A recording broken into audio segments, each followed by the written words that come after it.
All rise.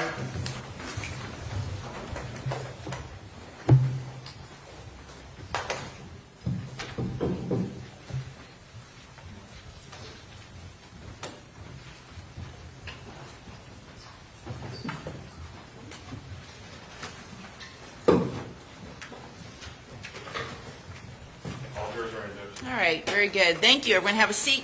Welcome back, members of the jury. I hope you all enjoyed your weekend, your time off. So while we were on our weekend recess, did anybody watch, listen to, read any news accounts or social media accounts related to this case? Anything? Did anybody talk to anybody about anything related to this case? Did anybody do any independent investigation or research regarding this case? Okay, very good. We're ready to proceed. And we've attempted to cut down the glare on the screen. So if you can't see the evidence, stop and let us know, because obviously it's important that you all see the evidence. So if the glare is so bad that it's really impacting your ability to see the evidence, just let us know, okay? All right, state, who's going to be your next witness? The state calls Alicia Kaufman.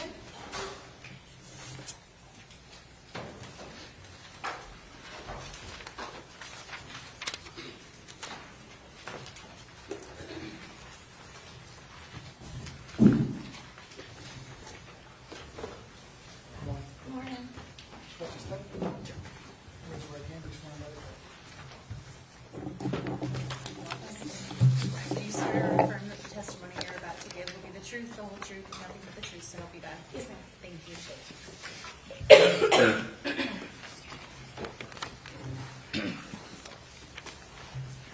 All right, you may proceed. Please state your full name for the record. Alicia Kaufman, Kaufman. Ms. Kaufman, how are you employed? I'm a crime scene investigator with the City of Tampa Police Department. How long have you been a crime scene investigator? About 15 years. Back on June 25th of 2024, did you respond to the Tampa Police impound lot to assist with processing a vehicle? Yes, ma'am.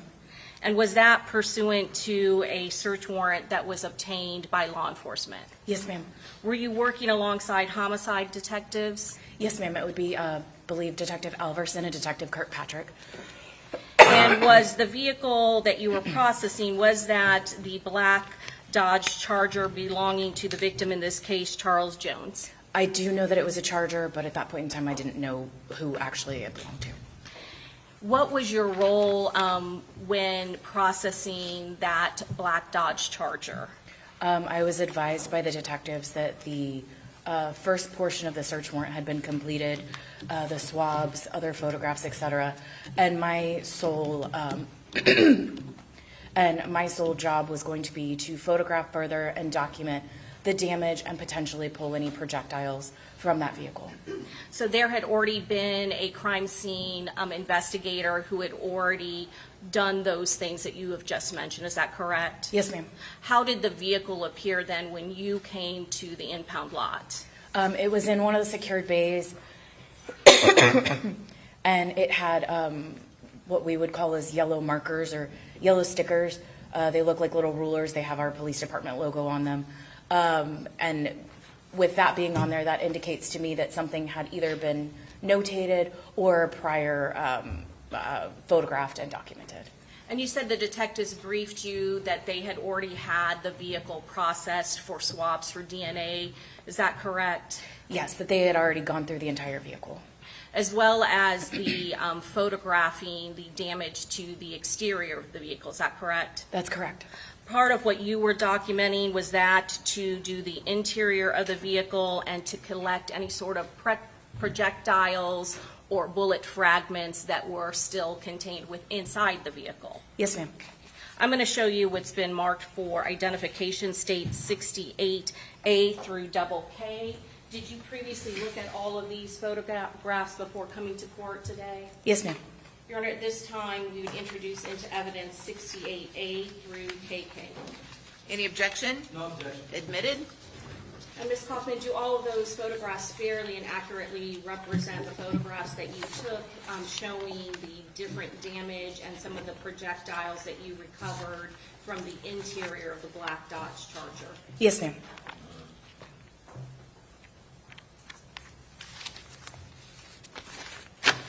Was there a projectile that you recovered from this vehicle that still appeared to be intact? Yes, ma'am. And where was that located? I believe I notated it as like a hinge hood.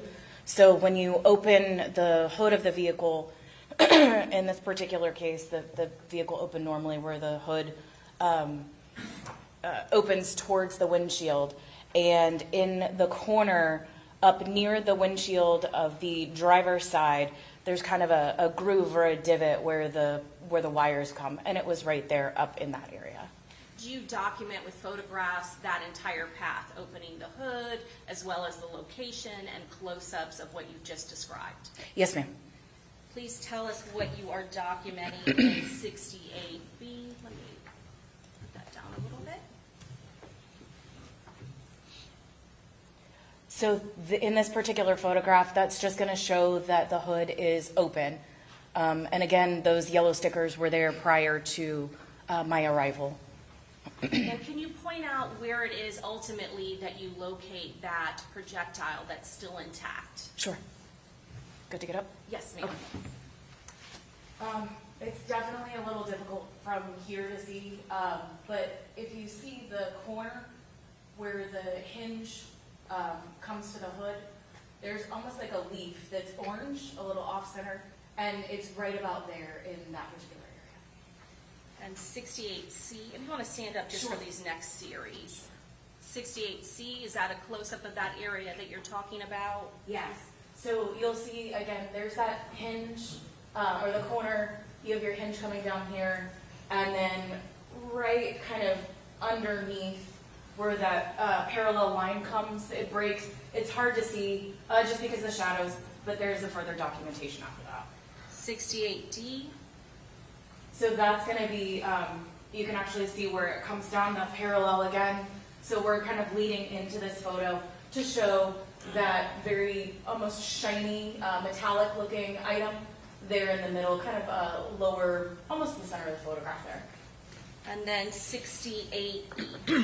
That's my hand, just removing the projectile, again with what we would use as a measure, just basically showing it close up. And that was the one projectile that you found still intact, is that correct? Yes, ma'am. You can go ahead and have a seat. Thank you. Please tell me what 68F shows. Excuse me. So that is going to be the driver's seat, as well as the headrest to the driver's seat. And can you show damage from projectiles in this particular photograph? Yes, you can actually see, due to the headrest being dark colored, all of those little white spots and fragments are potential damage there. 68G, what part of the vehicle is this? That's actually going to be the back of the driver's side headrest. You can see the steering wheel in the forward of the picture, notating that we're still on the driver's side, and then that's just an opposite, so that way we can get both sides of that headrest. And again, in this photograph, can you see damage that has been caused by projectiles in this particular, in the back driver's seat of the headrest? Yes, particularly if you're looking at the actual driver's seat, those two notations correct over there on the right side.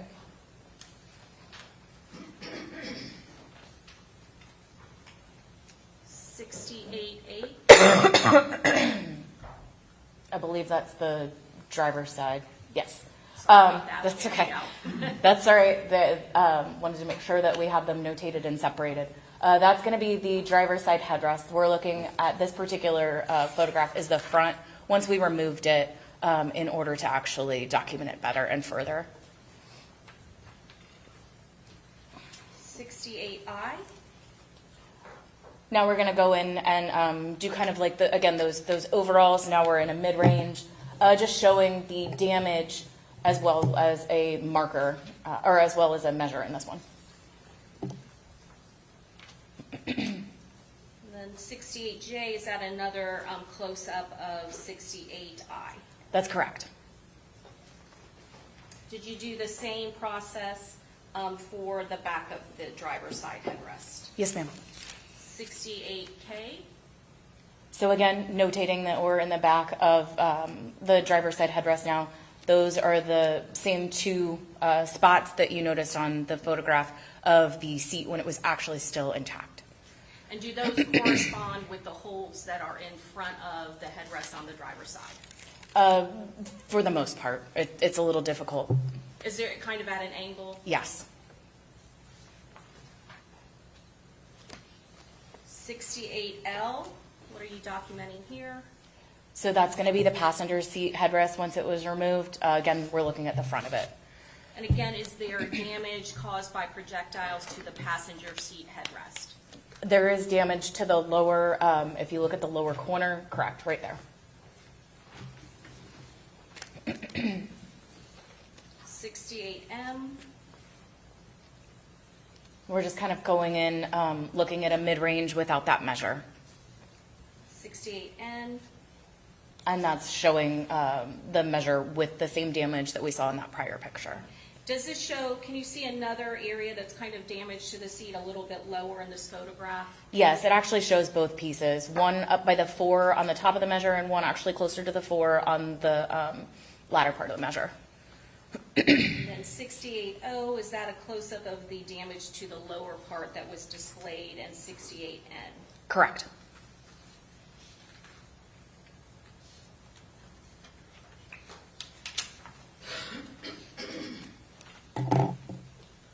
Please tell us what is in 68P. I believe that that is going to be the back of the passenger headrest.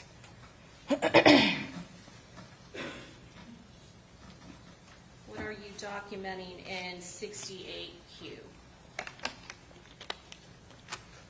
So this is going to be what we would call the B pillar of the vehicle.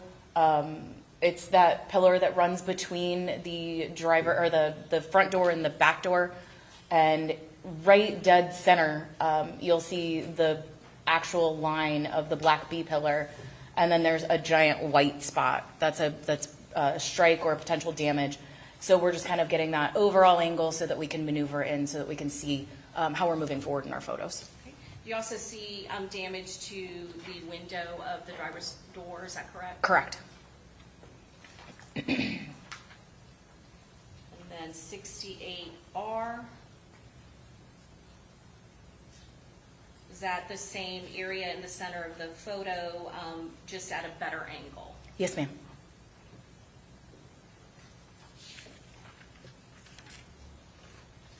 What are you documenting in 68S? So now we've moved to the back seats, just kind of documenting overall in the back seat at this point in time. And what is kind of the different particles that are in the seat that are kind of green and white? It's going to be fractured glass.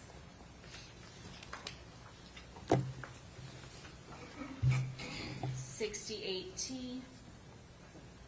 So again, we're looking in from the driver's side of the vehicle. So to the right side of the photograph, you're going to have the rear driver's seat moving over from right to left. Then we'll have the center seat, and then obviously the rear passenger seat on the other side. And we're just documenting in this photograph the seat back as well as the seat headrests. Can you point out which seat has damage by projectile? Actually, they all have pretty much damage. In this particular photo, we're looking mainly at this one here, the rear driver's side, and then it's hard to see, but you'll get into the other photos and you'll see a little bit more damage there. 68U. So this is the center of the back seat. And then 68V. And now we're going to be looking at the rear passenger seat back itself. And in this photo, can you again see any sort of damage caused by projectiles? Yes, up in what would be your right shoulder area, you can see some damage there.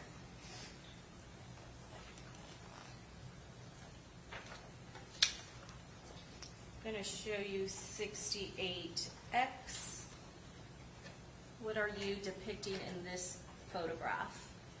This is going to be damage to the rear passenger side seat.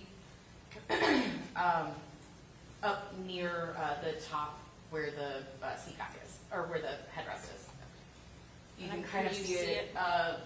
It's a little faint, but it's next to the one, between the 1 and the 2 there. And just for reference, is the tan in the photo, is that depicted back in 68 feet?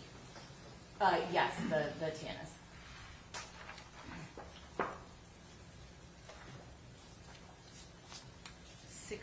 Y. Just a closer up photo. Again, you can see it kind of mid-range between the 2 and the 2 there.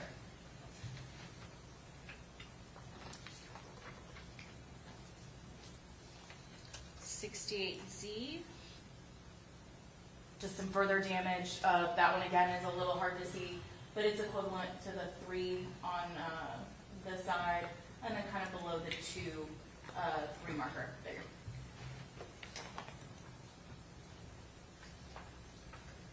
Going to 68 AA. So that's going to be the back of the rear driver's seat once we had pulled it out and removed it. And did you see any sort of damage or strikes to the bottom? Not to my recollection on the bottom. 68 B. So that's going to be damage. I believe that's the middle seat. And again, can you, for the record, just kind of designate where it is located in the photograph? Sure. It's actually pretty much center in the photograph itself, at the 2 and the 2 mark there.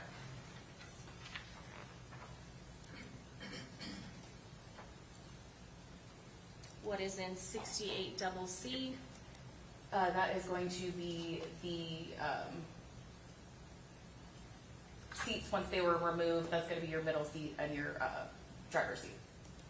And we're still looking at the front of that, is that correct? Correct. And again, can you see damage in this particular photograph from projectile strikes? Yes, it's going to be in the actual headrest up on the right. Then you can see in the tan portion where that line comes down. And then it's a little harder to see, but between the headrest, there's actually some more damage there. 68 DD. That's going to be kind of between those headrests. A The close-up damage field. from when we just looked at 68 C. Correct. 68 E. So now we're in that, we're doing a mid-range photo again. That's going to be the driver, the rear driver, dead center. You'll notice kind of the discoloration coming down right at the line that goes up and down as well as the vertical line. And the horizontal line. 68 F. What are we looking at? It's going to be the back of the seats for the middle and the driver. And in this particular photo, can you see damage from a projectile strike? You can. There's some small damage down on the bottom to the right. Right there, there's some damage pretty much in the center on that particular photo. 68 GG. So that's just marking where that is, especially because it's kind of hard to see without that marker, specifically saying where it is on the photo.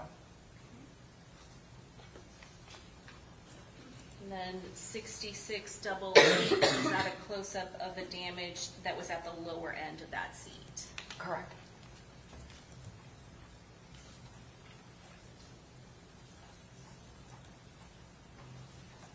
What are you doing in 68 double I? So peeling back, you could actually almost feel the in this particular case, the copper jacketing that's underneath there. So I just took my knife, peeled that layer back, and located that jacketing, and that's going to be right in the center of the photograph, yes ma'am, at the headrests between the center seat and the side seat. 68 double J, what are we looking at in this photograph? So there's a lot going on here, but what we're really focusing on and depicting is the driver's side door is open. we're looking into the driver's side at the dashboard area, but we're focused mainly on that item of damage there, correct? Okay. And is that a projectile strike that is kind of going into that dashboard area on the lower driver's side of the vehicle? Yes, ma'am. 68 double K. So now we're doing a closer up photograph of that with the measure again. After you basically peeled back some of the seats and pulled out various parts of the car, can you tell the jury, I know that there was one intact projectile that was found in the hood area, what other either projectiles or fragments did you locate? I did locate some other, what I would call as fragments or debris, pieces of metal, essentially, from some of the seat rests, as well as I believe a small sliver came out of the dashboard. The part of the back or that seat that you peeled back and you kind of saw a fragment, was that the only other thing other than the projectile that you could qualify as a fragment? Were the other pieces that you qualified as debris too small or too tiny to be able to truly discern if it came from a projectile? Yes, ma'am. Your Honor, may I have one moment? Yes. Your Honor, at this time we pass the witness. Okay, cross-examination? Okay, thank you. May this witness be excused? Yes. Okay, very good. You're free to go. All right, who's your next witness? Judge, our next witness is Detective Kalin Small.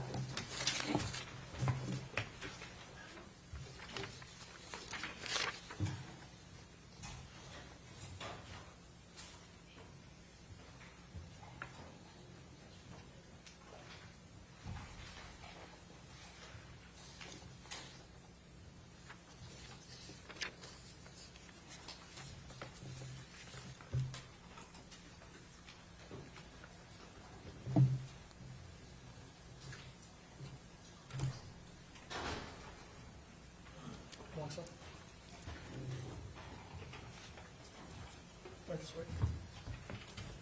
Swap slip, raise your right hand, and sign it. Do you swear that the testimony you're about to give will be the truth, the whole truth, and nothing but the truth, so help you God? Yes, ma'am. Thank you, sir. Okay, you may proceed. Please state your full name for the record. I'll let you get situated, sorry.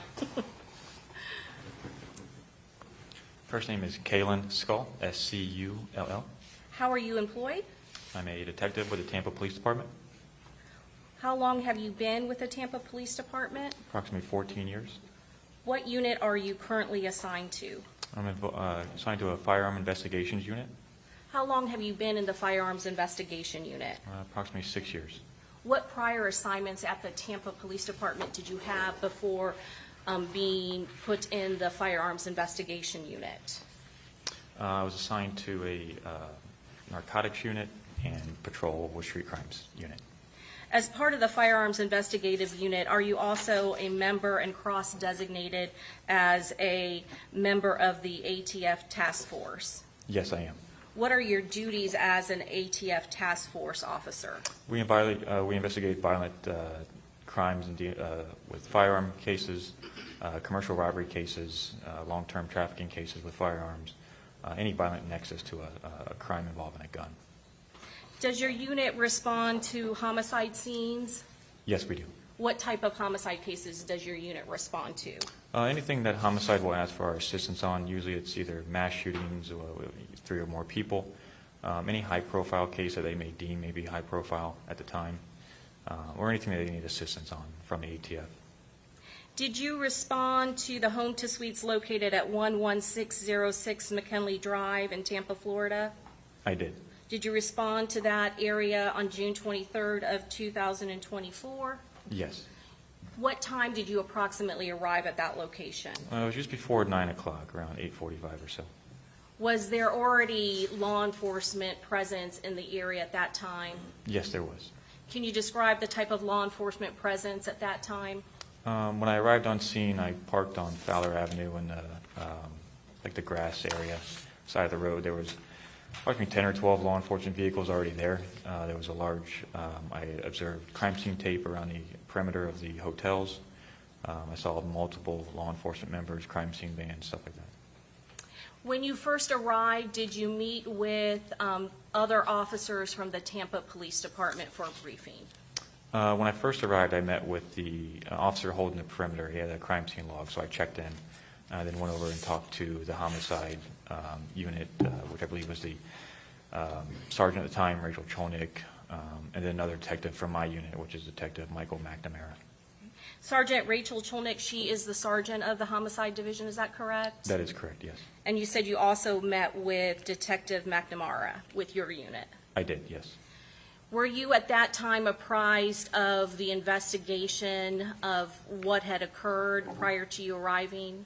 Limited information. I was told that there was a deceased individual in the vehicle. I was told that he had maybe a rapper from Jacksonville area. And then there was the scene had started in the back of the hotel from where I originally arrived to meet with detective and sergeant. What did you do at the scene? After I was briefed on limited information, I kind of just walked the scene. I was looking for 2 other special agents with ATF I was told that were en route. Wasn't sure if they were on scene yet or not. Went around to where the shooting had initiated, which is the front of the hotel, and met with street crime units from Tampa Police Department. I'm going to show you it's already into Evidence States Exhibit 1. Can you take a look behind you and see that? I'm going to blow it up a little bit. You said, where did you first come in at and where did you park? You want to stand? Or Yes, absolutely. So this is Fowler Avenue here. This little grass area in front of this literally is the sidewalk. This is where I parked, and this is where all the law enforcement vehicles were kind of staged because they could not get into the hotel itself. Okay. And you said that you entered the crime scene, is that correct? I did. I walked down the grass area, walked to this opening here, which is the drive, and then met under some trees, which was, I believe it's this area here, the street on the right side in front of the hotel. Where did you do your walkthrough? So when I arrived and met with them, there was a black Dodge Charger that was situated between Holiday Inn and those tree lines there, which I believe is where the victim was in the vehicle. And then I kind of walked down, I saw a path of what I believe to be vehicle fluid from either a radiator or a transmission, coming all the way down this little grass area in between the 2 hotels, through the grass, all the way down. And I kind of made my way where the initiated shooting was, which is in front where it says Sarah Zuniga Natural Horse Training, this little overhang here. Okay. And then the crime scene, or the street crime unit were kind of in that side of the parking lot, and I met with Detective Andrew Trotter. Okay. When you met with Detective Trotta, was there some damage to a vehicle that was pointed out to you? There was, yes. What sort of vehicle was it? And can you point out on States Exhibit 1, this diagram, where it was parked and located? It was a yellow, I believe it was a Ford Bronco, or I'm sorry, maybe yellow or light orange. You can see a small little vehicle in these parking spots here. Maybe it was the second or third open available space there. And did you note any sort of damage to that vehicle after you were alerted by Detective Trotta? I did. I'm going to show you what's been marked for identification, States Exhibit 17A through D. Did I previously show you these photographs? Yes. And do these photographs fairly and accurately represent that yellow vehicle that had sustained damage by a projectile and where it was located at the time on June 23rd of 2024? It does. Your Honor, at this time, we introduce into evidence States 16A through K. Any objection? No objection. Oh, it's 17A through K, I apologize. Okay. Okay, admitted. And you said previously on States Exhibit 1, it was parked in this area in the lower kind of center of the picture where there's some parking spaces near this kind of grassy field. That is correct, yes. What is in 17A? That's the yellow Ford Bronco.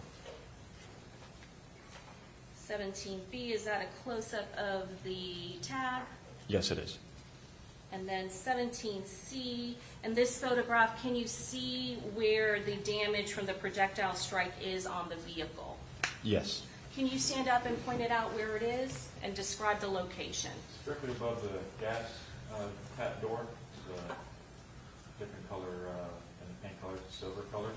This area right here? Yes, that's where the projectile enters the vehicle. And then 17D. Same projectile, just a close-up of it. And can you tell us what it is? Is there any significance to this particular photograph? Yes, it seems the entry point of the projectile enters on the front of the vehicle towards the back of the vehicle. So if you go back to 17C, where would be the location of the shooter when they are firing this particular projectile? It's my belief that they were in front of the vehicle, firing towards the back of the vehicle. And then again, going back to 17D, can you show what is the basis of that? You can see the projectile, how it's like an arrow-type shape. It enters the vehicle on this portion here, scrapes the side of the vehicle, and actually enters to the back portion. Then I'm going to go put State's Exhibit 1 again. So based on this photograph, can you kind of tell us the general area where the shooter would have been at that point when that yellow vehicle was struck? My belief would be somewhere in this light-colored area near the parking spot in the grass, maybe either on the parking bumper, in the grass, or just in front of the vehicle itself. You can go ahead and have a seat.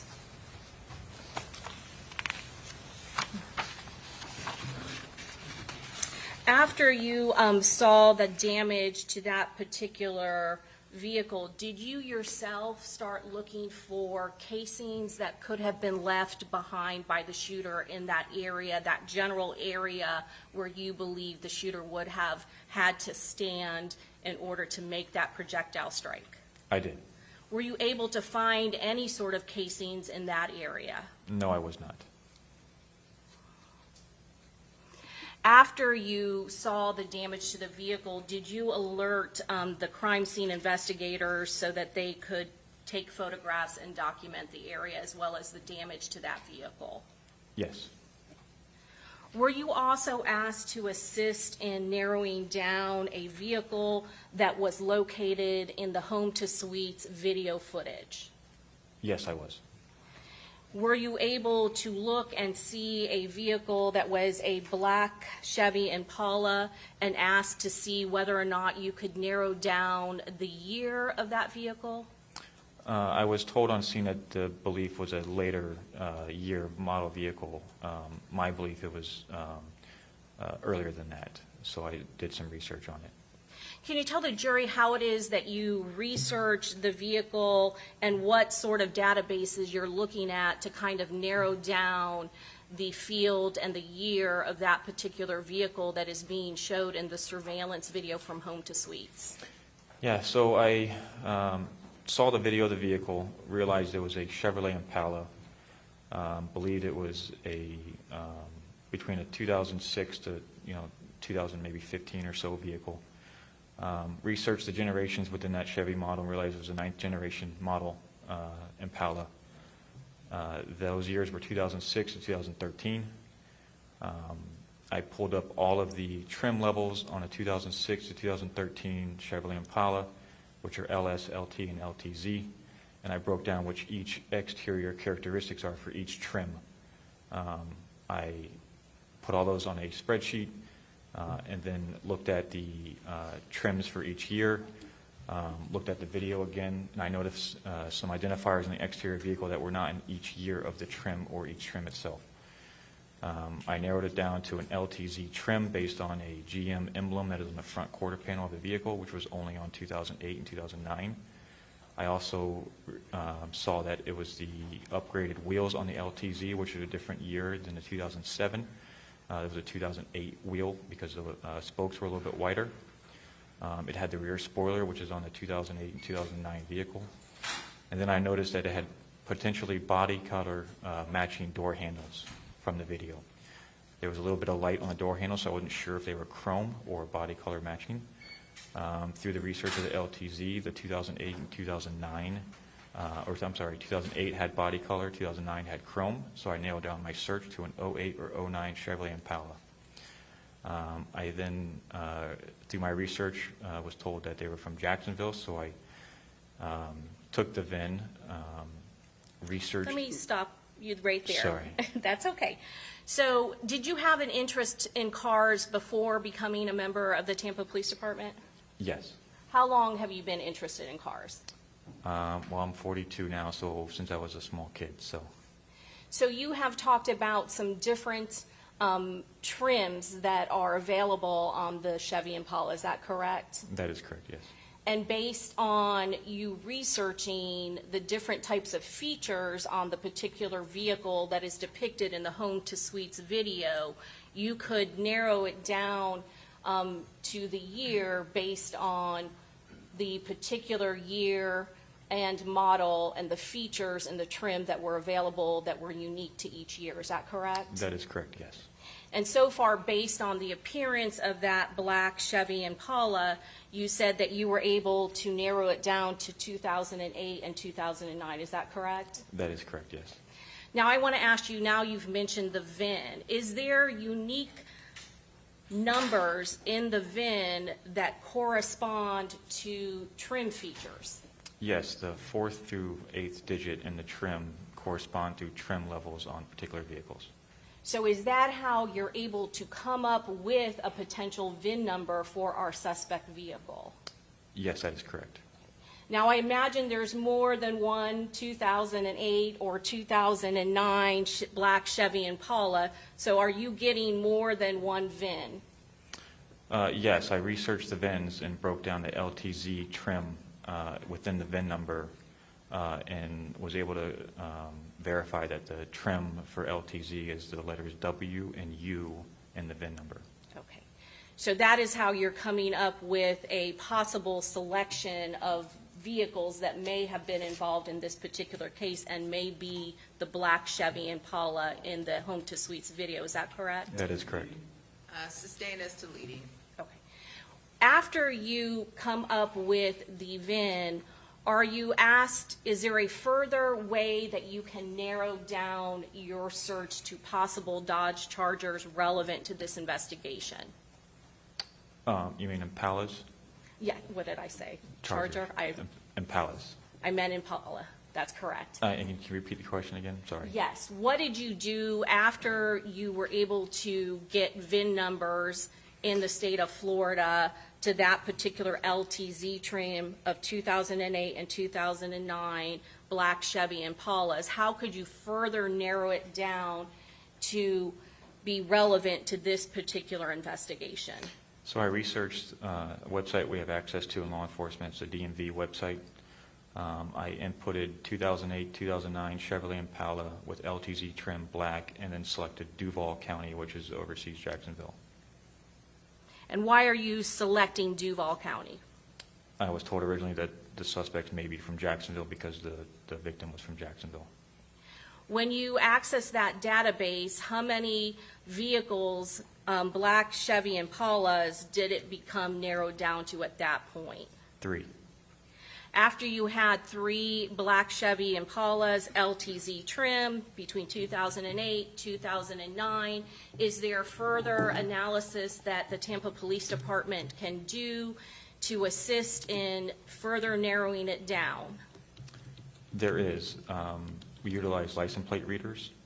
I provided my 3 vehicles to an analyst with homicide who was Brittany Jackson. I told her these are the vehicles that I was able to populate and come up with. And then I was later told that there was a confirmation of the vehicle. One of those 3 that actually were picked up on a license plate reader in Tampa during the weekend of the homicide, is that correct? Yes. Okay. And was that for the black Chevy Impala LTZ trim for Florida tag number 68DLWD? Yes.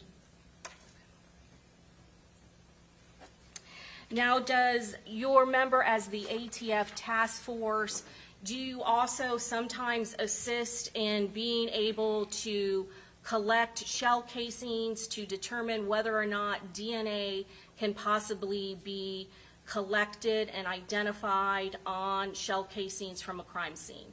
Yes, Was that done in this particular case? it was. Were you notified that there were 31 shell casings that had been collected, 31 9mm shell casings that had been collected at this particular crime scene? I was.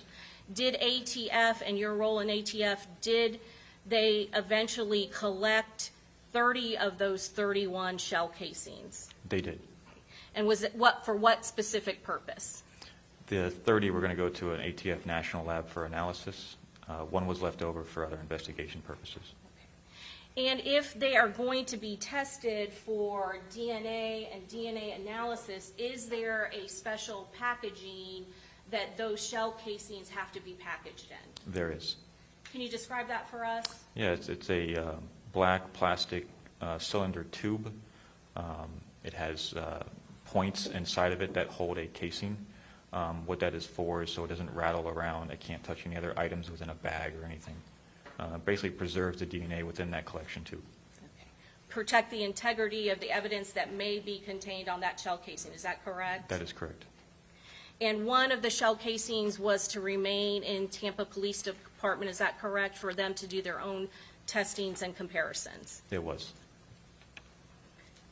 And at some point, did you assist with the transporting of the shell casings back to Tampa Police Department custody after the testing had been completed?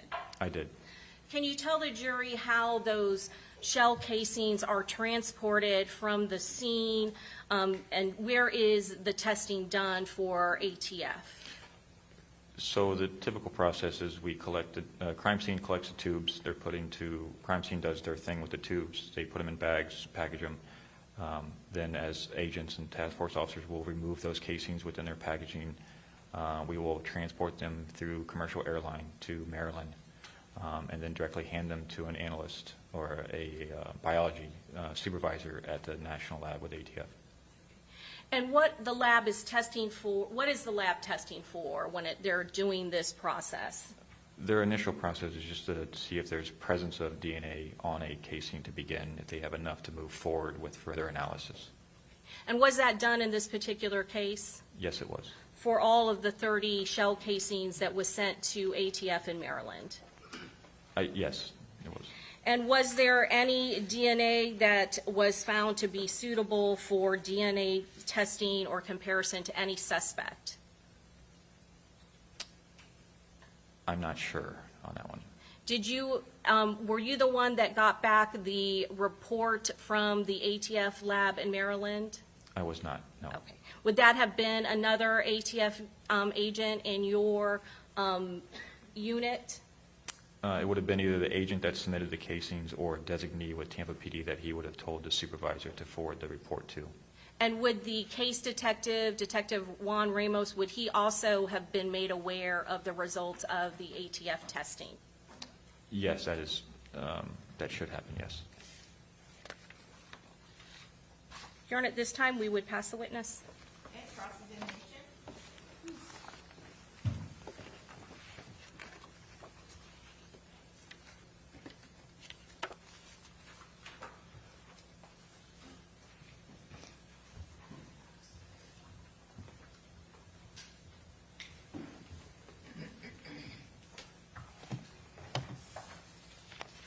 Good afternoon, Detective. Good morning, sir. Good morning, Yes, sir. Detective.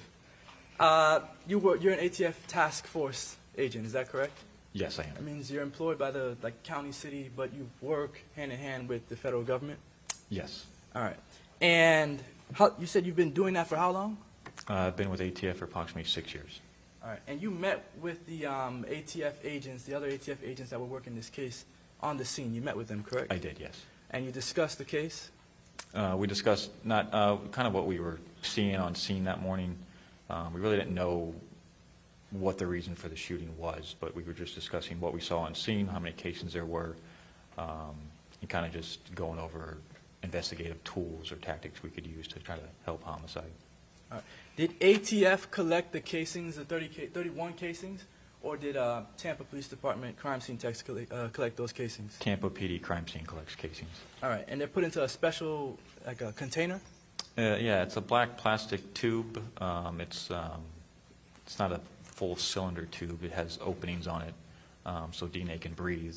And then inside it has these little, I don't know what you call them, but they're almost like a bracket, so the casing is held in its place the entire time it's in that tube. All right. And though it's kept in that tube for what purpose? So it can't be rattled around or moved, and DNA can't be compromised. All right. So that tube is to protect the integrity of that evidence. Correct, yes. All right. So when you all are putting the casings into the tube, I assume the person that's handling the casings has on gloves? That'd be crime scene, but yeah, that would be my assumption. All right. And you don't have any reason to believe that anyone was not wearing gloves when they were handling the casings, is that correct? Oh, I don't have any part in that collection, so I wouldn't be able to accurately answer that question. All right. The ATF, federal government, you all refer cases to them at times, right? Tampa PD can refer cases to ATF. We adopt cases that are state cases, and we adopt them federally, yes. All right. And that was a conversation that was had in this case? No, this case was not adopted federally, to my What? recollection. Yes, it was not adopted. The federal government did not pick up this case, correct? That's my belief, yes. All right. And the DNA that was submitted, or the casings that were submitted to ATF, they were tested for DNA? Presence of DNA, yes. Or analyzed to see whether there's DNA on the casings? Correct. What about for fingerprints? I don't know that answer. Don't. Okay. All right, and obviously you said you did not get the report back from Maryland. That is correct. And when you say from Maryland, that means from the ATF. The National Lab, correct. So that's why you don't know why or whether there was any DNA that was of value on the casings. That is correct. All right. All right, no further questions. Okay, No, Your Honor. Okay, very good. May this witness be excused? Yes. Okay, thank you. You're free to go. Your Honor, may we approach very briefly? Sure.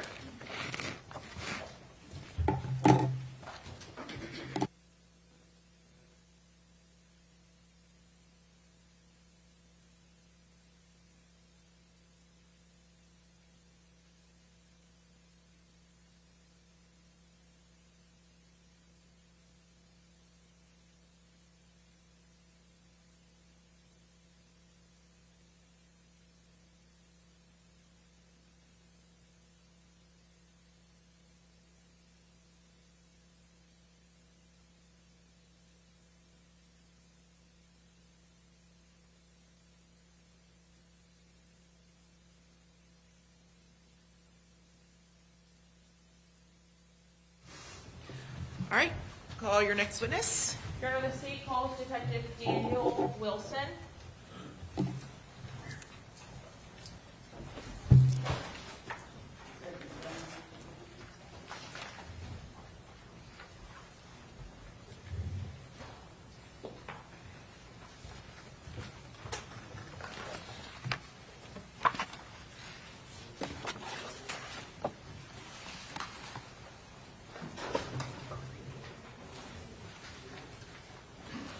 Morning, sir. Just watch the step. Raise your right hand. Just want everybody to You swear to affirm that the testimony you're about to give will be the truth, the whole truth, and nothing but the truth, so help you God. I swear. Thank you, sir. Is that see right there? Morning. Good morning, sir. Would you state your name for the jury? I am Detective Daniel J. Wilson, And where are you employed? the Jacksonville Sheriff's Office. How long have you been with the Jacksonville Sheriff's Office?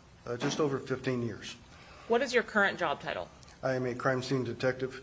Were you a crime scene detective in June of 2024? Yes. And what are some of your day-to-day duties as a crime scene detective with the Jacksonville Sheriff's Office? We are the forensic hands and arms. We are the markers, the photographers, the packagers, and we submit the property in the property room. We measure, we do diagrams, pretty much all the logistics.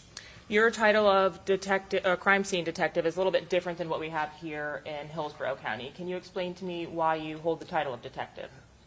You're a Literally sworn because law I changed our name about 2 years ago, from evidence technician to that. And I think because we're sworn, which is sometimes, most counties in Florida is either a blend or just civilian evidence technician. So I think that's what they wanted to divide up. So, By sworn, does that mean that you would have attended the police academy? correct.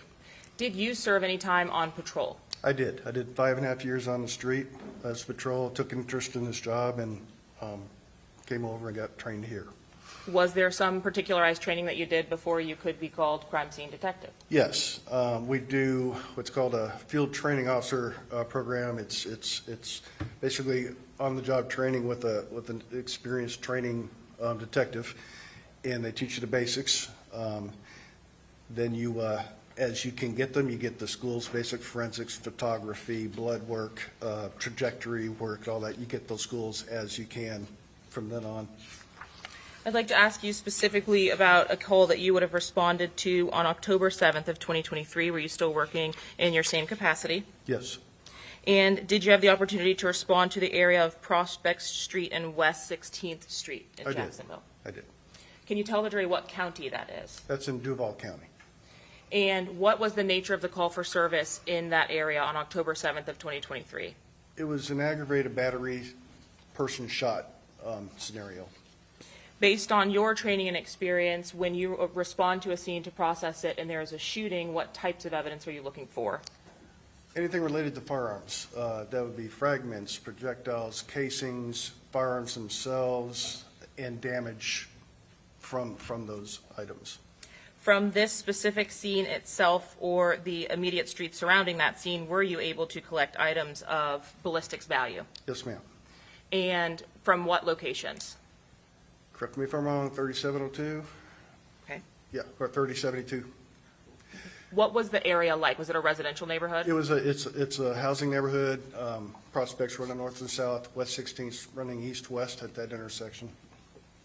Did this particular scene, or at least the locations from which you needed to collect evidence, span from 16th through 18th? Pretty close to it, yes. And at each of these separate locations, were there different items of evidence that you collected? Yes. At a residence in particular, were you able to retrieve potential projectiles from a railing? Yes. And did you recover shell casings from the scene, specifically at your original call location, Prospect Street and West 16th Street? Yes. In your prior training experience, is it fair to say you recognize at least the caliber or make model of casings Correct. that are left behind at the scene? Yep. And do you recall the number of casings that you located at that intersection? I marked and collected 16 casings. Do you recall the specific caliber of the casings that you marked and collected? There was a blend primarily of 5.56 and 223. I am showing you now what has been pre-marked for identification as States Exhibit 50A through P. Would you take a look at that packaging there and let me know if you recognize it? Yes, that's the packaging I submitted the casings in. And how is it that you recognize it? Do you have markings on it in some way? That's my writings, 16.223 caliber casings, evidence 1 through 16, which are the placards I used. On the back, that's my terrible writing and on the seal. So, Your Honor, at this time, State seeks to admit States 50A through P into evidence. Any objection? No, sir. Now, you indicated that this exhibit, 50A through P, was a blend. Did you document in your report the blend that you actually collected of those casings? So what specific nature of the casing? The only objection I would have is pre-trial objections that we raised. Okay, same ruling, then it'll be admitted. You can answer the question. You indicated that there were a blend of casings located at the scene that were collected. Were they all from the same area? they were. And you said there were more 5.56 NATO. Is that the 13 fired casings that were of one type? Yes. And there were 3 .223 Remington caliber cases located at that scene as well, Correct. but all in the same area, They are. meaning the casings were combined or grouped there. Yes. Yes. The projectile that was recovered from a residence some ways down, I believe 2 streets down, at least 18th, that was not in the same location as the casings that you collected? No. Did you also have an opportunity to respond to the hospital in that case where the victim was being treated? I did. Was the victim in that case identified as Charles Jones? He was. Are you familiar with Charles Jones in the Jacksonville area? Outside of this case, no. And when you responded to the hospital, were there any items of potential evidentiary value that you could recover from Mr. Jones's person? Meaning, were there ballistics that were retrieved from his person? From his person, the only thing I did was take pictures of him with his wrapped foot. I did not collect anything from him. So nothing was provided to you at that time from medical staff that had been retrieved or removed from his foot? Nothing. And at that same time, did you have an opportunity to view or process the vehicle in which he was traveling when that shooting occurred? I did. And was that vehicle struck by gunfire? Yes. Your Honor, may I have 1 moment? Yes? I'll pass the witness, Your Honor. Okay, cross-examination?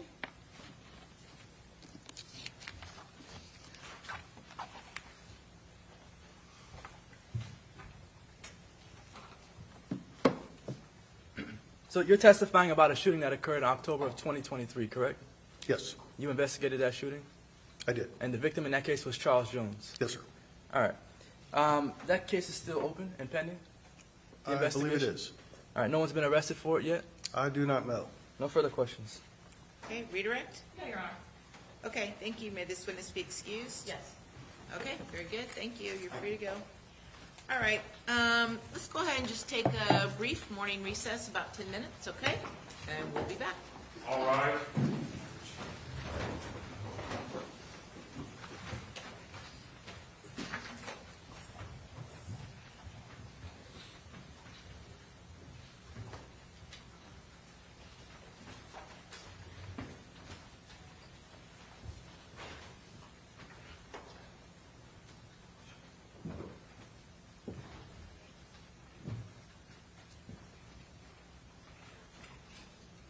All jurors out, please. Okay, very good. Thank you.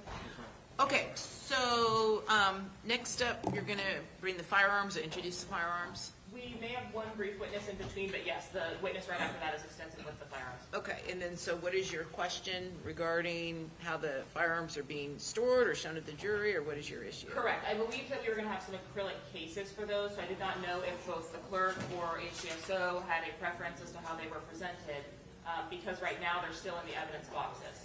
So I don't have cases that big, I have plastic bags. They're like a, We just want to make sure with the recently implemented policies that we're Yeah, as long as following it the is something, procedures. if she has these big bags. so I have these, and then they have a lock that I lock these into. Okay, That's good for fine, you then. guys? Yes, ma'am. Okay. May that's what- we do that? Sure. Mayor? Yep, go ahead and do that. As far as taking them, go ahead and taking them out of the evidence box, correct? Yes, Your Honor, and we can do that with the defense. Okay, is there any objection, defense, to going ahead and taking the firearms out of the evidence boxes they're currently in and putting them into the clear plastic bag? No objection.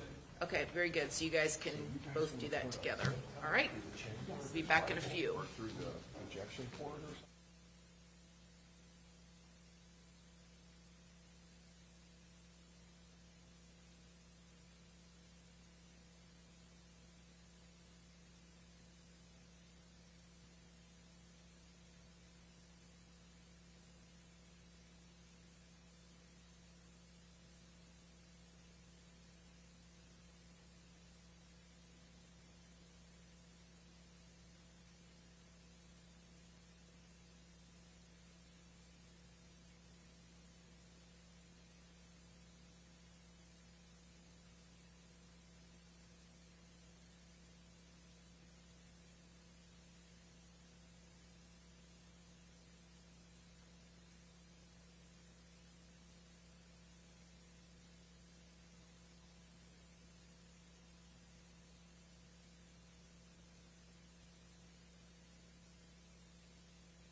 Very good. Welcome back. We're ready to proceed. Everyone have a seat. Call your next witness. State Coast Detective Steve Johnson.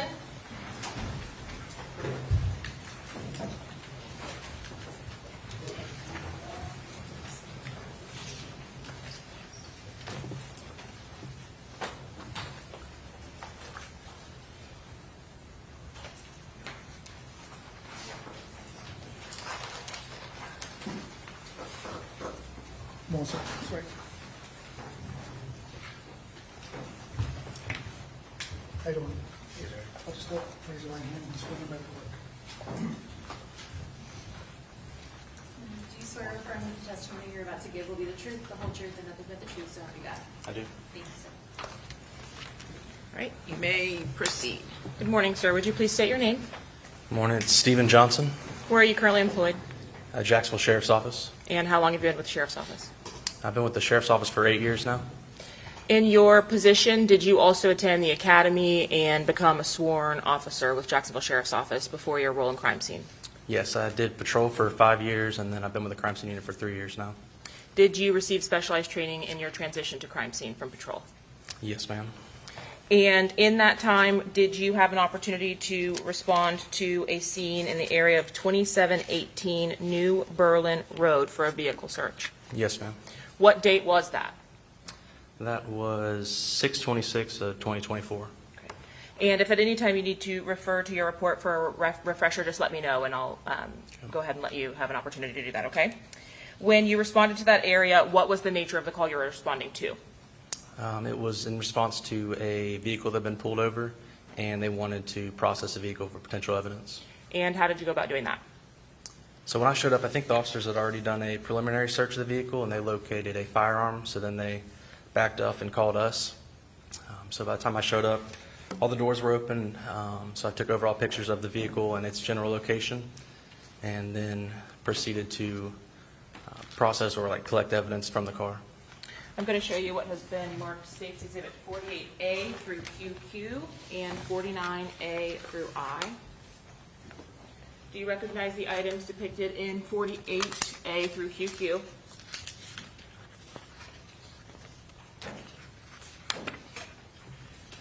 Yes. Do they fairly and accurately represent the photographs that you took of that vehicle?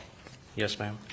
And in States 49A through I, can you take a look at that? And you identify that as an item of evidence that you collected from that vehicle after photographing it? Yes, ma'am. Your Honor, at this time, the state moves to admit States 49A through I and 48A through QQ. Any objection?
Okay, he'll be admitted.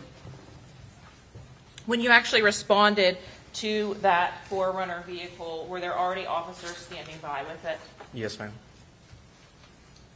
In your photos and showing you 48A, is this the standard card that crime scene techs with the Jacksonville Sheriff's Office will prepare in order to establish a cover sheet for the photographs that are taken at a scene?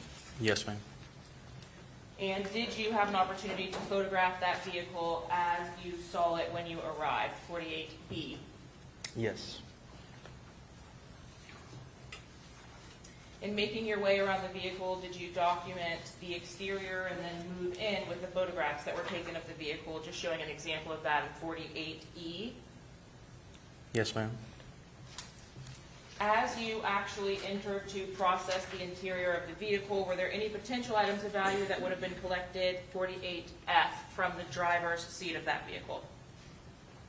I'd have to refer to my report if there was particular items from at different areas. Sure, I can maybe be more specific. Were there cell phone items of electronic evidence retrieved from this vehicle and impounded or seized? Yes, ma'am. I believe we collected a cell phone from the driver's side. And did you also, in the search of the vehicle, collect some items of ammunition or ballistics-related items? Yes, there were ammo and gun parts as well as the firearm. In 48H, is that the firearm that you're referring to? Yes, ma'am. And where was that firearm located? That's in the glove box. Or not the glove box, center console of the vehicle. In between the passenger and driver's seat, center console? Yes, ma'am. Once the item was photographed in place, did you remove that item and photograph it as in 48I? Yes, so before taking pictures, I actually collected a touch DNA swab of the firearm and then unloaded it and took pictures as I unloaded it. When you're processing a firearm that has either live or spent ammunition in the area of that weapon, do you also photograph that ammunition as depicted in 48M? Yes, ma'am. And what caliber of firearm was this that was collected from the center console? This was a 9x19, which is a 9mm. Are you able, in photographing the firearm, to identify that information as well as in 48O? Yes, ma'am. Ultimately, do you make your way around the vehicle photographing the items as they are in 48P? Yes. Where was that Juicy Couture bag inside of the vehicle? That is the rear driver's side seat.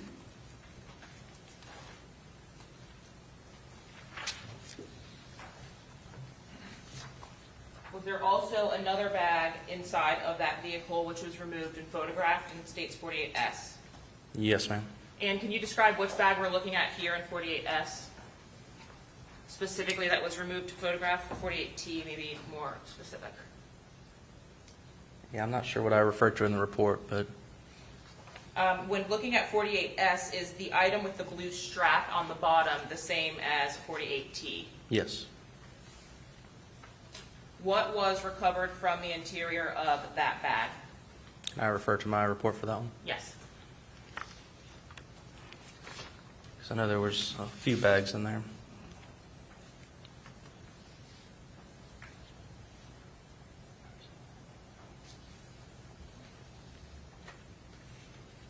See, I refer to it as the blue and black backpack, and there was, you want me to go down the list of the things that were in there?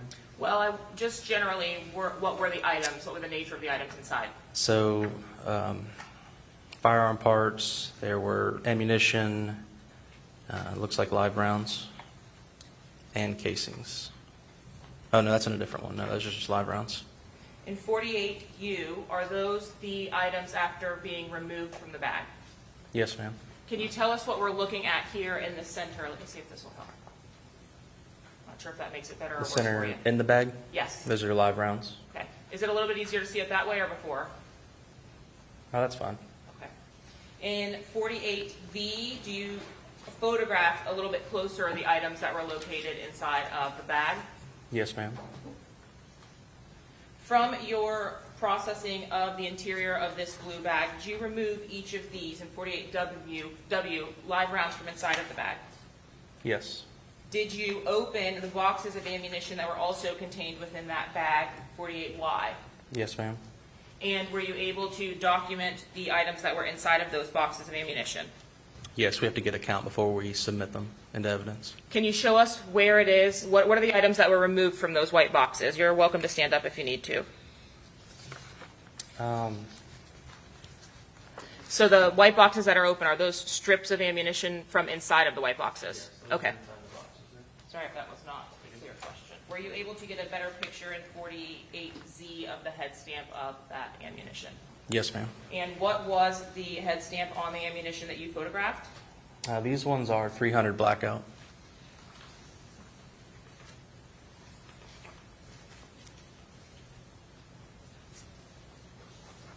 Once the larger rounds of ammunition were also removed from the bag, the loose rounds, did you have an opportunity to photograph those? Yes, ma'am. Is that what's depicted in 48CC? Yes. There were several bags containing ballistics evidence in this case retrieved from this vehicle, were there not? Yes, ma'am. In 48D, D is this white plastic bag here, another bag that was located inside of that Forerunner. Yes, I believe that's the Buc-ee's bag, and it was located in the Juicy Couture bag.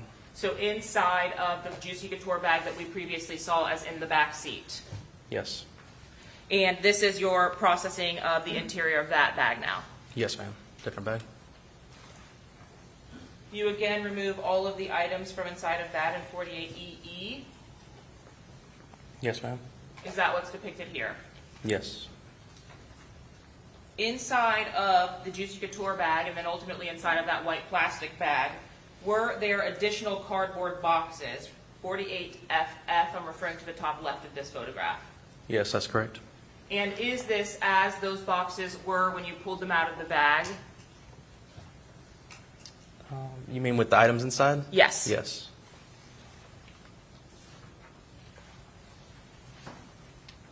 Were you able to photograph the black box closer in 48GG? Yes. And the material that's inside of that black box, what were those? So I believe there were casings and then maybe some miscellaneous gun parts or tools. But those would have been casings from fired rounds. Correct. 48HH, did you have an opportunity to collect and process those fired rounds? So we don't actually process them, but we did collect them. And did you photograph the head stamp on the rounds that were retrieved from that? Yes, ma'am. 48II. And can you tell me what brand or information you were able to obtain from that head stamp? Actually, with those head stamps, there's not a lot of information on there. 48LL, were there also additional boxes of ammunition located? Yes. Also inside of that Juicy Couture bag? Yes. And what was the brand of that ammunition? Those are Max Tech, and they look like 9mm.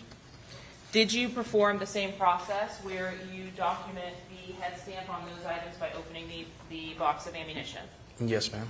In 4800, were all of the items of ammunition from this box present? In this picture, it looks like there's 2 missing.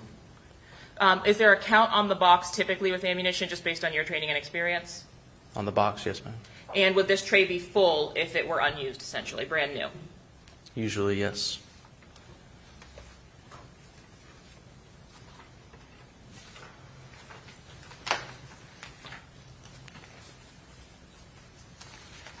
You indicated that you processed the interior of the vehicle by photographing and collecting those items of potential evidentiary value.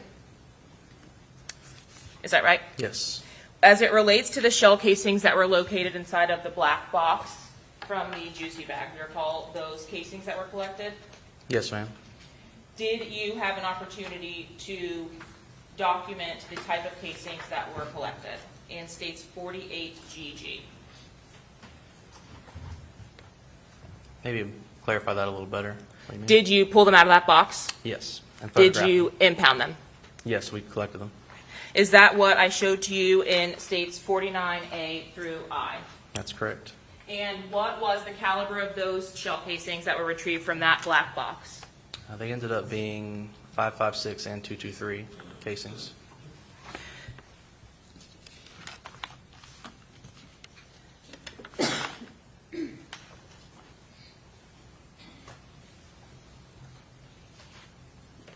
When you concluded your processing of this vehicle or photographing and impounding the evidence from this vehicle, were you called the following day to another scene to assist law enforcement? Yes, ma'am. And would that have been the 2798 Captiva Bluff Road North address? Can I refer to my report? Yes, if it would refresh your recollection. Yes. So 2978 Captiva Bluff. That's correct. Was that a residence that you were responding to? Yes, ma'am. In reference to serving a search warrant. Both addresses, the area of the vehicle stop at 2718 and 2798 Captiva Bluff Road North. What county are both addresses located in? Those are in Duval County.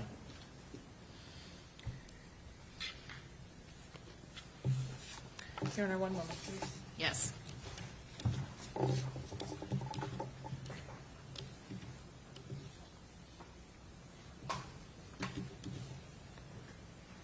I'll pass the witness, Your Honor. Okay, cross.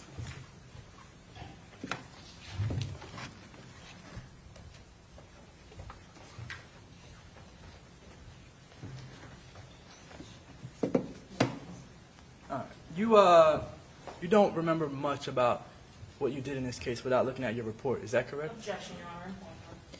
Pardon me? Improper argument. Sustain the objection. What's your next question? What is the legal basis for that objection? It was improper asking him to comment. I've sustained the objection. Do you have a recollection of how much you did in this case? Sure. All right. Do you remember the incident that you were just describing, the search of the vehicle? Yes, sir. Did you have body-worn camera on that date? We do not. We do not. Who's we? The crime scene unit themselves. All right, but there is body-worn camera Most likely of this search? If patrol officers were there during the initial stop, then they likely had body cam footage. So, other than you, there were patrol officers present at the scene? Yes, sir. I believe there might have been a homicide detective that was there as well. And this is in what city? This is in Jacksonville. All right. When you arrived on the scene, you said the doors were open at the vehicle? Yes, sir. And your role is to collect the evidence? Yes, sir. You collected the evidence with gloves on? Yes, sir. And you put the evidence into evidence bags? Yes, sir. Packaging. You wear gloves when you handle evidence because you want to make sure you don't get your fingerprints on the evidence. Is that correct? That's correct. Same thing with DNA? Yes, sir. All right. And who's responsible for sending the evidence, if it gets sent at all, who's responsible for sending the evidence out to any lab for any sort of analysis for DNA or fingerprints? That would be the lead detective on the case. And who's the lead detective in JSO? I believe this one would be, his last name was Drabeck. All right. So Detective Drabeck is the lead in Jacksonville Sheriff's Office for this case? For this particular incident, yes, sir. All right. Do you know if Detective Drabeck or anybody in the Jacksonville Sheriff's Office sent any of the guns, the parts, the bullets, anything out to be tested for DNA or fingerprints? No, sir. I'm not sure about that.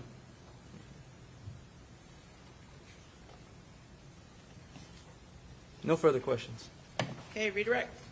No redirect, Your Honor. Okay, may this witness be excused? Yes. Okay, thank you. Free to go. All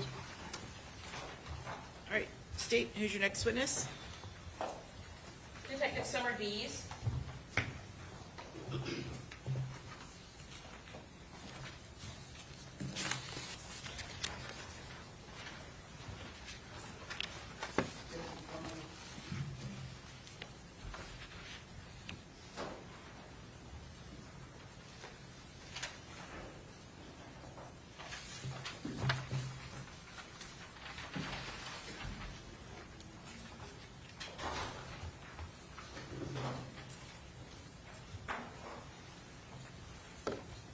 One, how you doing? Stand for a step, raise your right hand, swear and bear.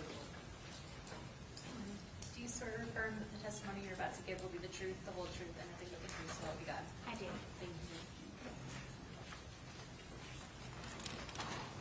you. Ma'am, would you state your name for the jury? Yes, it's Crime Scene Detective Dees, Where are you employed?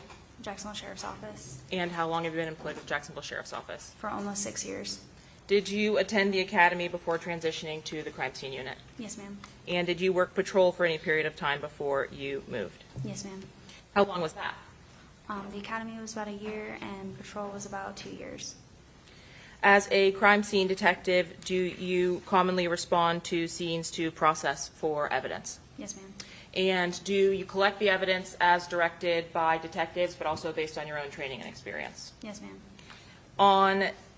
In this particular case, did you have the opportunity to respond to a home or residence on Victoria Lakes Drive? Yes, ma'am. And would that have been 13751 Victoria Lakes? Yes, ma'am. Is that address located within Duval County? Yes, ma'am. Upon arriving at that residence, what was your responsibility? Just to photograph and document everything in the residence, as well as collect anything that the detectives wanted. Was that residence being searched pursuant to a search warrant that had been obtained? Yes, ma'am. And was the execution of that warrant, or the day that you showed up to process, on June 27th of 2024? Yes, ma'am. On your arrival, did you start with any particular area of the residence? The exterior. And upon photographing the exterior, did you notice any cameras that were affixed to the residence? Yes, ma'am. Did you have an opportunity also to photograph those? Yes, ma'am. After photographing the exterior of the residence, did you move to the interior of the residence? Yes, ma'am. When you process a scene like this, are you given some kind of surface level information from the detective? Yes, ma'am. In this particular case, were you given that type of a summary? Yes. Specifically, though, did you get a rundown of who lived there, whose room was whose, anything like that? No. Is that typical to receive when you respond to those types of scenes? No. I am showing you what has been previously admitted as states 53, 54, and 55. If you would take a look at these items. Additionally, what has been marked for identification as 51 and 52.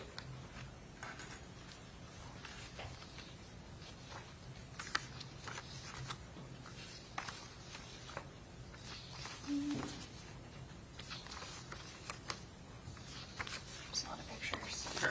Did you previously review the contents of the photographs that you took at the residence as noted? Yes, ma'am.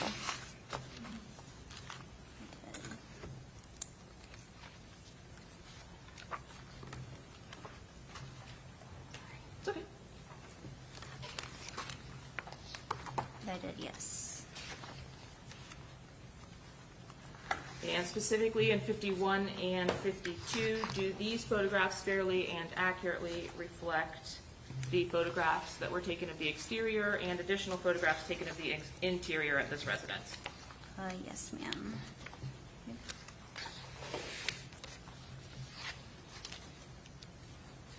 Thank you. Your Honor, at this time, state seeks to admit states exhibits 51, 52, 53, 54, and 55 composites. Any objection? Yes, again, I haven't seen All are provided in discovery, Your Honor, but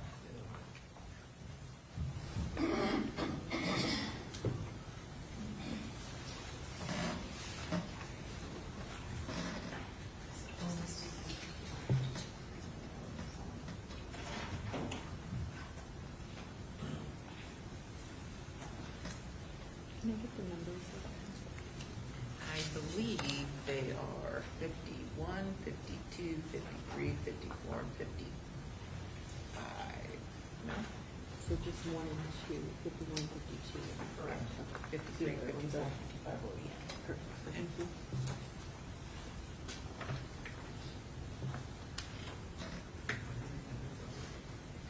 yes. 53, 54, and 55 are in evidence.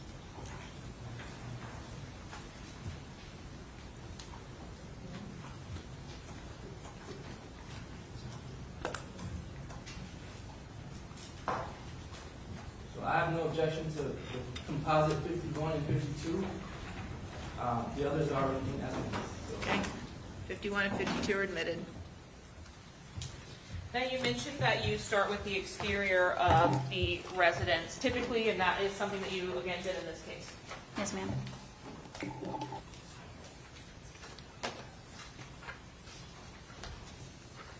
In showing you 51C, if you're able to look over your shoulder there, is this the residence for which the search warrant was executed? Yes, ma'am. And were the vehicles that are parked in the driveway of this photograph there when you arrived to start processing the scene? Yes, ma'am. In 51D, did that include this Toyota 4Runner? Yes, ma'am.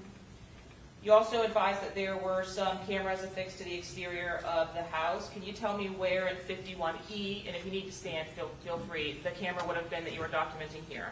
Yes, ma'am. The, above the garage right This 51F vantage point of that same camera above the garage. there. Yes, ma'am.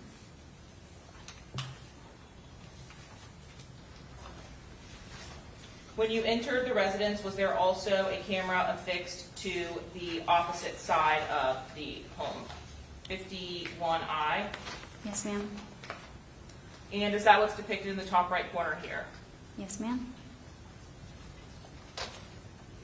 In photographing the entryway of the residence, was there an additional camera at 51L for this residence? Yes, ma'am.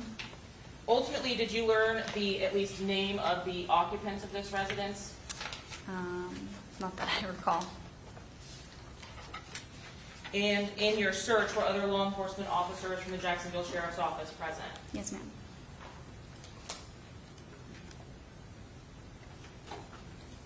As you moved to the interior of the residence, did you have an opportunity to photograph the kitchen?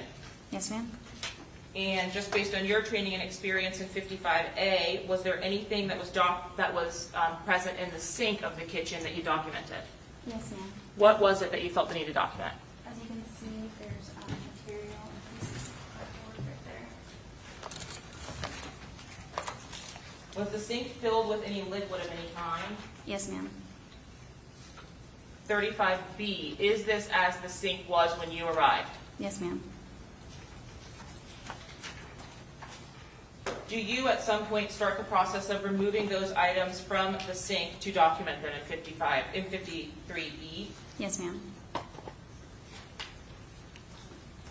And the item that's located in 53F, where was that in the kitchen as it related to the sink with all of the other items?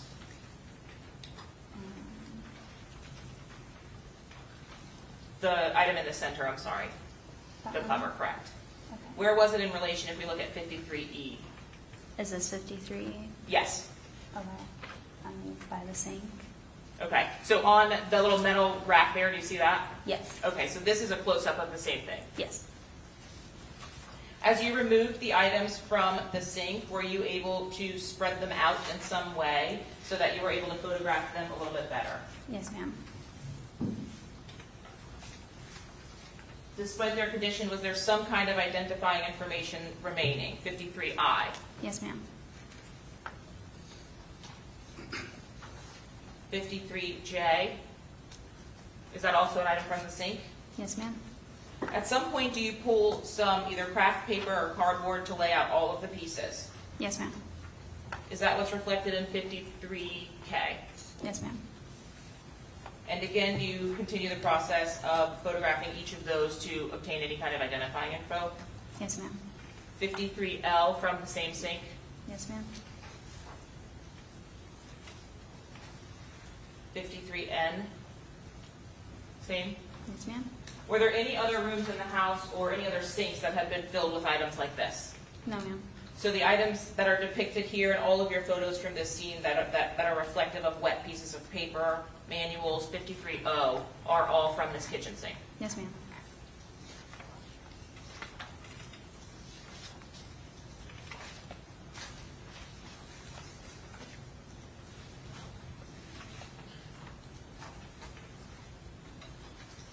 And the cover from 53B that we previously saw in the photograph next to the sink, did you also place that on the cardboard? Yes, ma'am. And moving on from the kitchen itself, did you also complete a search of the residence? Yes, ma'am.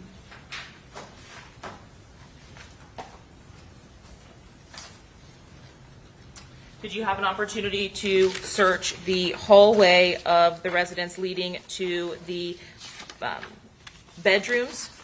Yes, ma'am. Now tell me about the layout. Was there some kind of closet, something other than a room in that hallway? Yes, there was a closet in the hallway. Did you have an opportunity to open that closet and document the items therein? Yes, ma'am.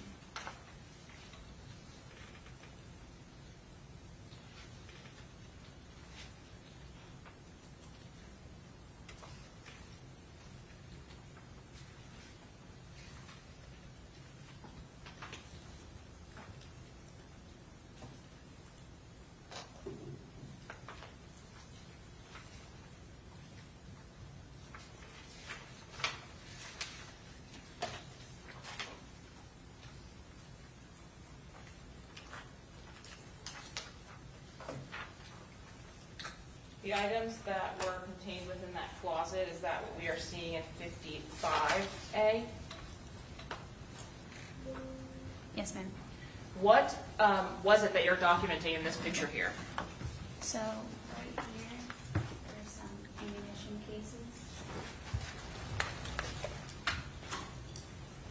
In the center of the photograph here at 55A? They're kind of green and metal. They have the handles on them. Yes, Were you ma'am. at least aware that the nature of this case involved the potential of firearms or the use of a firearm? Yes, ma'am. Did you pull these cases out to document them more clearly as you continued processing this scene? Yes, ma'am. Were there also items of evidence that were ammunition? Yes, ma'am. Is that what we're seeing in 55C? Yes, ma'am. Did that come from the same area? Yes, ma'am. As you moved those items out of the closet, did you also locate additional boxes of ammunition in 55E? Yes, ma'am. And as you processed the actual green tin boxes, did you open them to document the contents, 55F? Yes, ma'am. Did you locate in your search of this closet Remington ammunition, Yes, ma'am. 55G? Is that what you documented here? Yes, ma'am.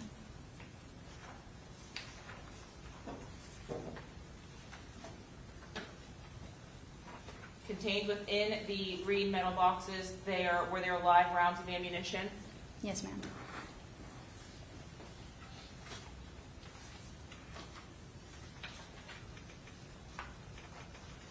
As the green cases for ammunition went on, 55O, did you continue locating or documenting the ammunition that was found inside of them? Yes, ma'am.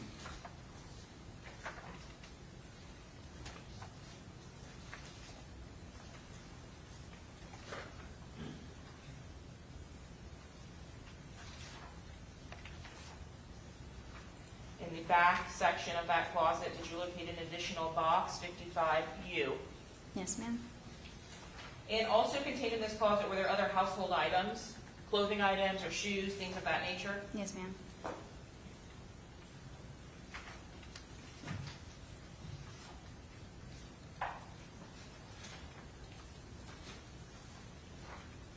Were the green metal cases ultimately impounded into evidence at 55BB?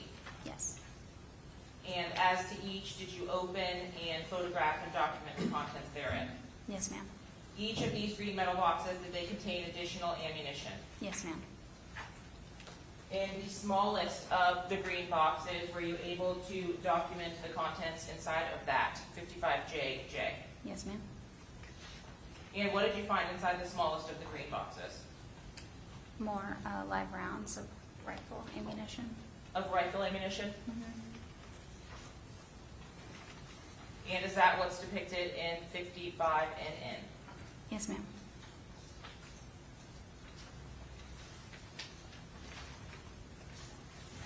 And leaving that hallway where these items were located, did you move to the bedrooms of the residents to photograph the contents therein? Yes, ma'am.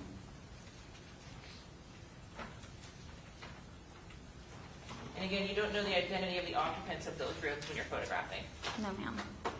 In the first room, did you locate a gun case in 52A? Yes, ma'am. Was there an actual... Yes? Yes, ma'am. Okay, you keep saying so just say yes or no. Yes, ma'am. Was there an actual firearm located inside of that box, 52B? No. Were there magazines located inside of that box? Yes. what was the firearm make that was meant for this particular box that was located? 52E? Yes. But no firearm located with this box? No. Did you locate as well in the house or in that same bedroom, a mask in 52J? I don't recall if the mask was in the bedroom. Is it okay if I refer to my report real Would quick? it refresh your recollection? Yes.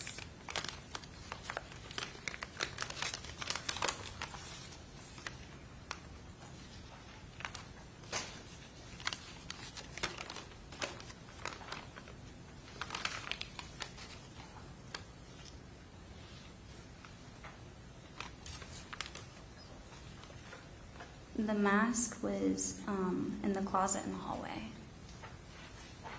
And it may be that some hallway photographs are here. So let's look back then at the next photo of 52M. Is this that same hallway, but just from a different vantage point where you found those green cases, 52M? Yes, ma'am. What is that in the center of the photo there? That would be a vest. And did you have an opportunity to process that as well by photographing it and laying it out in 52N? Yes, ma'am.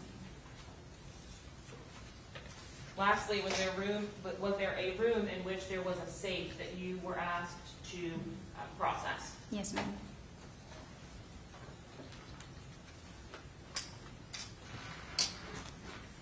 In 54A, is this the safe that you were asked to process from this same residence? Yes, ma'am. And did you have an opportunity to photograph the contents of that safe? Yes, ma'am. Does 54D fairly and accurately represent what the safe looked like when it was open? Yes.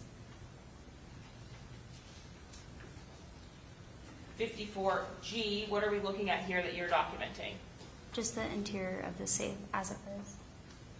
As it relates to the firearms or the rifles that are located inside of that safe, were those rifles ultimately impounded into evidence? Yes.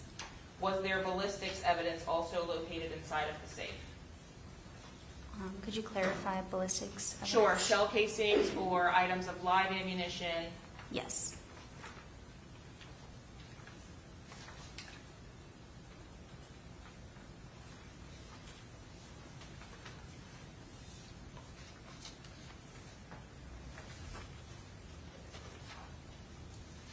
Were there items of live ammunition also located in various places about the room? Yes.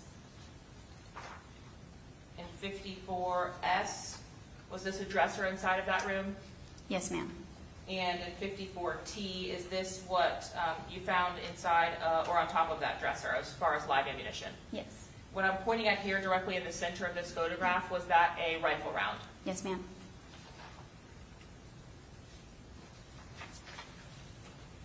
Was that dresser located directly next to the safe? I do not recall. I'd have to look at my pictures.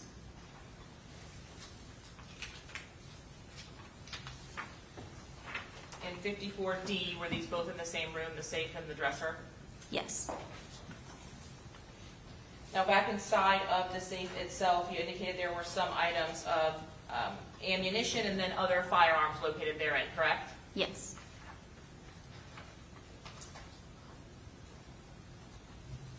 In your processing of the safe, did you collect an item in 54Y that looked like this? Yes. Do you know what that is? It's a brass catcher. Were you able to document the contents of that brass catcher in 54Z?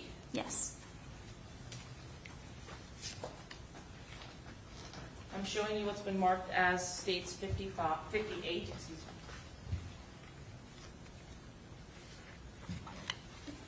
Do you recognize this package? Yes. And did the contents of this package come from the interior of this brass catcher as we're viewing this photograph? Yes.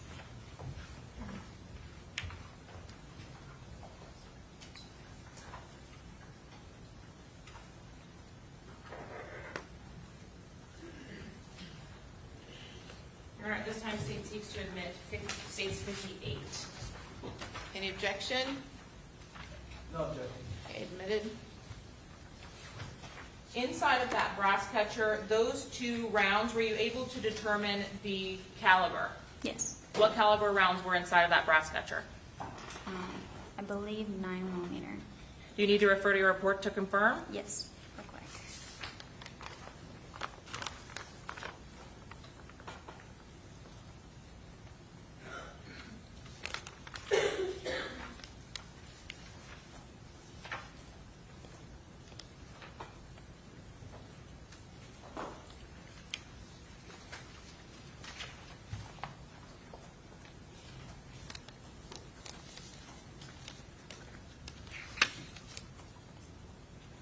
Yes.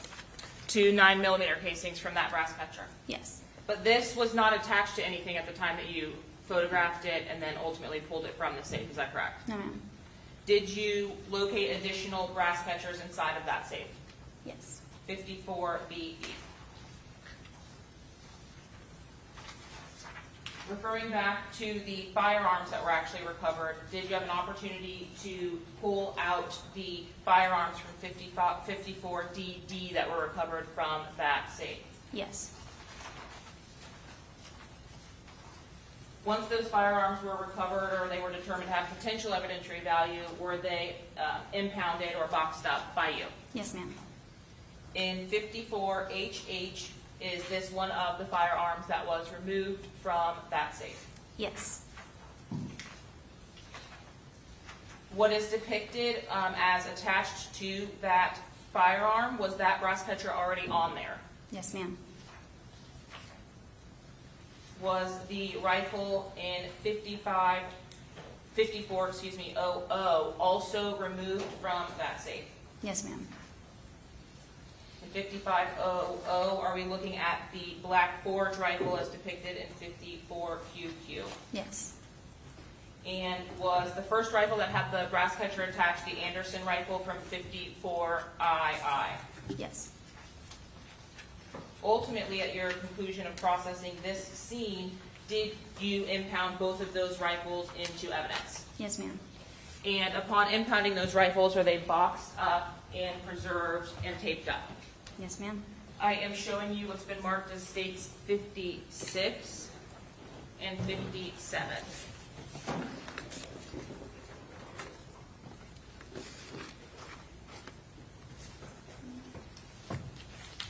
Do you recognize both of these boxes as having been the boxes used to impound both of those firearms? Yes, ma'am.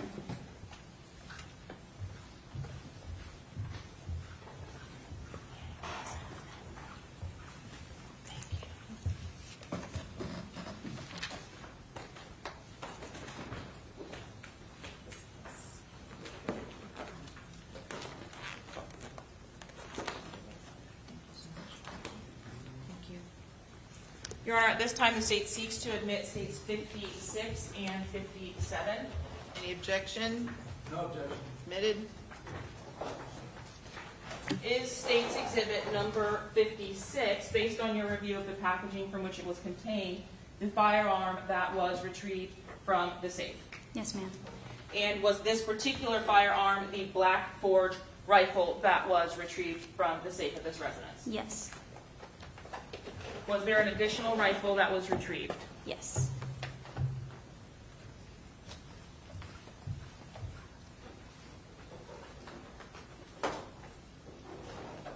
I'm showing you what's been marked as states 57. Is this the second rifle that was retrieved? Yes. And is this how the rifle was collected? No. Okay. What change, if any, was made when you collected it? There was a tape on the handle that I cut off and I preserved. Can you take a look at states 57 and tell me where on the handle and describe for us what you're talking about? Yes. On this handle right here, and there was tape wrapped around it, adhesive tape that I cut off, and I preserved for DNA. Okay, if you'll just say that into the mic, I think we got caught up there. Sorry. Yes, just on that handle, there was adhesive tape wrapped around it that I cut off, and I preserved it for DNA. So on the handle of the firearm itself? Yes, ma'am. As it relates to this brass catcher that's attached to the right side of the firearm, was that affixed to the rifle when you pulled it out of the safe? Yes, ma'am. And was this sight on the top of the rifle also affixed to it when you pulled it out of the safe? Yes, ma'am.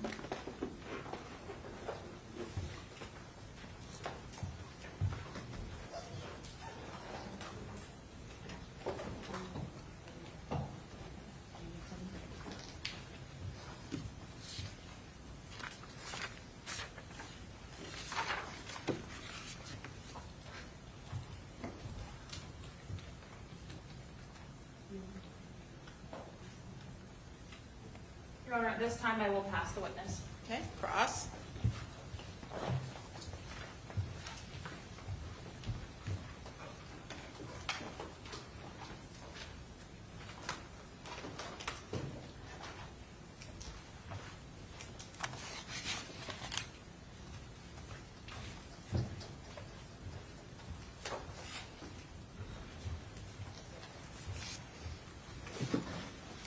Good morning. Morning. All right. So you assisted with the search warrant at the residence, is that correct? Yes. That's Sean Gathrigh's residence? I don't know. You don't know who lives there? No Do idea. you know how many people live there? No idea. Do you know how many bedrooms are in the house? No. I would have to refer to my report. You could.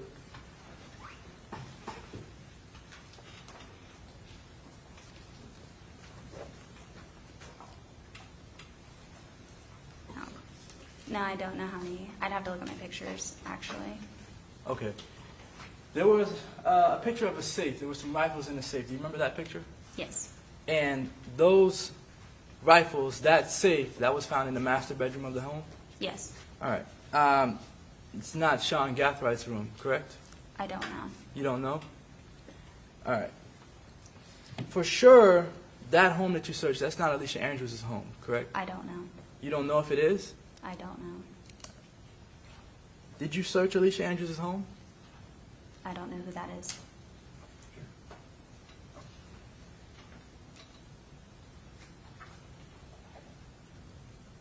So you wouldn't know if Alicia Andrews' DNA or prints are on any of the weapons that you found? No. You wouldn't know if Alicia Andrews' DNA or prints are on any of the casings or the gun parts that you found? No. You wouldn't know if her DNA or prints are on any of the cardboard boxes that you found? No.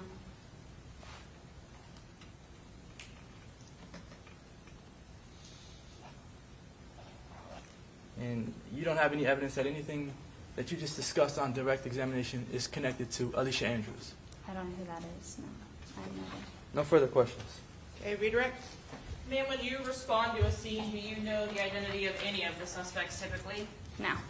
Do you know the underlying circumstances or facts of the case? No. Is your job strictly related to the processing of the scene you respond to? Yes. The facts that are provided to you, are they relevant to the investigation, the whodunit of it all, or is it just for the purpose of processing? Just for processing evidence. The items of evidence that you did receive, did you relay that you did process or impound into evidence, did you relay all of that information to the detective on the case? Yes. No further questions, Your Honor. Okay, may this witness be excused? Yes, from the state, Your Honor. Okay, thank you. Free to go. All right, who's your next witness? Detective Richard Meader.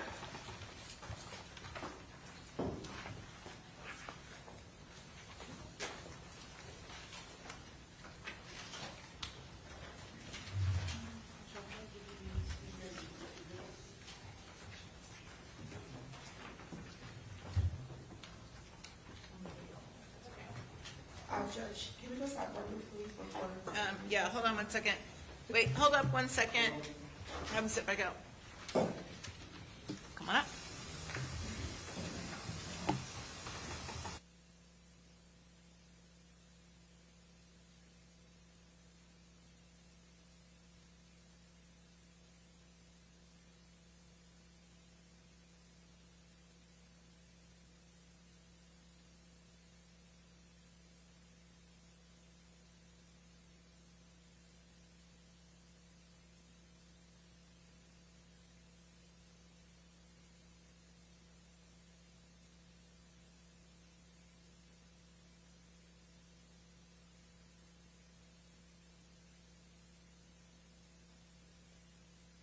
For a moment, I'll be with you momentarily. Just tell the detective to sit tight. All rise.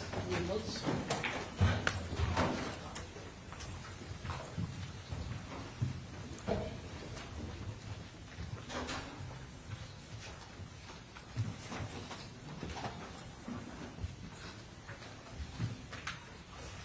Okay, so what are you objecting to?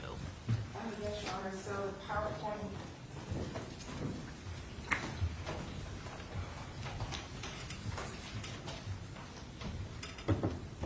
You want a copy of it? I do. Okay. So the first objection would just be to the actual statutes being listed. think it's inappropriate for the witness to advise the jury of the law. That would be Your Honor's purview.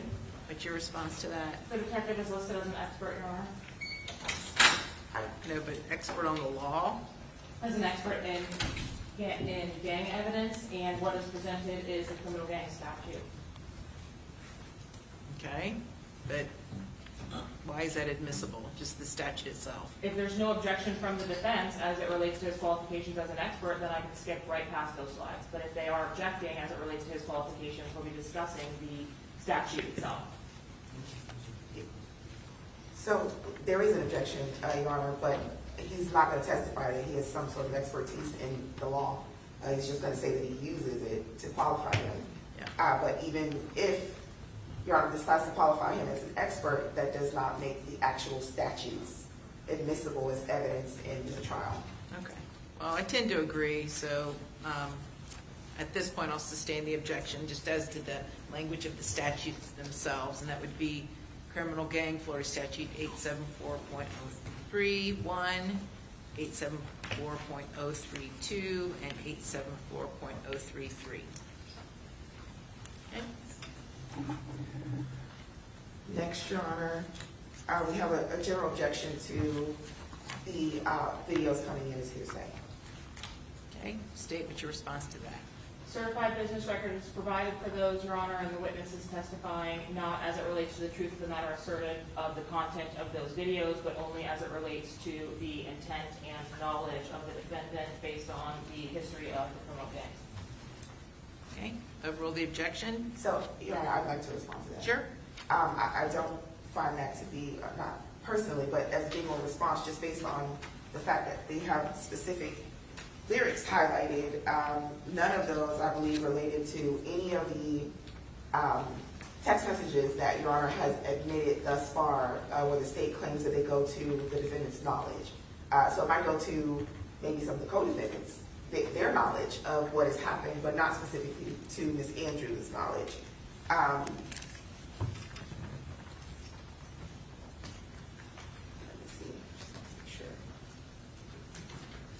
So I believe there's maybe 3 or 4 different videos that the state is intending to admit, and I didn't count, but there are multiple murders or shootings that are addressed according to the state in here that are not going to be discussed in this case.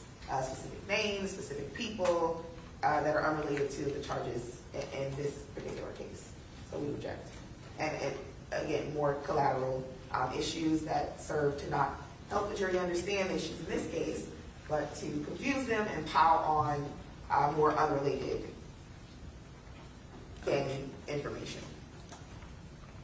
All right, what's your response? Your Honor, the same response that we provided in our earlier motion as it relates to the gang evidence. These videos, at least the first 2 videos, are posted back to back, one from each side of the gang, to explicitly explain the history of the gang, as well as being provided to describe the events that have occurred. The defendant's messages absolutely encapsulate several of the lines that are related in these songs, specifically talking about some of the people who have died. The names that are listed in these songs are also in her messages. So as it relates to that representation, not directly linked to the messages from Ms. Andrews, they in fact are. As it relates to these videos, there are 2 videos each, back to back, one posted a month apart, and the others posted close in time together. And again, it's for the detective to testify about the background of the gangs and the issues as it relates to the back and forth between the 2 groups. Okay. And Your Honor, this is becoming a feature of the trial. We are now spending a significant amount of time talking about, well, first I dispute the fact that in the messages that have been admitted thus far that the court is allowing in, I believe there's discussion maybe of one person from Ms. Andrews. There's a name of one person that was murdered. There's not some sort of drawn out discussion where she is dropping names of, all of these people. So I dispute that. But beyond that, this is becoming a feature of the trial. We are now spending a significant amount of the jury's time, and everyone else's time, the court's time, discussing the drawn out details of what has happened back and forth between these gangs. Well, no evidence has come in yet regarding the back and forth between the gangs. This is the first evidence that the jury's going to hear.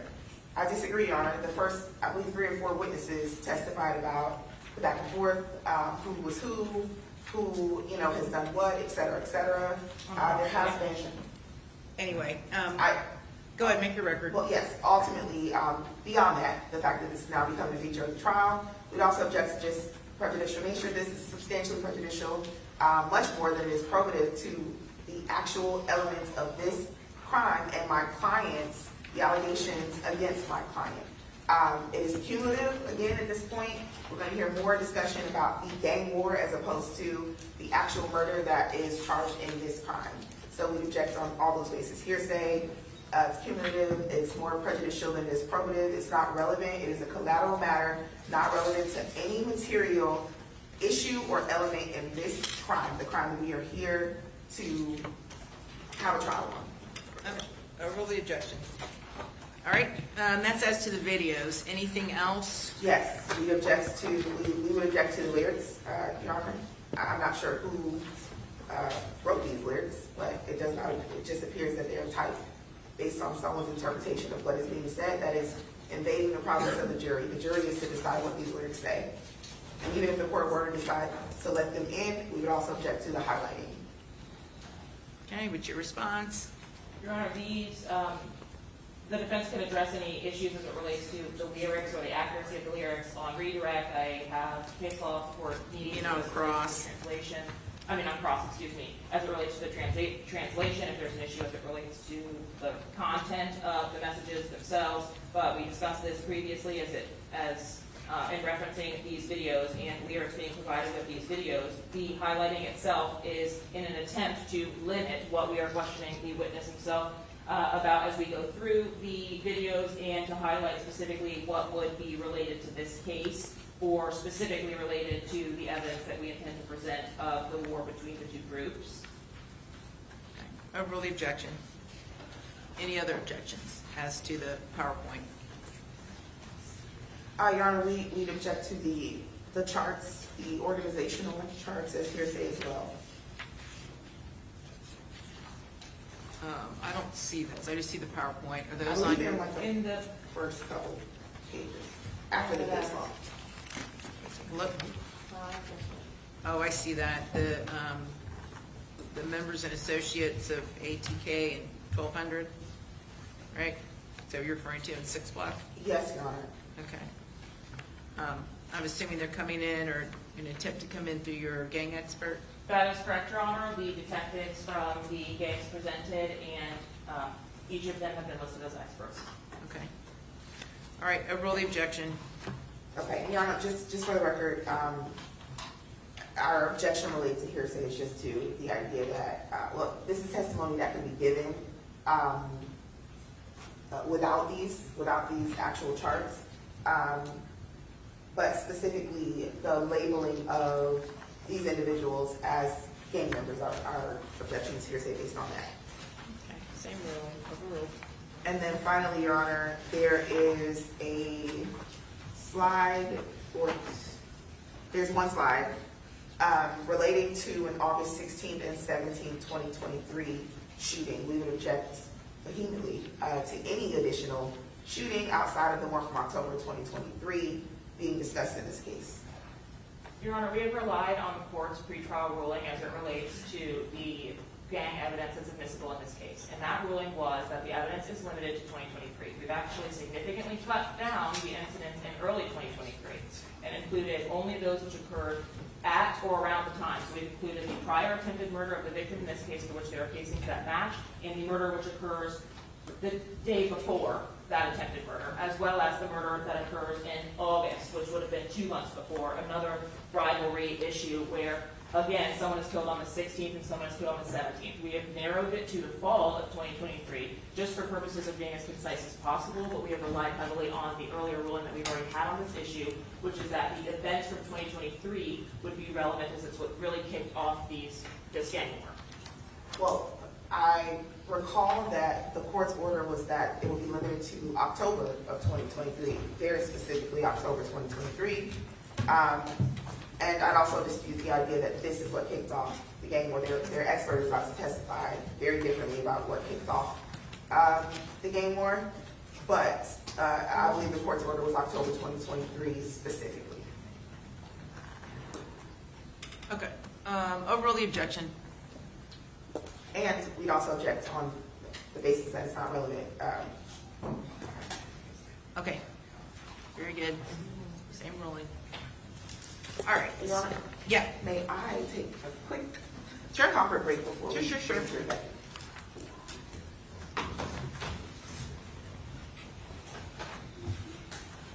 This is Mer. Here's your PowerPoint back.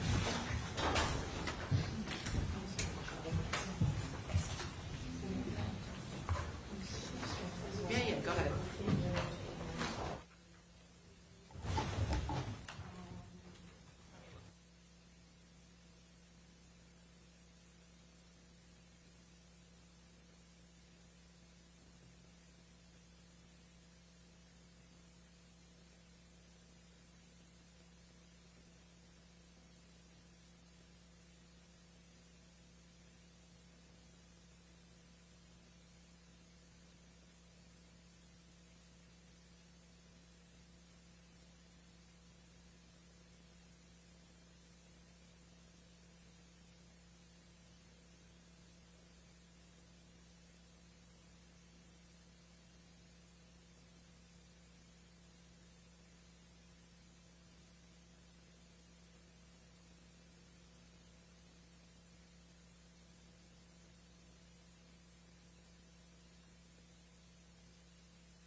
tit for tat, the payback murders between the rival gangs really flared up from what the state has alleged. It's page 25. Page 28. Mr. McLyman said, okay, as far as I guess the state's motion right now, are you holding it in abeyance until? And I said, well, I'm granting it. I'm granting the motion in part specifically as to conduct that occurred in 2023, okay? So conduct that occurred in 2023, the acts of violence between the parties, the rival gangs, I find is admissible collateral crime evidence as being inextricably intertwined. Okay, very good. Let's get going. Let's bring in the detective.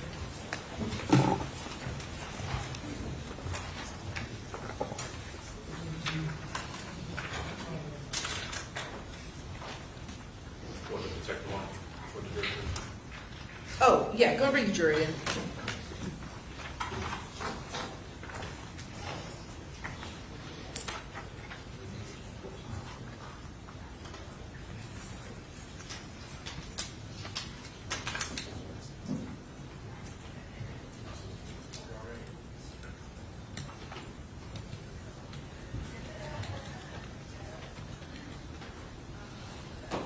All set, Judge? Yep. All rise.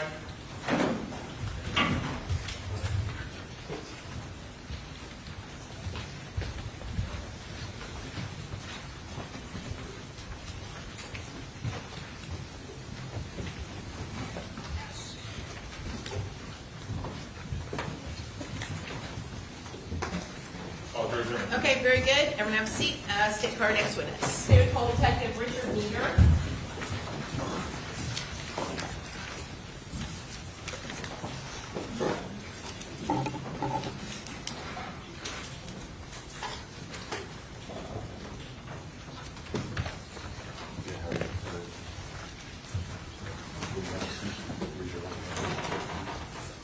Do you swear or affirm that the testimony you're about to give will be the truth, the whole truth, and nothing but the truth, so help you God? Yes, ma'am. Thank you, sir.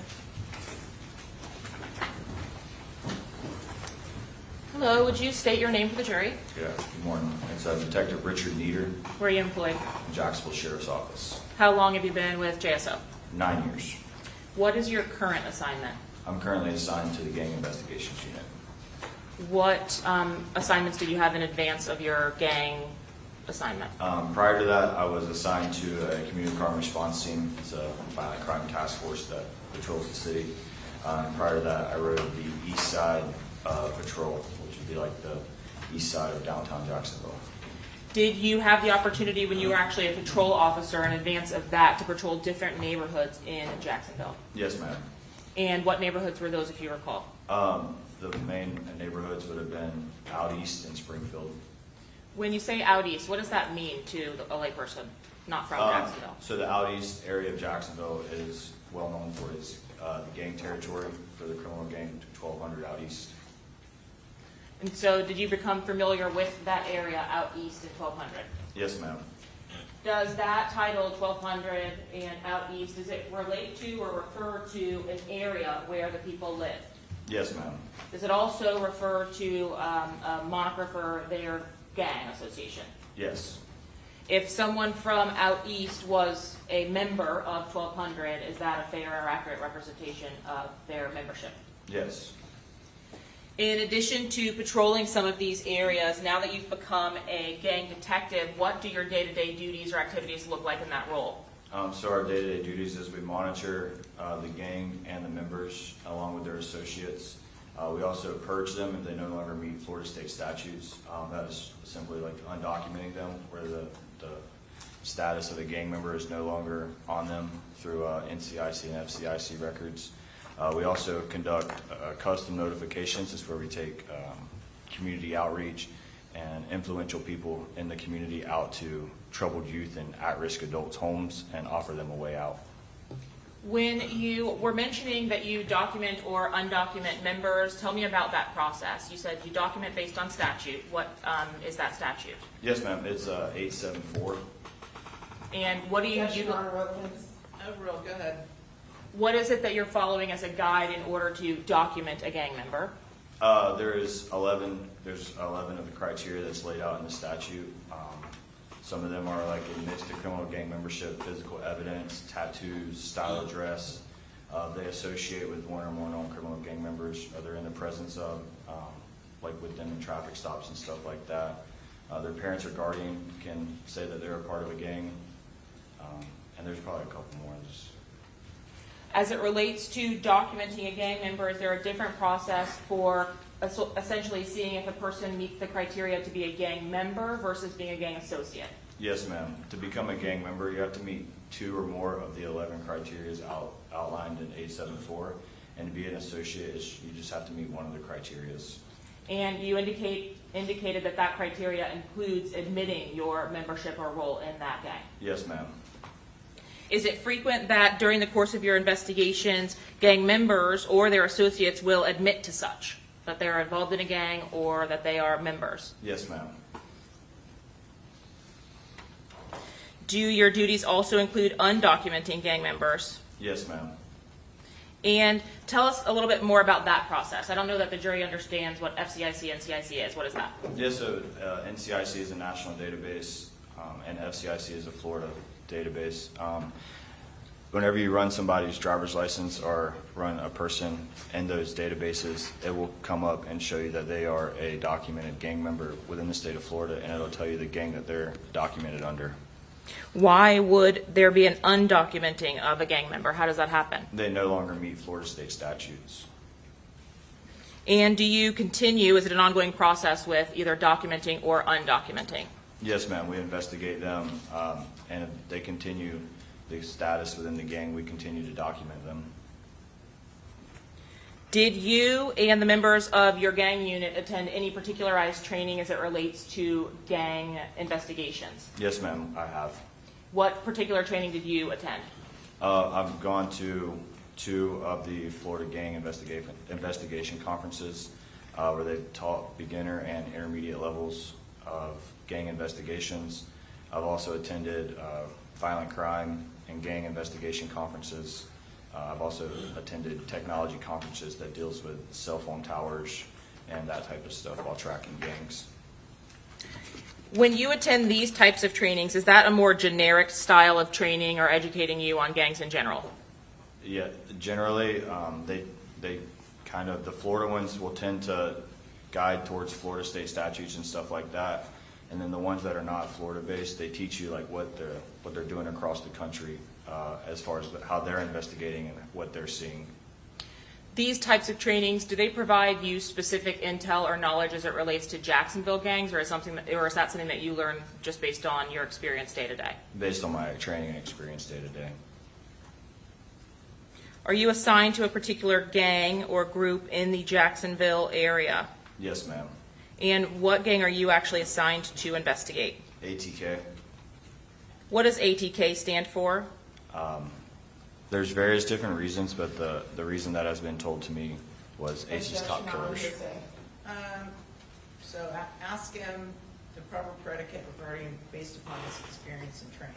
Based upon the training and experience that you have day to day, have you learned what ATK stands for? Yes. Objection, Your Honor, calls for hearsay. Overall, go ahead. If I may add, Your Honor, this witness has not been qualified as an expert at this point, so he cannot testify to hearsay. Do you wish to voir dire him on his qualifications? I do. Okay, go ahead. I'd wait until she attempts to No, qualify him. do it now. No problem.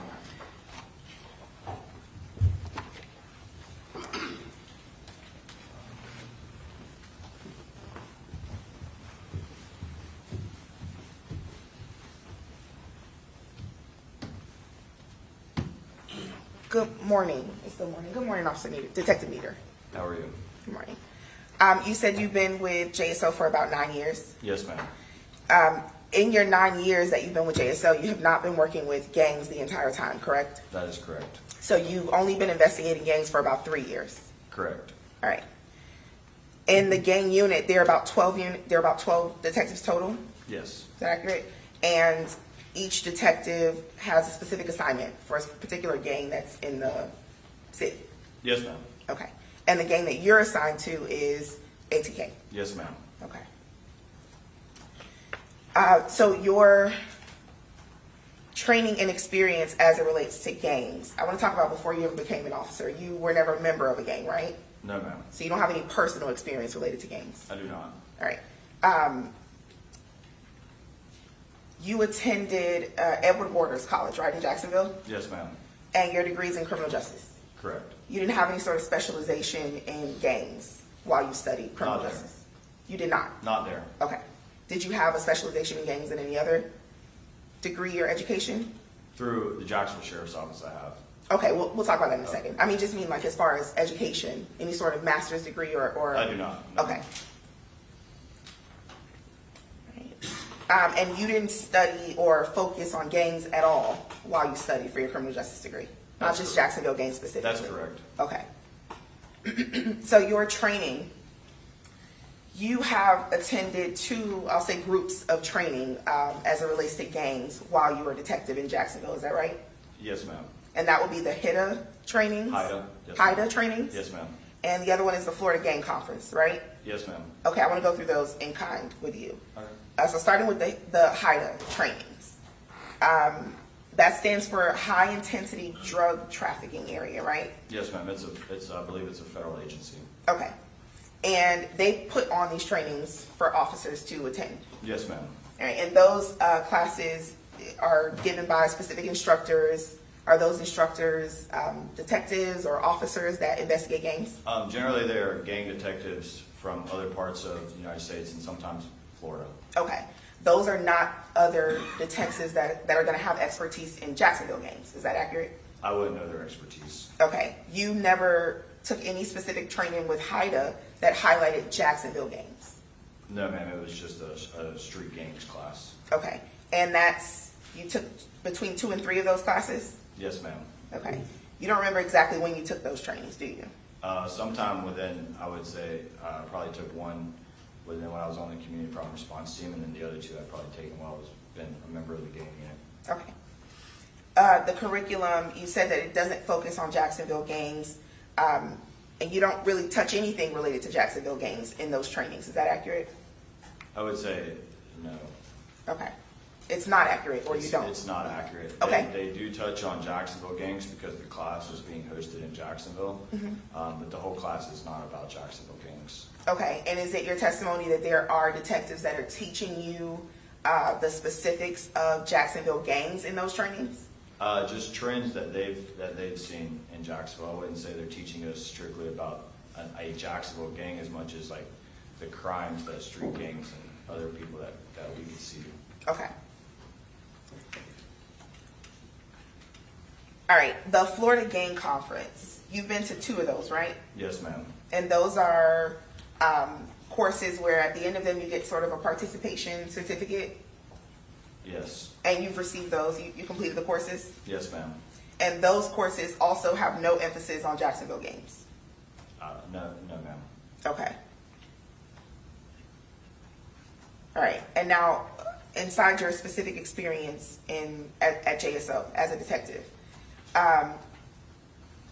you didn't investigate gangs as a patrol officer, is that right? That's correct. And the community response team, they don't investigate gangs specifically, right? No, ma'am. You already mentioned you don't personally know anyone that's been in a gang. Drill rap, you would say, is an important piece of this as well, right? It could be, yes. You don't listen to drill rap outside of when you're working, when you have to? I listen to it for my job, yes. Right, only for your job? Correct. You're not a fan of it? It's not something that you have attempted to understand outside of when you're investigating these gangs? I would say I understand it so I can do my daily duties as a gang detective.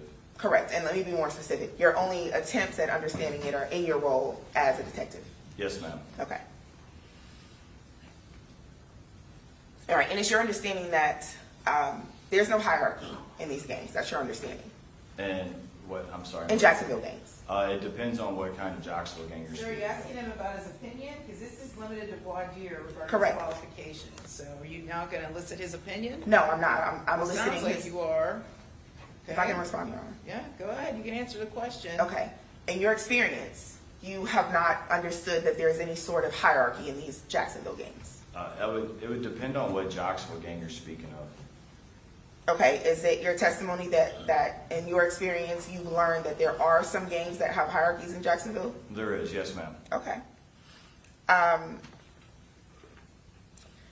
you wouldn't be able to, you have not learned in your experience or your training about any sort of initiation that these gangs in Jacksonville may have? Once again, it would depend on the gangs you're speaking about. I'm speaking specifically about the gangs related to this case. So I'll list them: ATK, 1200, 6 Block, those gangs. I'm not sure about any initiation into those gangs, no ma'am. That's not something that you've learned in your experience. No ma'am. That's not something that you could testify to the jury about. Correct. You've never written any sort of publication on gangs in general or specifically Jacksonville gangs? I have not. You're not even quite really sure what a publication is as it relates to your expertise. Is that accurate? Like, yeah, what would you mean by publication? Like a book? A book or some sort of article where you've done research and gathered information to teach other people about? I would say that our field investigative reports and documenting gangs and gang members would be a publication as to I've written about gangs. Well, I'm not asking what you write about in your investigations. I'm asking about scholarly things that have been published and peer-reviewed from other experts. No, ma'am, I've never written a book or a news article or anything of that Okay. nature. You've never read any publications on gangs either? Just stuff to do on my daily duties. You've never, you said written any books. You've never read any books on gangs either, have you? I have not. Okay.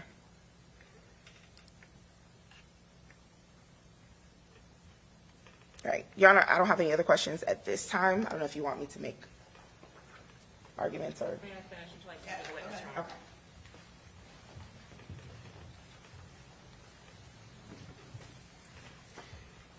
Detective, when you attend the trainings or conferences on gangs, when you're receiving those presentations, are they related to the bigger gangs that are commonly known across the country, the Bloods, the Crips, that type of thing? Yes, ma'am, generally. Are these programs nationally recognized and presented at agencies across the nation? Yes, ma'am. As it relates to your specific publication or publicizing of the information that you collect in your day-to-day duties, do you or any members of your unit make it a regular practice to publicize or publish articles based on the tactics that you use to make arrests and develop cases of criminal gang members? No, ma'am. Okay. Would that be harmful to your case or investigation to do so? Yes. As it relates to your attending these conferences, are those mechanisms of continuing legal education for techniques in tracking gangs? Yes. As it relates to those same conferences, do you obtain information as it relates to new technologies, new tactics? Pardon me? I'm objecting to leaving. Overall, go ahead. Do you obtain information as it relates to new technology or new tactics that are being seen across the nation with other agencies? Yes, ma'am. Are you attending those conferences for the purpose of learning information about the gangs in Jacksonville specifically? No, ma'am. We attend those conferences to try to become better detectives in the investigations that we conduct in Jacksonville. As it relates to the gangs in the Jacksonville area, do you and essentially the active members of that gang believe that you have the most knowledge about the ATK gang? Yes, ma'am. As it relates to the other members of your unit, do you work with them or alongside of them when you're investigating ATK-related crimes? Yes, ma'am. Are you the point of contact if an ATK gang member or associate is believed to have been involved in any crime in Jacksonville? Yes, ma'am. Would that be the same for all other detectives in their assigned gangs? Yes, it would. As it relates to the other assigned gangs, specifically related to this case of 1200, ATK, and 6 Block as a total, are you all required to still be familiar with the other gangs despite your assignment to one specific group? Yes, ma'am. We have to have general knowledge of all of the gangs in Jacksonville. Just when if something was to happen and I was the one that was up and available, that I would have to respond and have the general knowledge to give the intelligence to other investigating detectives about what occurred. And when you say if you were the one that was up, are you actively on call as a member of the gang unit? Yes, ma'am, all the time. Do each of the detectives in that unit hold the same responsibility? Yes, ma'am. If called to a scene, are they required to understand the neighborhood, the parties involved, etc.? Yes, ma'am. If there are facts that need developed as it relates to ATK, 1200, or 6 Block, are the members of your gang unit called to respond? Yes, ma'am. And how much of your workday, day to day, is dedicated to working gang cases? All day. That's we only deal with gangs. And you develop that knowledge, you indicated before, by doing what on a day-to-day basis? Just investigating them through social media, through music videos, and other means. By other means, without telling me what is said, do you also interview the members of those groups? Yes, ma'am. Do you interview the family members of those groups? Yes, ma'am. Is there another individual that you can think of that has more particularized knowledge about the Jacksonville gangs than yourself and your associates as it relates to the gangs? Sustain the objection. Do you commit your job day to day to working up not only the information about the gangs in Jacksonville as a whole, but ATK? Yes. Your Honor, at this time I would tender the witness. Okay, well, the witness has already been tendered, so the question that was left on the table was, what does ATK stand for? There was an objection, and I'm going to overrule the objection at this point. I'm sorry, you said the witness has been tendered as an expert? I didn't. We don't tender as experts anymore. We just allow questions to go forward or not. And so after the voir dire regarding this witness's qualifications, I'm going to allow the question to be asked and answered. Okay? All right. During your course of your time as a gang detective, did you develop information as it relates to what ATK stands for? Yes, ma'am. And have you had an opportunity to develop the potential members of that group in your time working up the ATK gang? Yes. As it relates to the term ATK, what does that stand for, if anything? Based on my training experience, it stands for ACE's Top Killers. And ACE's Top Killers, is there a meaning behind that? What does that mean, or what does that relate to? The name ACE would be the face or the head of ATK. His rapper name is Young and Ace. Why does he then become the head of that group? Based on my experience, he's the most influential. He's got the most views as far as his music. Are you familiar with the drill rap scene as it relates to each of these groups? Yes, ma'am. Speaking to you today specifically about ATK, 1200, and 6 Block, are all involved in the drill rap scene. Yes, ma'am. Is the scene something that you follow closely day to day? Yes, ma'am. Where are the music videos that are created by these groups posted? They're posted on their social media accounts and YouTube. What social media accounts are included in the accounts that are posted to? Like you saying, like the name, like Instagram. They go on Instagram, and sometimes they go on X, which was formerly known as Twitter. As it relates to ATK specifically, ACE's Top Killers with a face of Ace, is he the most influential or most followed person from that group? Yes. How is it that you're able to determine that he then becomes the most prominent member? What are you observing to make that determination? It seems that based on the investigation was that everybody seems to follow him where he's at. There's usually a bunch of people. He has the most Objection, not followers. speculation. Overruled, go ahead. He has the most followers on social media, on his accounts, and he gets the most views on his videos on YouTube. Now, multiple members from these groups post or have music careers, right? Yes, ma'am. How is it that you are able to determine a view count or a popularity count when you're looking at these YouTube videos or videos posted to YouTube? On YouTube, when you watch the video, it'll tell you how many people have viewed it below the video. And are those videos something open to the public and viewable to the public? Yes, ma'am. How about the social media profiles of the members of ATK? Most of them are public. There are some of them who have private profiles, but for this right now, Ace's profile is public. As it relates to 6 Block, do you do the same thing? Despite not being directly assigned to that group, are you following that group closely? I do follow them, but not as close as other members of our unit. Specifically, do you know who the members of 6 Block are? Not all of them, but I could name off a few of them. By a few, what's that number? Maybe like 3 to 5. Okay. And have you had an opportunity to meet with and discuss the developments that the person that is assigned to the 6 Block group would have had in his investigations? Yes, ma'am. What is the name of that individual that's assigned to 6 Block? His name is Detective McCullough. As it relates to 1200 and that group, who is assigned to 1200? Detective Griffin. Day-to-day when there are developments, so say that a crime is reported, do you all work independently or together in order to ascertain what the issues are currently between the groups? We would work together. In ultimately identifying the members of ATK as it relates to this case as, or the relevant members of this case, were you consulted by Detective Nieder in his creation of a chart? Yes, myself, Detective Drabeck and I, and McCullough and Griffin all pitched in to make the chart. Is it common that you all work together to develop cases, develop what's going on between the gangs with each other, et cetera? Yes, ma'am. They intermingle a lot. As it relates to what we've talked about as being ATK and 1200, what is the difference between those two groups? One of them, ATK, is they're two separate gangs, but they associate with each other through music and just like having a common enemy. Who is the common enemy of ATK and 1200? It would be the groups on the north side. The prominent one over there would be 6 Block.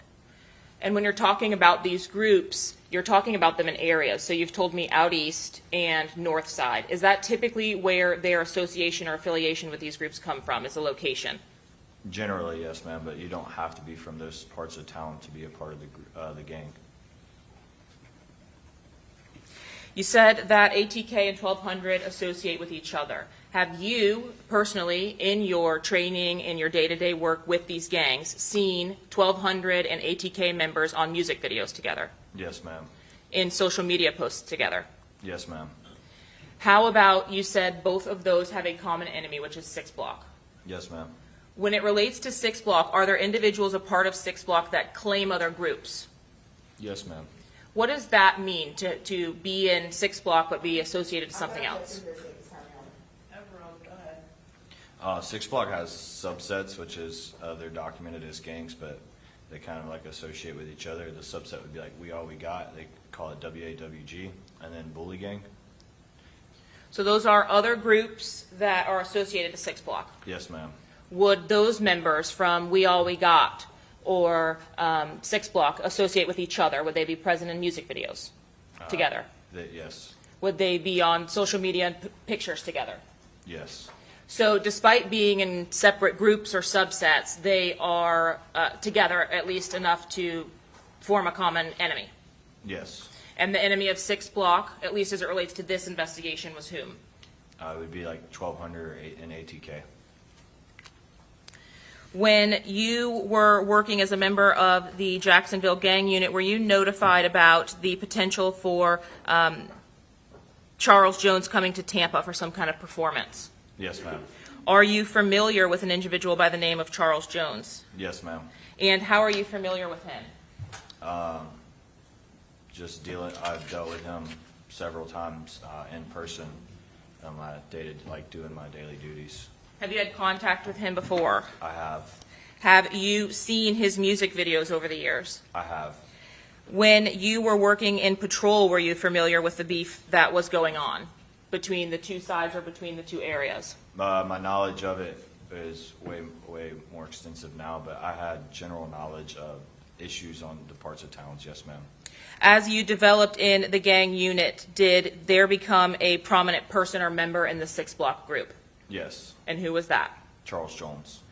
As we've discussed in the ATK, ACES Top Killers group, is that the same level of prominence that we now have with 6 Block and Charles Jones? Yes. Does Mr. Jones also have that music career that we've discussed? He does. And is your position or your opinion based upon his position in 6 Block based on what you've already indicated was the same for Ace or Yes. Young and Ace? Yes. Is he the person in 6 Block with essentially the most views? He is. And when videos or music videos were released by ATK, if we start there and talk about Young and Ace, were those videos that you personally and members of your unit would watch? Yes, we would. What is your process in viewing the drill raps or music videos that are released by each of these sides? My process is I listen to it, the whole thing through, and then after that I will break down the video. You can collect a lot of good evidence towards the gang in them as far as like hand signs and clothings and other stuff of that nature.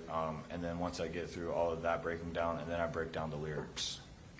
Do you work with the other members of your gang unit in order to accomplish the review of these videos and discuss potential crimes surrounding them? Yes, we do.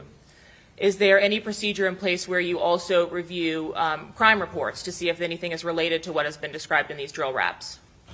Yeah, generally the drill raps, they come after the crime, so they'll talk about stuff that has already happened. So at the time that you are watching these drill raps on YouTube, for example, do you, when you're viewing it, just based on your day-to-day training and experience, your duties day-to-day, relate this video is related to X incident? Yes. Have you personally, whether now in your time with the gang unit or earlier before that, responded to the incidents of violence between ATK and 1200 and 6 Block? I have.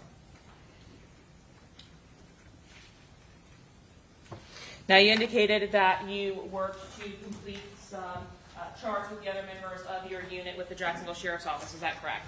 Yes, ma'am. I am showing you now what has been marked as State's Exhibit 90A. Do you recognize the individual depicted in that photograph? That's Charles Jones. And I am showing you 84A through C. Please take a look and tell me if you recognize the items depicted there.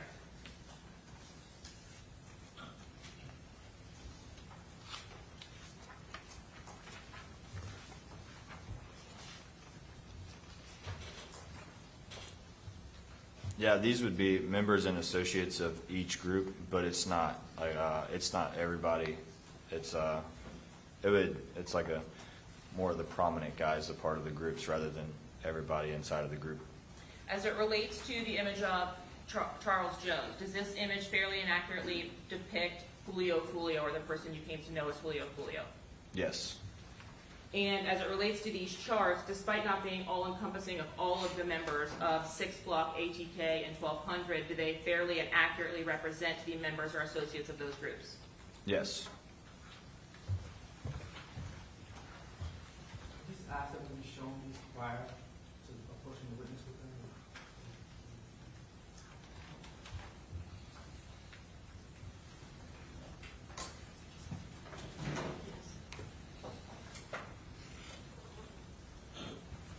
At this time, Your Honor, the state seeks to admit States 90A and 84A through C. Any objection? No objection to the photo of Mr. Jones. We just renew our previous objection to the chart. Okay, very good. Same ruling, so 84A through C will be admitted as well as 90. I'm showing you on the screen, if you can look over your shoulder there, what I've previously shown as 90A. Is this the person that you know to be Charles Jones? Yes, ma'am. And were you alerted to an incident having occurred in Tampa in June of 2024 resulting in the death of Mr. Jones? Yes, ma'am.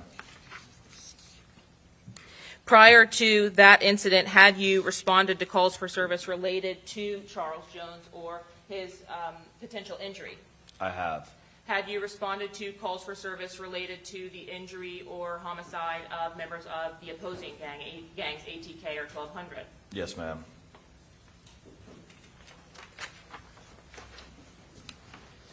Speaking specifically about your viewing of the music videos in these particular cases, did you have an opportunity to view the music videos put out by Young and Ace in advance of your coming to the unit? I'm sorry, can you ask that? Before you came to the gang unit, were you aware of these drill raps in Jacksonville? I was, just based off of my time in the community problem response unit. Since you're having come to become a detective in the gang unit, have you studied the videos that have been released, the music videos or drill raps released by Young and Ace? I have. Have you studied the music videos or drill raps released by Charles Jones? I have. Let's speak specifically about the evidence that you previously mentioned as the charts that were created by your unit.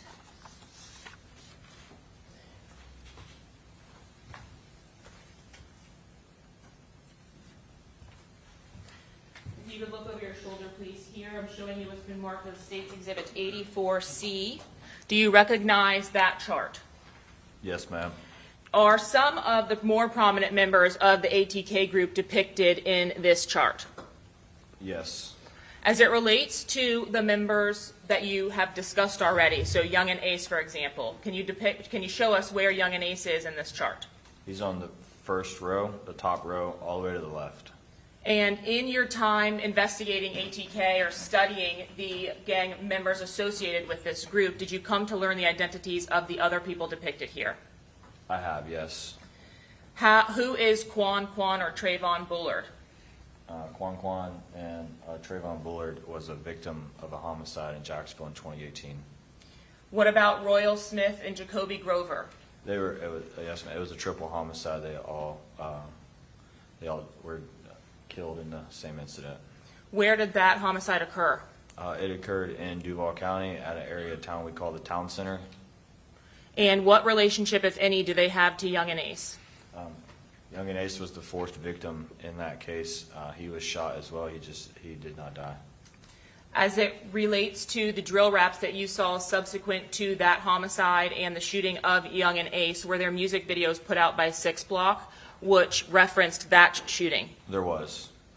Was there a nickname associated to Royale Smith in the middle photo there? Yes, ma'am. His nickname was 23. So just the number? Yes, ma'am. And as it relates to Gutta Zay or Isaiah Chance, did Isaiah Chance represent ATK? He did. He is a member of ATK. And did he have any associations or affiliations to other groups? He had an association with 1200. When we speak about your observations or your review of the social media profiles of each of these individuals, did you have an opportunity firsthand to review the social media posts by Isaiah Chance in his falling out with ATK? I did, yes, ma'am. Was there a group for which Isaiah Chance begun relating himself after his fallout with ATK? Are you asking what the post was? No, what was the group that he then wanted to associate himself with or did post to associate himself He then with? associated himself with 1200. When talking specifically about Antonio Tilley depicted in this image, is Mr. Tilley alive or deceased? Mr. Tilley is deceased. And are you familiar with how that homicide came about? Yes, ma'am. Did you respond to that scene specifically yourself? Yes, ma'am. And was that homicide referred to in the drill wraps? Yes, it should be. The homicide of Antonio Tilley, is Tilley mentioned in the drill wraps between the groups? Excuse me. He is. He's mentioned in them. As it relates to the group 1200, did you have particularized knowledge about the group 1200 as well, just in your role as a gang unit detective? I do.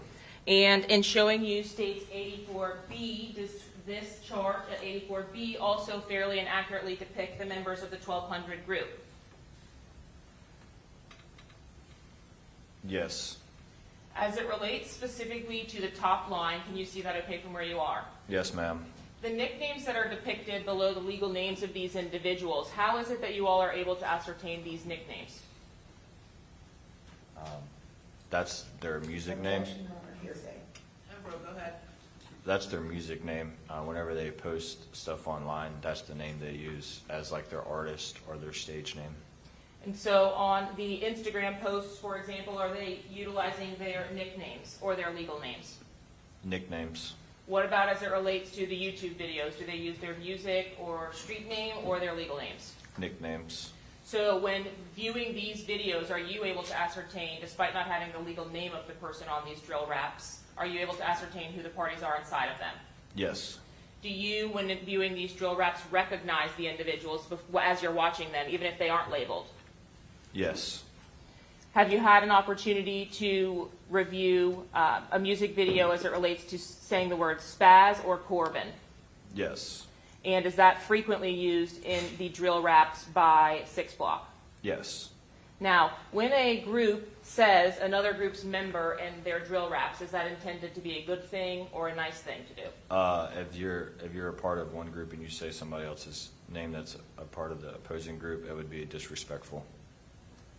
And have you had an opportunity to view music videos from Waka with the Choppa and Spin a Benz? Yes, ma'am. Specifically as it relates to their music videos with members of ATK, have they been documented as having videos together? Yes, ma'am. can you think of a video that would be reflective of members of ATK and members of 1200 together? The most popular one would be Who I Smoke. And by most popular, are you referring back to what you've already advised were the YouTube views? Yes, ma'am. Lastly, as it relates to 6 Block, can you confirm that it was determined in States 84A that Charles Jones was a member or active member of the gang 6 Block? Yes, he was. And his associates, as depicted here on this chart, were you able to determine or recognize the individuals depicted? Yes. Were there individuals included on your 6 Block summary as some of the bigger players with 6 Block that are also deceased? Yes, there's some that are deceased on there. In referring specifically to the second photograph next to Mr. Jones, Bibby, is that an individual who is deceased? Yes, he is. Is that an individual who is frequently referenced in the drill raps from ATK and 1200? He is. In the photo depicted just below Bibby, who is Therese Powell? Therese Poe is another Jacksonville artist who goes by the name of K. Shorty. And is he a 6 Block member, affiliate? Tell me how it is that he's associated to 6 Block. Therese Poe would be a part of We All We Got, WAWG. At some point, was he directly associated to 6 Block? Yes, WAWG is associated to 6 Block. Is that what you've described earlier as one of the subsets? Yes. And would he be frequently depicted in videos or images to social media with other members of 6 Block as depicted here? With some of the members, yes, but not all. When we see in the photo that is on the second row and second one in, so Tiki Williams, is that someone who you're familiar with? Yes. Are you familiar with whether his name has been referenced by 1200 and ATK members in drill raps? It has. When you all are referencing these drill raps or the music videos themselves, are you just accessing them from the internet, plainly YouTube, watching the videos, etc.? Yes, ma'am. Generally, they'll post like little snippets of it on their social media with the like name of the song or like a link to YouTube, and then you can go to YouTube and watch the whole video. And you have had an opportunity to review or view 4 specific videos as relevant to this particular case. Is that correct? Yes, ma'am.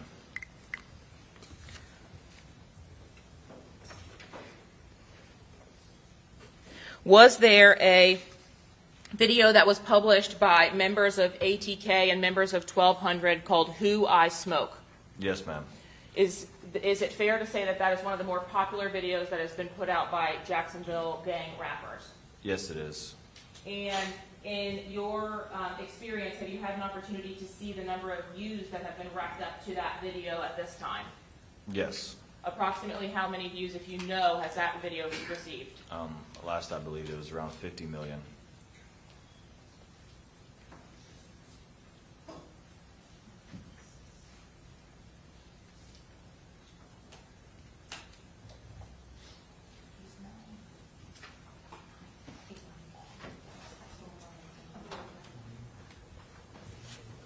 And you've had an opportunity to review the Who I Smoke video in its entirety? Yes, ma'am. One time or many times? Many times. As it relates to the response video, was there one posted by members of 6 Block? There was. And who posted a video in response to that? Charles Jones. What was the title of the video that was posted by Charles Jones in response to the YouTube video made by ATK and 1200? The name of the video is When I See You. And ultimately, as it relates to the YouTube or music videos in this particular case, were there videos posted after the death of Charles Jones in 2024? There was. Did those music videos come from members of ATK and or 1200? Yes, ma'am. Specifically, as it relates to a music video by the title of Game Over, who was the music artist that made that video? Young and Ace.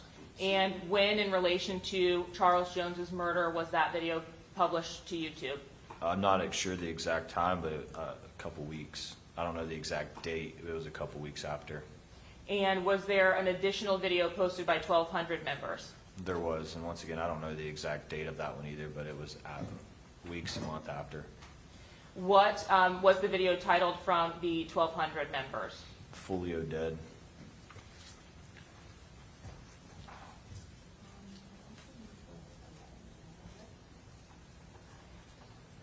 All right, are you getting ready to play the videos? Yes. Okay, so I tell you what, it's 12:15, so it's probably a good time for us to go ahead and take our lunch recess. We'll come back and then you can play the videos, okay? Yes, ma'am. All right, so if you all can be back at 1:15, we will continue with the trial. And just remember my previous admonition while we're on the break, don't talk to anybody about the case, all right? Okay, see you all back at 1:15. All rise.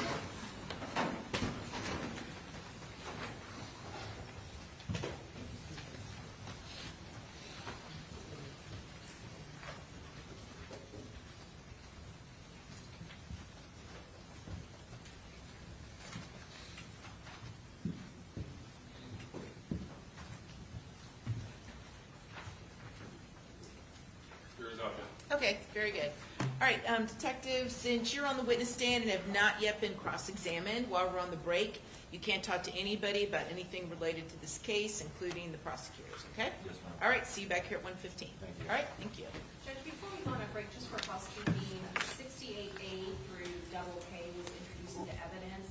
There is no 68W for the record. I had my secretary go look at our master list and confirm that, so I just want to make that a note on the record.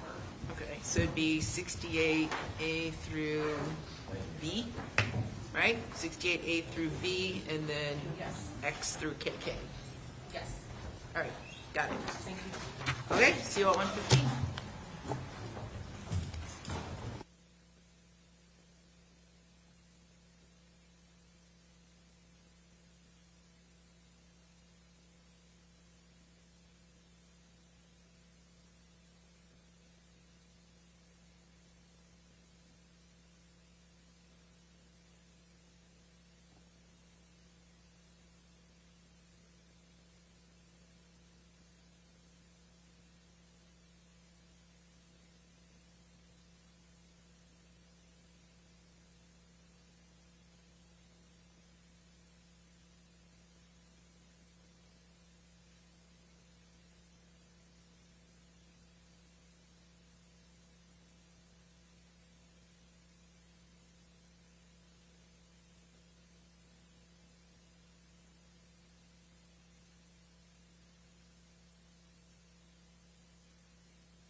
We're back in session.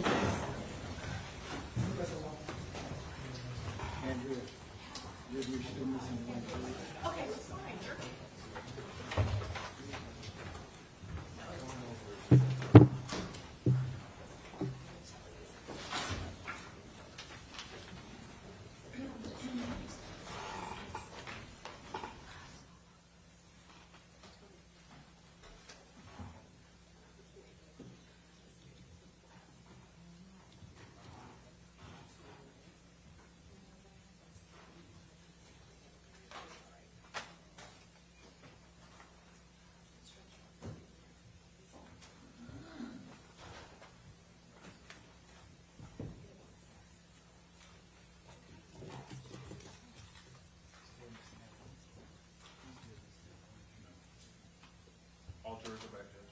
Okay, very good.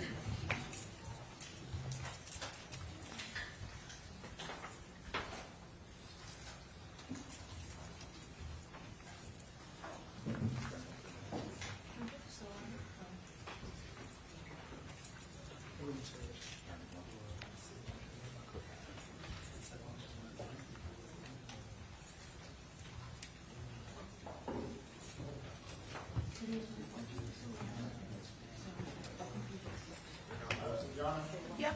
Just want to bring to the court's attention. Just want to bring it to the court's attention that in between the break, I jumped on the elevator with a person that was a juror. Didn't know it was. Okay, thank you for alerting me. There was no conversation or anything, I'm assuming. None whatsoever. Okay, all right, thank you very much. All right. Defense counsel's present, defendant is present, state's present. You guys ready to continue? Is that a yes? Yes, Your Honor, I Okay, apologize. where's the detective? Yeah. I think he's six. Yeah, just go ahead and have him retake the witness stand.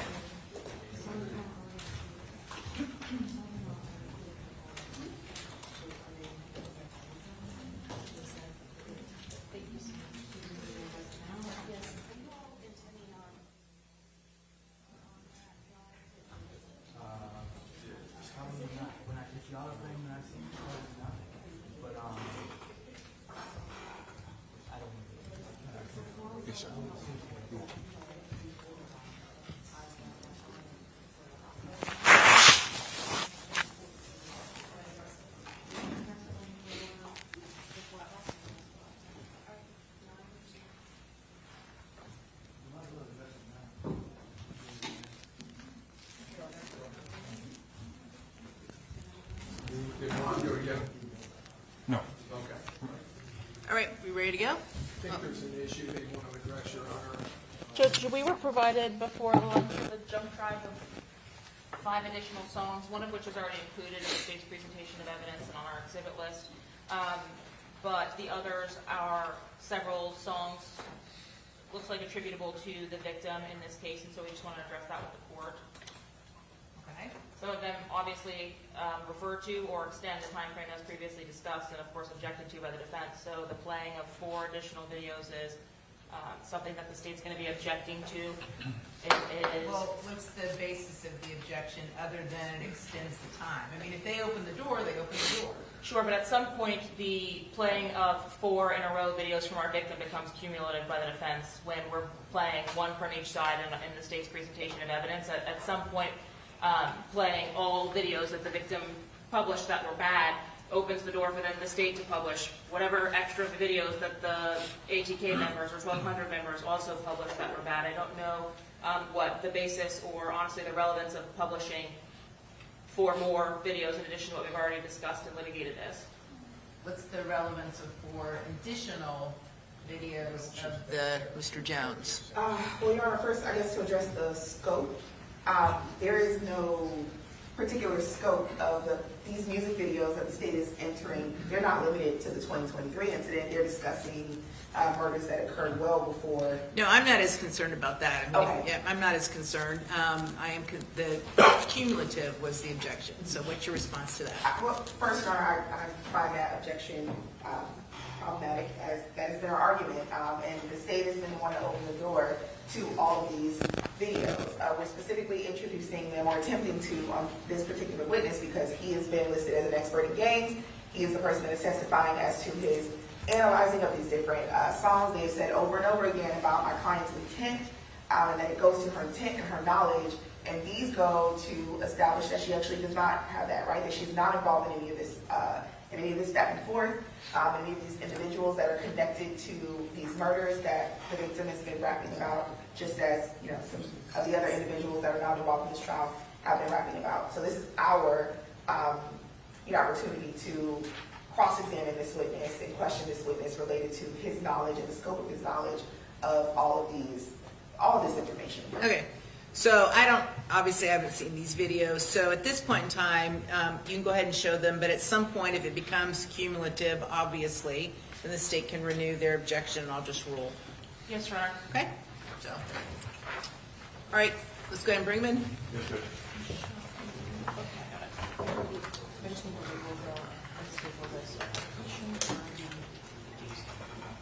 John, Yep. Hold on 1 second. Wait 1 second. just to add to that,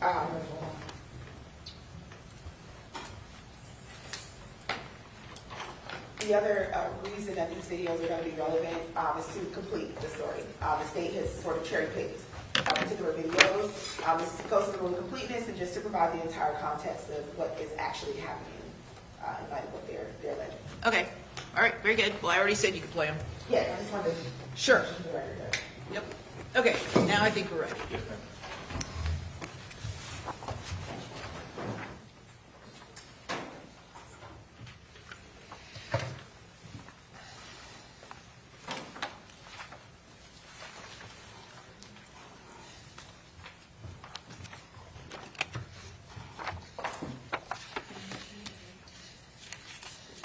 All rise.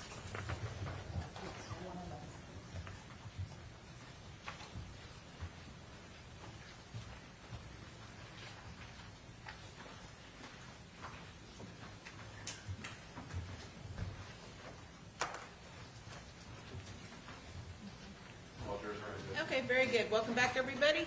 Have a seat and state you may continue with your direct examination.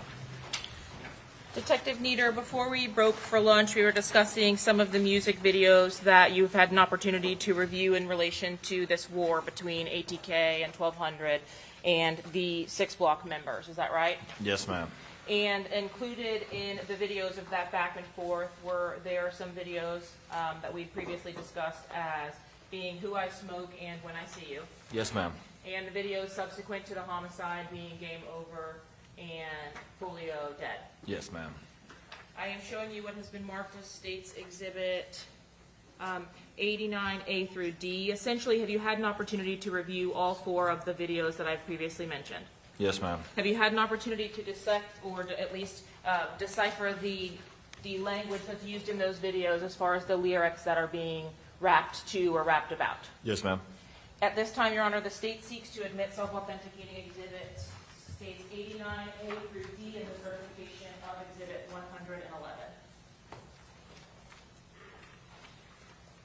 Okay, any objection other than those previously made? No, Judge. Okay, same ruling and they'll be admitted. And, Your Honor, permission to publish. Yes.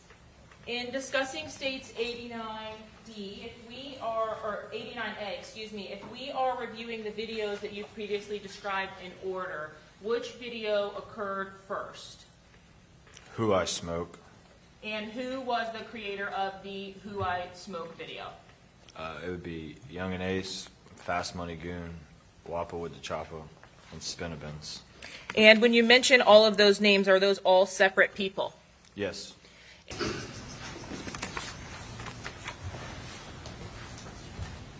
Detective, having had an opportunity to view that video when it was posted to the internet or to YouTube, did you ultimately review it in its entirety? Yes, ma'am.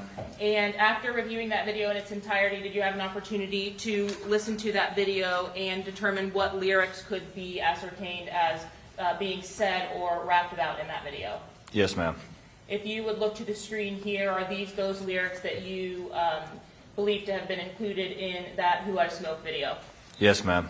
And looking at the screenshot here depicted on the screen are the individuals related to ATK and 1200 as being the rappers of this song, the only members of ATK that were included in this music video. No, ma'am. The guy you see right there on top of the golf cart with his hand in the air is an ATK gang member. His name is Malquise Worthen. And does he have social media for which you all have been able to access or monitor as well? Yes, ma'am. Is his social media account named ATK Keese? Yes, ma'am. And during the review of the video, could you please refer us to some of the lyrics for which you all took note as it relates to your duties in your gang unit? Yes, ma'am. The first one, we see 12 paramedics. They use the number 12 because that represents 1200. The next one we see is Rod K. dead and he never coming back. Rod K. was a prominent figure of 6 Block. And then he says, I don't go nowhere without my heat coup. I don't object, Your Honor, at this time to speculation and invasion of the powers of the jury. As to what these lyrics mean. Overruled. Go ahead. I don't go nowhere without my heat coup. Coup is a subset of 1200. 1200 gang members often call themselves coups. Smoking on Lil Petey, and I was smoking Trey D too. Little Petey and Trey D were also prominent figures in the 6 Block gang. And when you see the language smoking on, what does that mean? When they say they're smoking on somebody, it's a sign of disrespect or a sign of like a diss towards the opposing gang. Is that different from smoking someone? It's very similar to the meaning. Smoking on someone or smoking someone simply means that they were killed.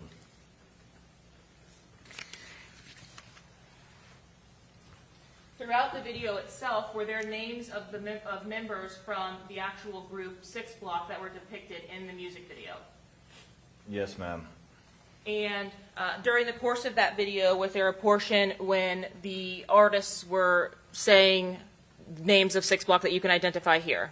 Yes, ma'am. Please describe what that was for the jury. The Who I Smoke Bibby and Who I Smoke Tiki.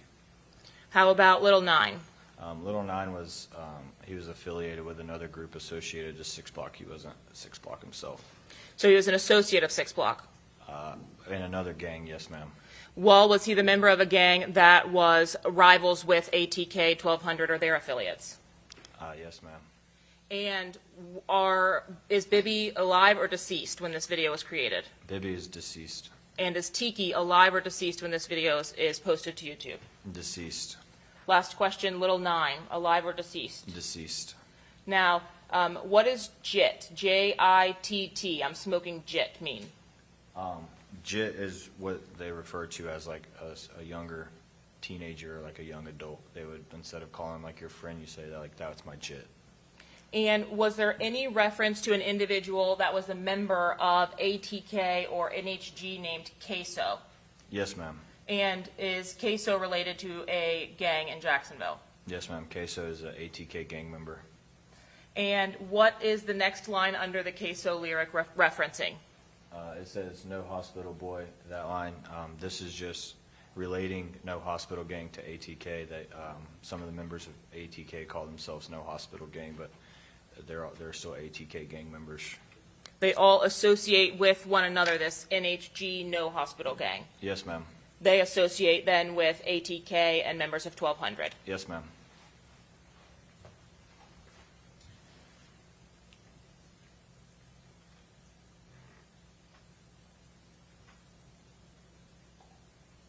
Now, are you familiar with an earlier attempt on Mr. Jones's life that occurred in Houston, Texas? Yes, ma'am. And did that occur on or before the date that this video was posted to YouTube? Before. And what was it that happened to Mr. Jones at that time? Mr. Jones was shot in Houston. Overruled. Go ahead. Mr. Jones was shot in Houston, and shortly after he got shot, he went live on his Instagram page in a hospital bed. Okay, so describe for us what we're seeing here in these center paragraphs, please. In the center paragraph, it says, I was lurking on his page and caught him lacking in Houston. We laid off shots, and he went... Lyrics at the bottom of the page here, are those specific as to the events that actually occurred on the date that these 3 individuals were shot and killed? Yes, ma'am. He went out to eat on his birthday. It was 23's birthday, and they were leaving Wasabi at the town center. and then 4 shot, 3 dead. That's the facts of the case. Was there's 4 of them shot. Young and they survived. The other 3 passed away. And then he kept dissing on me, and now we're smoking 23. So he's saying they kept talking about me and disrespecting me, and now we're smoking on your friend. Now, Mr. Jones references Bibby. Do you know anything about the relationship between Charles Jones and Bibby? They were close friends. How about Charles Jones Bibby and Robert Howard? They would be close friends.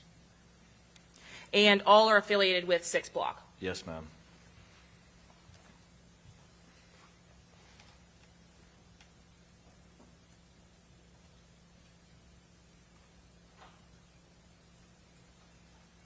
What area of town is Melvin Park in? It's in Jacksonville's west side. And what gang is affiliated with Melvin Park or the area? ATK.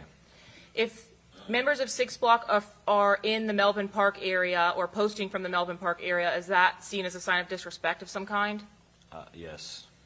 When the lyrics indicate caught Keese, who is Keese? Malquise Worthen. Is that the individual we've previously discussed as ATK Keese? Yes. And do you know what they're referencing here? He's referencing that he basically called him lacking, and he didn't kind of go through with a fight or anything. He kind of just walked away. When you look at the next line that's depicted here, please, who is Papa? Lil Papa is a prominent rapper for 1200. And again, Queso, is this the same individual that was referenced before? Yes, Hakeem Robinson. Is there an individual that's associated with ATK named Red Dot? It is Torgon Williams. And are you familiar with Torgon Williams? I am. Are you familiar with Queso? I am. And in the next line, there's a mention of an individual by the name of Shug. Can you tell me who that is? Shug was a prominent name in 1200. His name is Avery McKnight. Do you know the relationship to Shug or how he passed away in 1200? Yeah, he was killed while he was riding a bicycle. And is there some significance or relation from Shug to co-defendants Rashad Murphy or Davion Murphy? I believe so. Do you know specifically what that relationship would be? I do not. Now, have you had an opportunity to review the photographs of the tattoos on Davion Murphy's person? I have. Are you the individual who actually took the photographs of the tattoos that are on Davion Murphy's person? Yes, ma'am. And did those tattoos include reference to several of the individuals that are mentioned in these songs? Yes. What does rolling Michi in this wood mean? Michi was a prominent figure of 1200. He was shot and killed, and he's saying that he's rolling them up in the joint and smoking them. Is that meant to be a sign of disrespect? Yes. Same reference when talking about smoking Rollo. Yes, Rollo was a close friend of J. Dot, who's Jacory Rivers. Does J. Dot go by any other names, or is J. Dot short for something else? His other name was like J. Dot Breezy. Okay. And he also is a musician as a part of these groups? He is. With which gang is J. Dot Breezy or J. Dot affiliated? He would be more affiliated with 1200. And are you aware of any reference to J. Dot or J. Dot's involvement in this particular case? Am I aware of J. Dot's involvement in this case? Yes, not as it relates to what's on the screen, but in this case. Briefly. Did you provide the information that you had as it related to some of these offenses to the detectives down in Tampa, you and other gang detectives, about the rivalries that were occurring in Jacksonville? Yes. Specifically, as it relates to 2023, was there a scene to which you responded on August 16th of 2023? Yes. And what was the nature of that call out? It came out as a homicide on I-95 near near Zoo Parkway. It's kind of up on the city's north side. How was it that there was a homicide on the highway? What did you arrive to? I arrived to a deceased black male, later identified as Jaquan Pickens, inside of a green Dodge Challenger that was crashed into the back of a semi. Upon your further review of the vehicle or the evidence in that investigation, was it determined that it was more than a vehicle crash? Yes. What occurred? Based on the evidence that we discovered, a drive-by shooting occurred on the interstate where a car pulled up beside Mr. Pickens and started shooting at him. Overruled, go ahead. When you are at that scene, did you document the injuries that had occurred? Homicide detectives would have. And did you at least ultimately make an identification of the individual that was the driver of the vehicle? We did. We identified him as Jaquan Pickens. And what gang is he associated with? Jaquan Pickens is associated with 6 Block. After the homicide of Jaquan Pickens, did you respond to a call for service on August 17th? Yes, ma'am. And was that the day following the homicide of Jake Jitt or Jaquan Pickens? It was. Was the victim of that instance identified? Yes, he was identified as Jacoby Beals. And is Jacoby Beals related to any of the gangs in Jacksonville? Yes, he is 1200.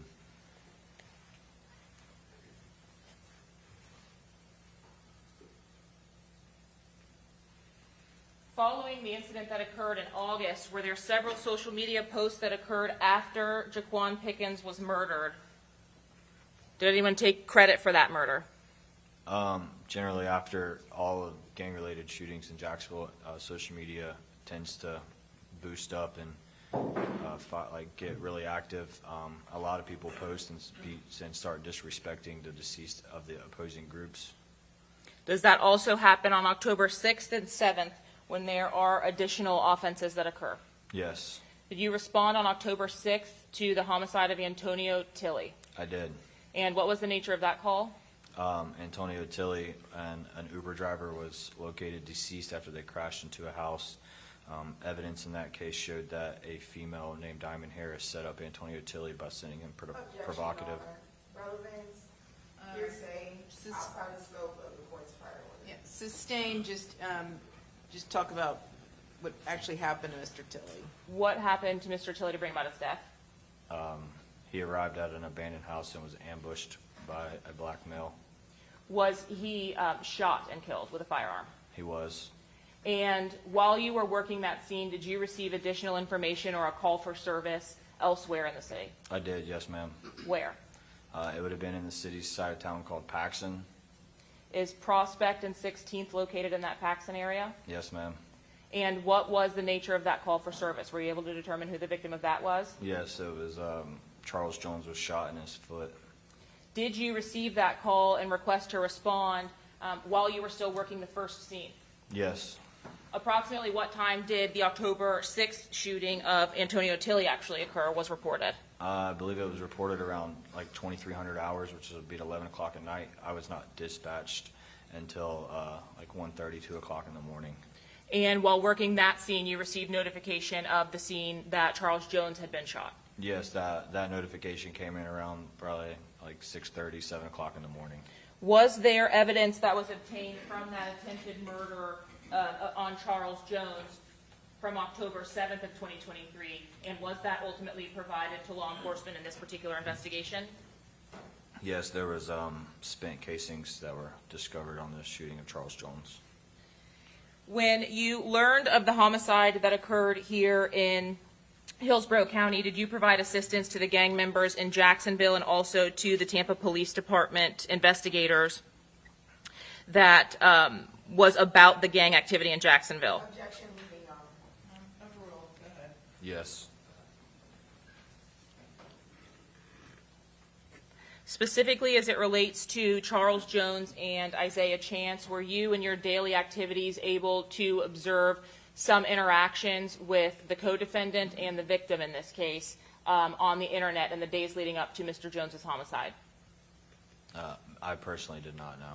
Would another member of your unit have done that? Very well could have. Okay. When you are referencing Isaiah Chance being a part of ATK, was there some time at which he was being removed or removing himself from that gang? Yes, he is. He had a falling out with ATK. And what group did he begin then affiliating himself with based on the social media posts from his accounts that you reviewed? 1200. Objection, Your Honor, hearsay and speculation. Overruled, go ahead.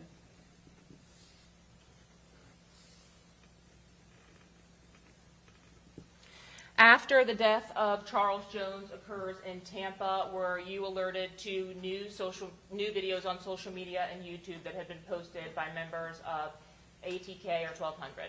Yes, ma'am. Immediately after the death of Charles Jones, was a video posted to YouTube? Yes. Were you Are you familiar with the video that was posted on the day of the homicide? Yes, I believe it's called Let's Do It. As it relates to a subsequent video also posted by ATK called Game Over, did you have an opportunity to review that video? Yes, ma'am. Did you have an opportunity to do the same in reviewing the lyrics as you had previously? Yes, ma'am.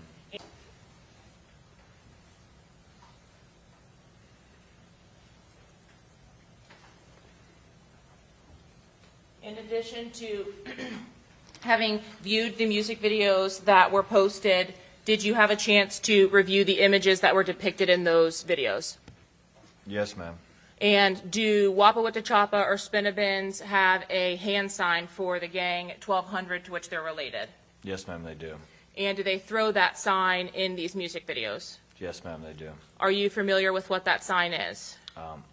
I know of it, but Detective Griffin with 1200 would be able to demonstrate it better than me. And be able to tell us the history of it itself? Yes, ma'am. All right, Your Honor, I'll pass the witness at this time. Cross?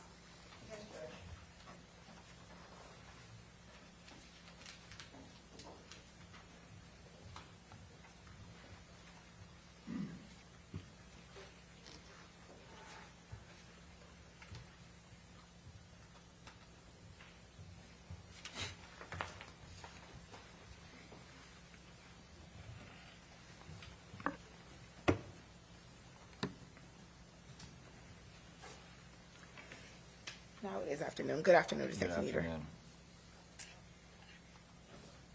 All right. So today this is your first time testifying as an expert. No, ma'am. You've testified as an expert before? Yes, ma'am. In what hearing? It was a sentencing hearing in Jacksonville. It was a case involving Sean Walcott, who was a 1200. Okay. Did that occur after your deposition in this case? No, it was before. Okay. I want to talk to you about where you get in your job, in your day-to-day, where you get your intel from. Part of your job is to provide information to other detectives to support them in their investigations, right? Yes, ma'am. Okay. So to get that information, I would assume you don't just get it sitting at your desk, right? You're out in the field or in the street getting information as well, right? Yes, ma'am. Okay. So you get information from citizens, just people that are uninvolved in the gangs. Is that accurate? Yes. Like witnesses who might have witnessed a crime? Or like somebody lives in the neighborhoods where crime's happening. Yes, Right. ma'am. They just might be concerned about something that's going on. Correct. You get information from snitches, from people that are giving you confidential information Yeah. in general, not asking about anyone specific. You might get information from the ops of the gang you're investigating. Is that accurate? Yes. You might get information from associates of the gangs as well, right? Correct. Okay. You also get information from social media Yes. and from the internet in general. Yes, ma'am. So like YouTube, for example. Yes, ma'am. Okay. You'd also get information from other detectives Yes, ma'am. if they're particularly investigating some sort of crime that might be related to something you're investigating. Yes, ma'am. All right? And I know you are assigned to ATK, and we've mentioned 1200, 6 Block, but there are also other gangs in Jacksonville too, right? Yes, ma'am. I think we have 30 or 31 active gangs. Okay. And not all those gangs are connected to the idea of like drill music, but these specifically are. Yes, ma'am. These are. Okay. Now I want to talk to you specifically about YouTube. Okay. And so you mentioned that you looked at, specifically in your investigation of this gang war, you've looked at, I'm sure, many YouTube videos, right? Yes, ma'am. Not just music videos, right? Yes, I would say it's a mixture, but general music. Music Okay. videos are the most common. Okay. You also would look at like documentary style videos as well. To a certain extent, yes, ma'am. And in your review of those videos, sometimes you might find useful information, but you also find that not all the information is accurate, right? Correct. Okay. Now, even though not all the information is accurate, you have been able to take some of that information and use it. As long as it's corroborated by other evidence, yes. Okay. And in fact, you've even used some information you've gathered from YouTube videos and testimony and sworn testimony related to this case. Yes. Okay. Particularly a different chart, gang chart that you captured from a YouTube video. Is that accurate? I personally did not capture it, but I have seen it, yes. And you've used it in sworn testimony before. I guess you could say that. Okay. And that was from a video from a gentleman by the name of Trap Lore Ross. That sound familiar? I'm not sure who it was from. It was given to me. Like I said, I did not personally make that chart. I've seen it, but I'm not sure who it was from. Okay. You are familiar with that gentleman, though, right? Trap Lore Ross. I don't know who that is. You've never. I'm going to overrule the objection. He said he doesn't know who that is. So. Okay, go ahead. You've seen.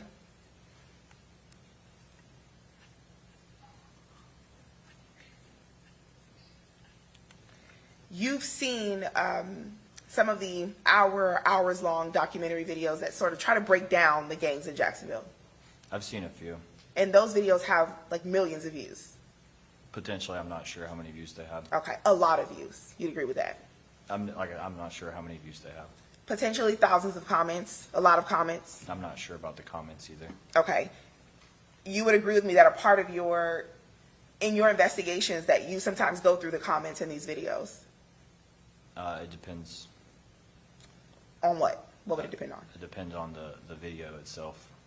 Okay. And what is an example of a video where you see information about the gang and you would not go through the comments? Generally, it just depends on what occurs in the videos. If the comments are worthy. A lot of times the comments are just trolling, so it's kind of a waste of time to scroll through all the comments.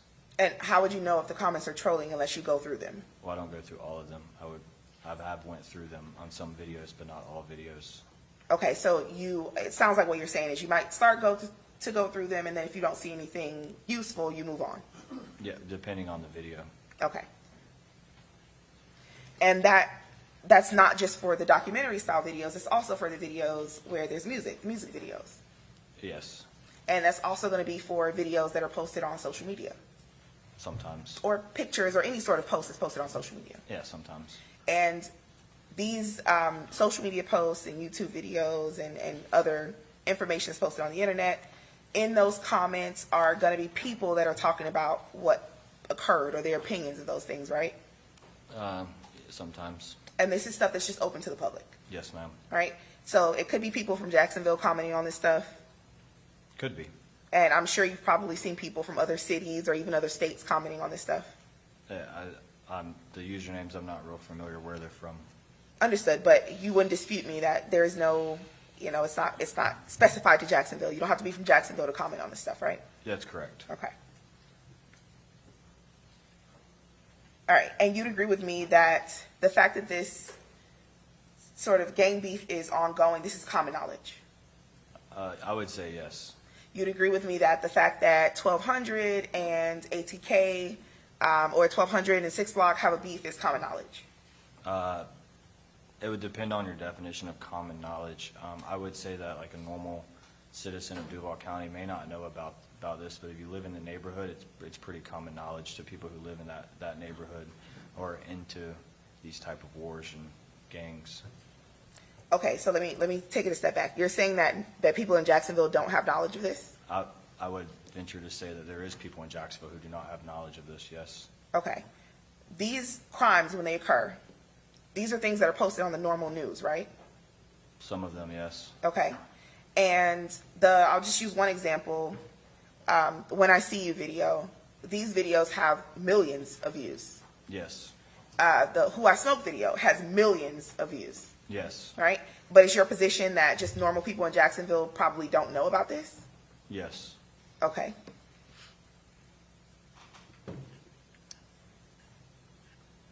All right.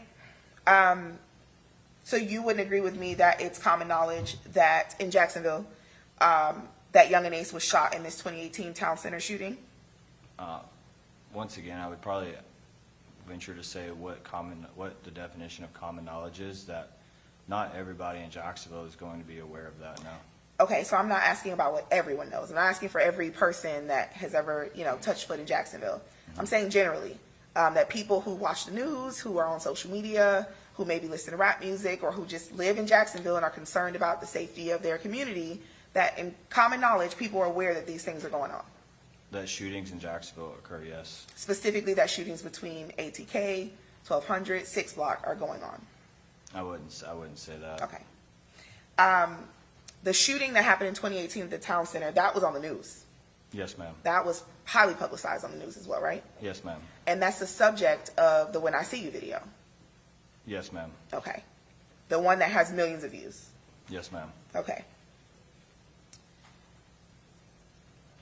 All right, so the music videos that we watched on Direct, the ones that we just saw, those aren't the only drill music videos that exist within this amount of time, within this, let's say 2021 to 2023 time period. No, ma'am. There are a couple others, right? Yes, ma'am. You're familiar with a song named Dead Ops by Julio Foolio? Yes, ma'am. Are you speaking about number one or number two? I was going to go to that one next. Okay. Are you familiar with Dead Ops 2? Yes, ma'am. Okay. You familiar with Beatbox? By which artist? By Julio Foolio. Yes, ma'am. And you familiar with WWE by Julio Foolio? No, ma'am, I am not. Okay.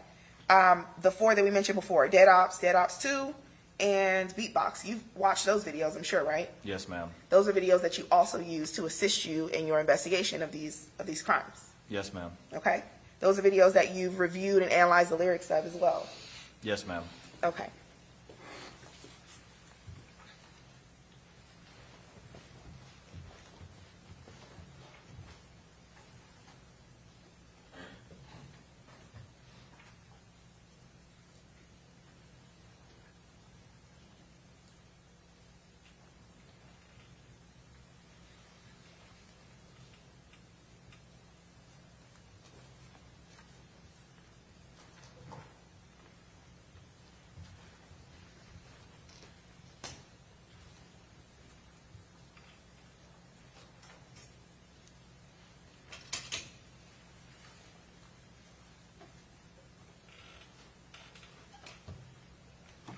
And so while we're doing that, those videos are videos that you also just sort of viewed on YouTube the same way you did the other ones, right? Yes, ma'am. Okay. Your Honor, I would move to introduce Defense Exhibit 1A through E as a composite into evidence. We're in the state's case. Are you objecting to them introducing evidence during your case in chief? We are objecting, Your Honor, as it relates specifically to 1D and 1E for efficiency purposes. No objection as to 1A and 1B Okay. and C. So 1A, 1B, and 1C, you agree to allow them to introduce during your case in chief? Yes, Your Honor. Okay. So as to the others, you said D and E, you object? Yes, Your Honor. Lack of foundation, as this witness is not familiar, and lack of authentication as to those videos, and then cumulative as the fifth video. Of the video, he gets out of the vehicle and stands over a guy with a gun and kills him in the video. Yes. All right, and that what he has is what looks like a 9mm with a drum attached, right? Yeah. I don't know if it's a 9mm, but it was a handgun. A handgun. Yep. Is it better? A handgun with a drum attached. Yes, ma'am. All right, and the drum, the purpose of that is to put more bullets in it, Yes, ma'am. right? So that the handgun will shoot much more than what it would normally shoot if it didn't have that attached to it. Correct. Right? Now he starts at the end of the song and he says he wants to list his dead ops, right? Yes. And then he goes through the entirety of the song listing people that have died from the other gang. Is that accurate? Yes. So I heard, and just tell me if I'm correct, I heard Michi was one of the people that he listed. Yes, ma'am. I heard Leaky was one of the people that he mentioned. Yes, ma'am. I heard Busta that caught one to the face. Did you hear that? I heard that, but I'm not sure who Busta is. Okay. I heard a reference to the 2018 shooting about Ace being the only one to survive. Yes, ma'am. Okay, so this is another song where he's discussing that 2018 shooting. Yes, right? ma'am. And this song was also published to YouTube. Yes, it was. Do you recall how many views this video has? No, ma'am, I do not. Would taking a look at the actual video on YouTube help to refresh your recollection on how many views it has? Yes, ma'am. Okay.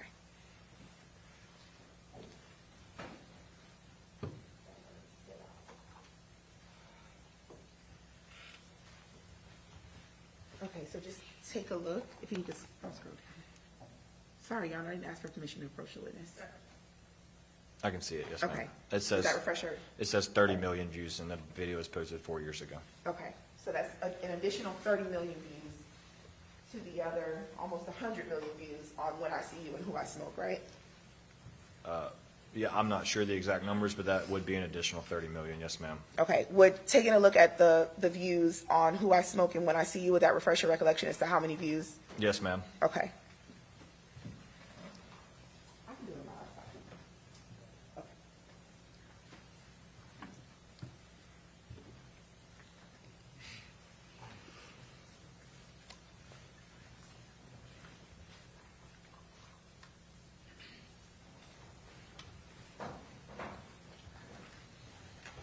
Okay, so this is related to When I See You. Yes, ma'am. It says 69 million views. 69 million views.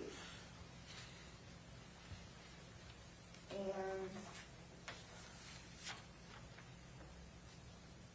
for Who I Smoke, 57 million views. okay, so we have 57 million views for Who I Smoke, 69 million views for When I See You, and 30 million views for Dead Ops. Yes, ma'am. Now, I don't really feel like doing math right now, but that's definitely over 100, right? Correct. Over 130, right? Yeah, roughly. Okay. Let's go to Dead Ops. Your Honor, at this time, may we approach? Yes.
Okay, what do you recognize that video to be? That they're at Melvin Park. Or specifically the name of the song, sorry, I didn't ask that. Right. That was the Beatbox remix. Okay. One of the videos that you mentioned that you have viewed in your investigation. Yes, ma'am. Okay. So it wasn't just Julio Foolio in that video. There's someone else rapping as well, right? Correct. Kojak. You know- Kojak. And who is he connected to? He is 6 Block. All right. And there were other people in the video, right? Yes, ma'am. There was even a little boy in the video, right? Yes, ma'am. Do you know who that little boy is? No, ma'am. You haven't identified him as a member of any sort of gang connected to this, right? Objection, Your Honor, relevance. Go ahead. No, ma'am. I don't know who he is. Okay. All right. And do you know or do you recall how many views that video has? Oh, no, ma'am. Okay. We're taking it. Yes, ma'am. Okay.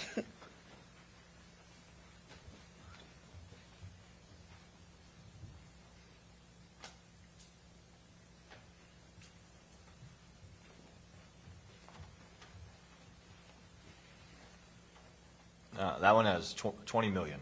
20 million views. Yes, ma'am. So we're somewhere north of 150 million views at this point, right? Yes, ma'am. Okay, and then the last video that we mentioned that you have seen was Dead Ops 2. Yes, ma'am. Do you recall how many views that video has? No, ma'am, I do not. Okay, we're taking a look at, Yes, ma'am.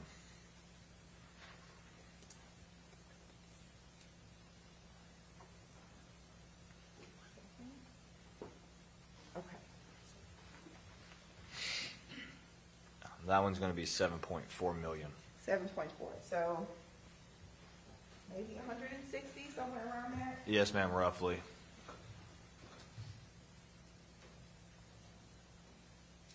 Okay, and those aren't all the videos, right? There are other music videos as well, right? Yes, ma'am. And those potentially have millions of views as well?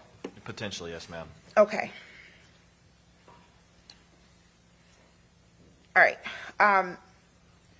In any of the videos that the ones that we saw today, and the other ones that you've viewed, Alicia Andrews isn't in any of those videos, right? Not that I've seen. As far as you know, she's not a rapper.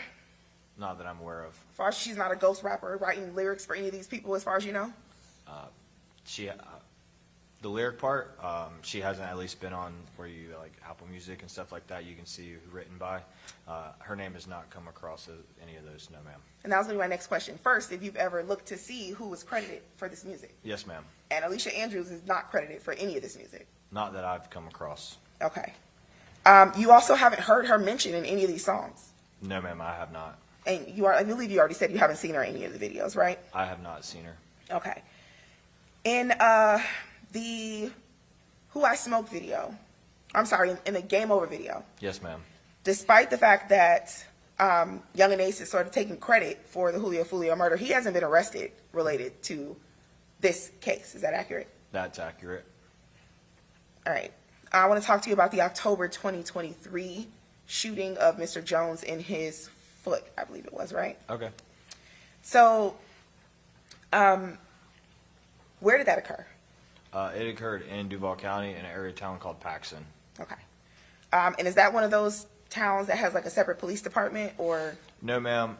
Jacksonville in Duval County itself is very large. So there is separate neighborhoods that have different names throughout the city. Just for a couple examples, just so you can, like there's a town center, there's Southside, Mandarin, Paxson, Sherwood. So like there's different, each little area of town has its own little nickname. Got it. But all of those are under the jurisdiction of JSO? Yes, ma'am. Okay. And as I don't believe I asked you this question, so I'm going to ask you. Even though you are assigned to ATK, it's possible that other gang detectives could end up assigned to like a specific investigation for ATK. Yes, but generally how we work within our unit is if you're on call that night or that day and an incident occurs, you will respond and you will get the preliminary information. And once I come back to work, I will then take over the role of assisting the other units as the main ATK chain of point of contact. Got it. Okay. And in this case, actually, that's exactly what happened. Detective Drabeck was on call, Yes, right? ma'am. So he ended up initially connecting with the Tampa Police Department in this case. Yes, ma'am. Okay. But back to October 2023. Yes, so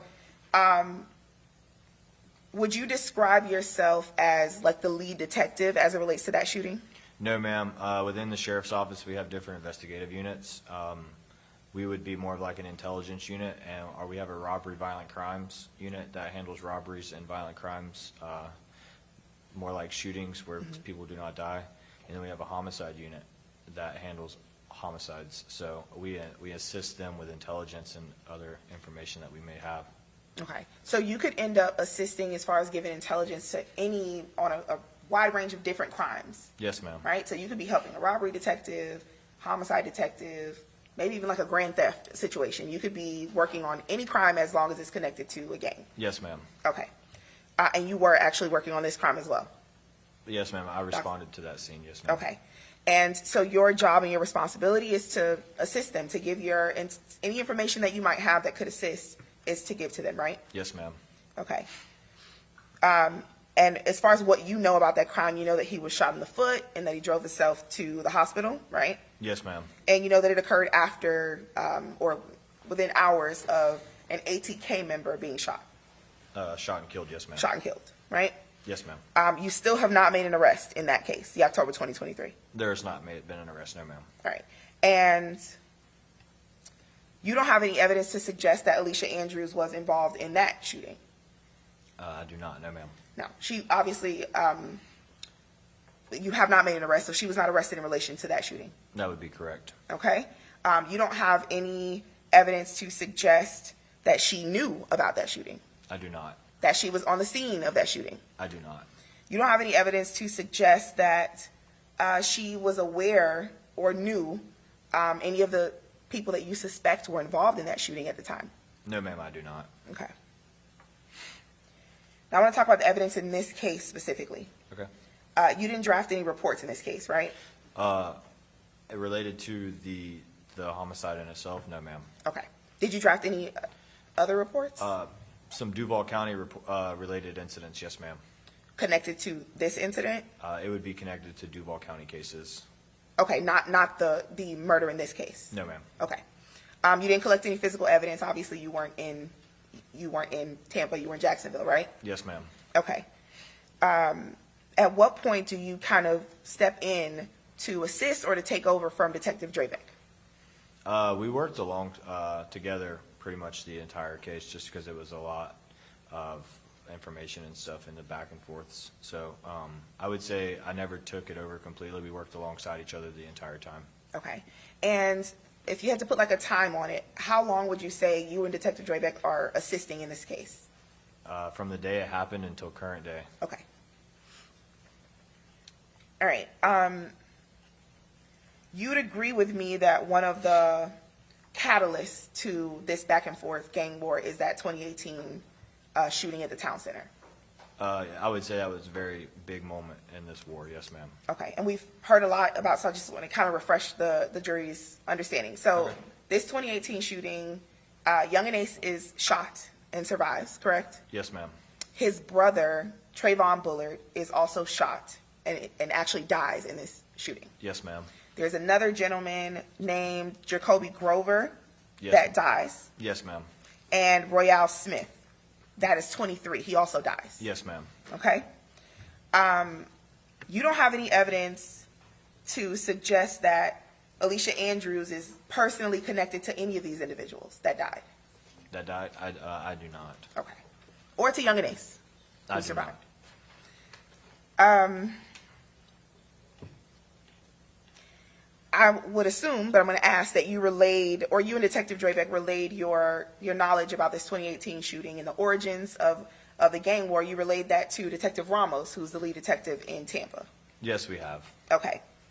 Do you know a woman by the name of Aaliyah Albright? I know of her. I don't know much about her. Are you aware that she was on the scene the night of this shooting, this murder, the murder in this case? Yes, ma'am.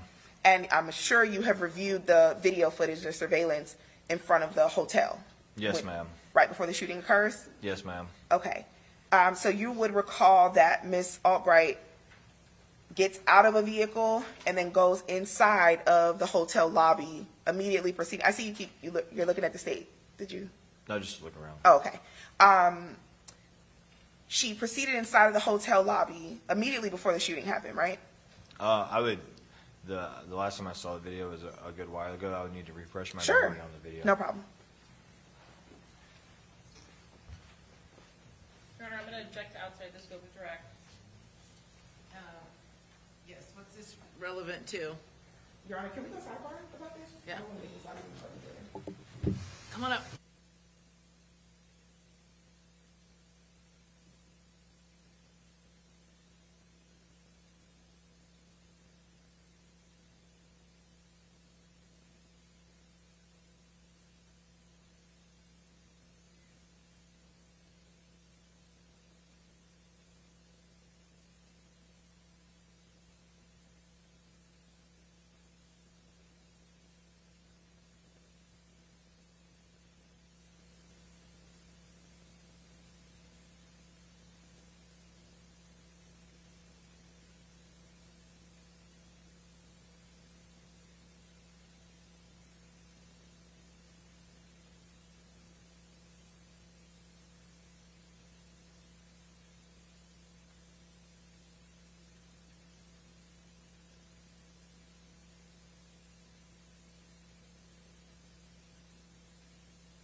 Yes, yes, go ahead.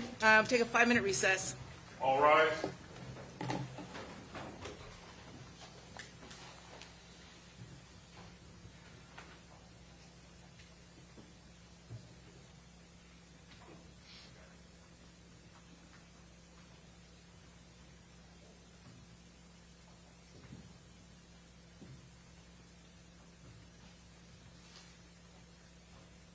Jury's out, Judge. Okay, very good. So 5-minute recess, again, same rule. You're under cross-examination, so you can't talk to anybody, including the prosecutors, about anything related to this case, all right? We'll be back in 5.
back on the stand. Let's go ahead and bring in the jury.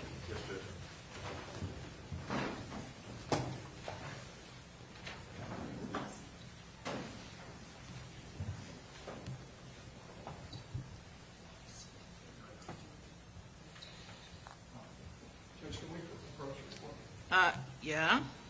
Well, hold on to bring him in yet. Hold on, Ron. Yeah, just talk regularly. Okay. The next witness is the medical. Stipulation to identification, and I know there's an instruction you normally read with that, so I I would will. ask the court to read that before I begin, Mr. Ray. Sure. Thank Okay, you. very good.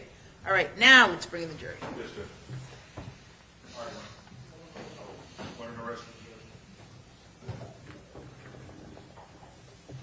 Judge, I do think I included that instruction in my. I think stuff you that did sent too. you. I don't know if it's easier. So much paper up here. My biggest problem is finding what I need at any given moment, but I do have it. Very good. Yep. All rise.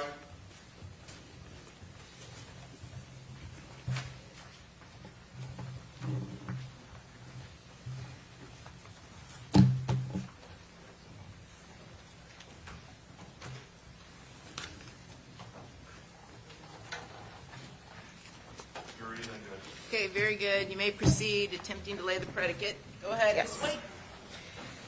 Alrighty, good afternoon again, Detective Meter. Yes, good afternoon. So I was asking you before that at some point in your investigation, during this case or in another, you became aware of a woman named Alicia Albright. Yes, All right, and you're aware that she was on the scene the night of the murder.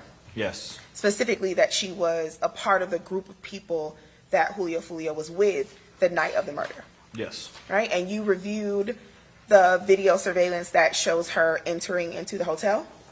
I have. Okay.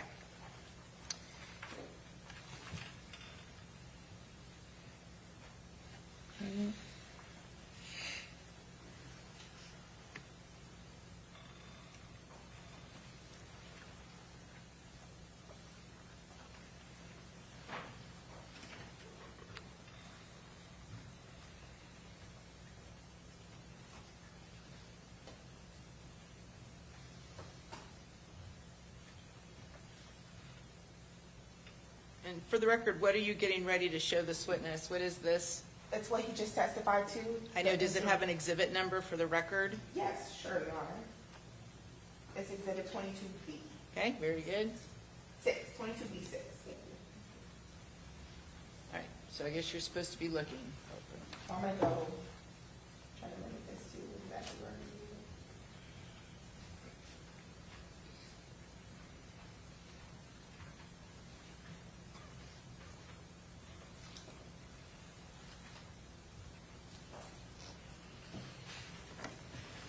I have a little pointer I'm going to try to use. Okay. If it works. It doesn't. Okay, so I want to direct your attention to the vehicle, the people getting out of the vehicle. Yes. Do you recognize one of those individuals as Miss Alicia Albright? I believe that's her in the pink. I'm not Okay. 100%, but I believe that is her. All right, and what do you see her doing at this point? She's following a young man named Tampa McCray into the hotel. And as far as your understanding of this video, this happens prior to the shooting. Yes. All right. And in your recollection of what occurs in this video, I can play it through if you need me to. Miss Albright doesn't come back out before the shooting occurs, right? I'm not sure. Okay. You do know that she was not shot in this incident, right? I don't think so. I don't know the answer to that either. Okay. But you have seen this video in its entirety? I have. Okay. Okay, what's your next question? You mentioned earlier, we spoke at length at this point about the 2018 shooting, right? Yes, ma'am. And one of the individuals involved in that shooting is going to be this gentleman right here, Trayvon Bullitt, right? Yes, ma'am. He's one Also of the known as deceased. Quan. Yes, ma'am. He's Or- deceased. He is deceased. He died in that 2018 shooting, right? Yes, ma'am. And the person that you placed him next to in this chart, this is his brother, Correct. correct? Same last name? Yes. Same mother, as far as you know? Yeah, I would assume so. Okay. Brothers, nonetheless. Yes. Were you aware that Ms. Albright videoed in that video, entering in the hotel right before the shooting, that she was dating Mr. Trayvon Bullard, aka Quan, at the time of his death in 2018? I'm aware of them dating. I didn't know about the time of his death. I'm not sure about that answer. Is that information, but you were aware that they were dating? At some point in their lives, yes. All right. Is that information that you provided to Detective Ramos in Tampa? I'm not sure if I provided it, but I believe it was provided at some point. Okay. And in your assistance in this investigation, is that a lead or an investigative tool that you ever used? Did you ever investigate Ms. Albright related to any connection to this murder? Me, I did not. I was not in charge of investigating this homicide. Okay, but you are the expert on ATK. Yes. And as far as you know, is there any other detective that investigated her potential role, if any, in this murder at all? In this murder, I'm not sure.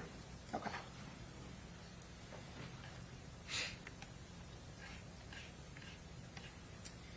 You're familiar with a gentleman by the name of J. Dot? Can you elaborate more? There's multiple. There are multiples. Jacory Rivers. Yes, ma'am. Okay. Nickname or street name or rap name, J. Dot. Yes, ma'am. All right. To your investigation in this case, in this particular murder, did you learn that J. Dot apparently may have sent Mr. Isaiah Chance money to pay for an Airbnb in this case? Yes, I did learn that. All right. Was he arrested in relation to this case? Not to my understanding. Is he a member of 1200 as far as you know? I don't think he's a member status. That would be a better question for Detective Griffin. Okay. Understood. In your investigation in this case or in any other case, have you ever come across... One second, Your Honor.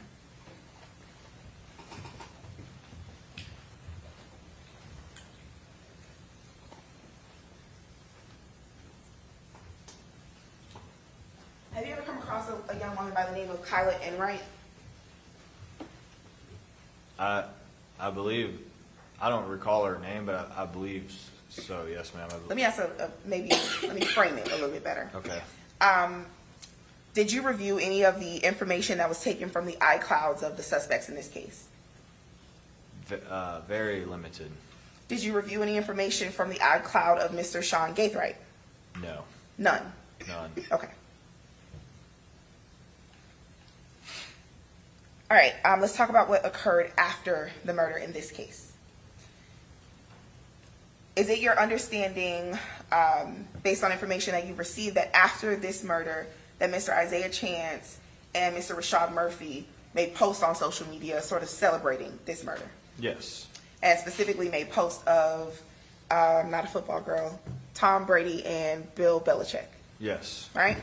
As a sort of celebration to successfully having committed this murder? Is that your understanding? My understanding, yes. Brady and Belichick are, in the football world, are considered the GOATs, which would be like the greatest of all time. Right. And that's not something that's uncommon. That's done often, right? What's that? Celebratory posts, if you will. Correct. On social media. Yes, ma'am. That's right. That's not uncommon. Okay, and that's outside of the music, right? This is just like an Instagram story or some sort of post on social media. Yes, ma'am. That's correct. Okay. And this will be done specifically by the ops? Yeah, most times, or just somebody who didn't like them. And that might not necessarily be their op, or it's just somebody who is what would be considered trolling that group or that person. All right. And in your investigation of this case, have you seen any posts? Do you have any evidence to suggest that Alicia Andrews ever posted anything celebrating the death of Julio Foolio? Not that I'm aware of. Right. And not as a potential op or someone trolling or in any way. You've never seen any posts that suggest that she celebrated this death after it occurred? Not that I'm aware of. All right. Now, at some point, you actually have contact with Ms. Andrews. You speak with her in an interrogation or an interview, right? Yes. All right. And during that interview, when you spoke with her, you asked her about her tattoos, right? Yes. You asked her about whether she had any tattoos related to Isaiah Chance or Gutter Man. Yes. And she actually opened her blouse to get ready to show you those tattoos, right? Yes, And you had to stop her because you didn't know what she was showing you. correct. So she wasn't hiding her tattoos from you. No, she showed them when asked. Okay. Now I want to talk a little bit about, it's going to sound a little vague, but subliminal language in general in relation to gangs. Okay. Is that something that you see kind of often, that they will use language maybe to try to avoid people knowing what they're talking about? No, I wouldn't say it's too often, but they do use it. Now I want to ask a very specific question. Subliminal language in, for example, jail calls, Okay. right? Is that something you see common or often? Yes, ma'am, they try to get their point across without law enforcement understanding. Right. And the goal of that is so you don't know what they're saying, Yes. right? Yes, ma'am. So they're not being explicit. They're not telling you their plans or anything like that, right? No, ma'am. They will be using like code words or symbols of some sort to. Yeah, well, whatever they have created that they both people on each side of the lines understand. Right. And when you are listening to a jail call, it's going to be on recording, right? Like it's a jump drive or a CD that you might have. For us in Duval County, we have access to the system, so we listen to them once they are recorded. They are uploaded to like a website under the name. Got it. Okay. And the bigger point is, with your access to these calls, you have the ability to go back, record, rewind, replay to decipher what is being said, right? Correct. So you're not in a situation where it's being said once in passing and you don't have the opportunity to hear it again. Yeah, That's we're not your situation. Yeah, no, that's not our situation. Okay.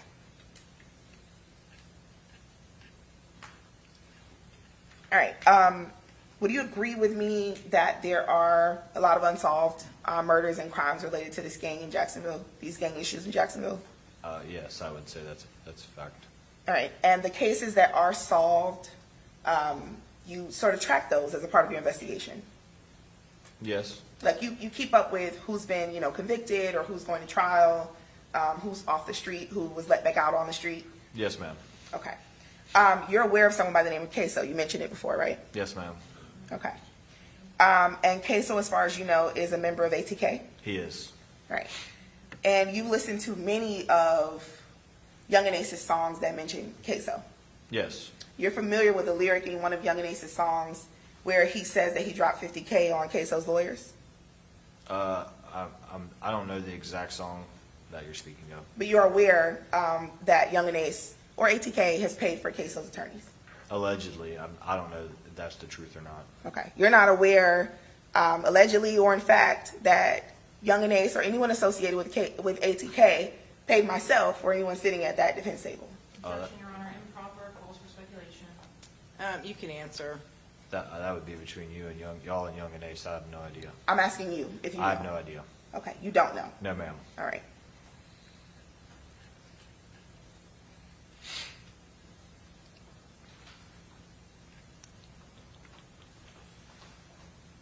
All right, so we talked a lot about the way that the gangs are disrespectful to each other in music and back and forth, right? Yes, ma'am.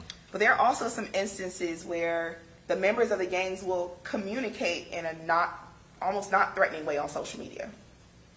I've seen that. Yes, ma'am. For example, on Twitter Spaces. Yes, ma'am. Which is a new thing where you can kind of like, it's just a room where people like can a talk. chat room. Right, like a chat room. So you've seen that before, correct? Yes.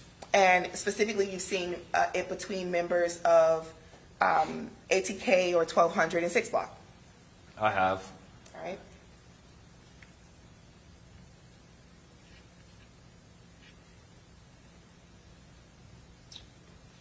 One second, Your Honor. Okay.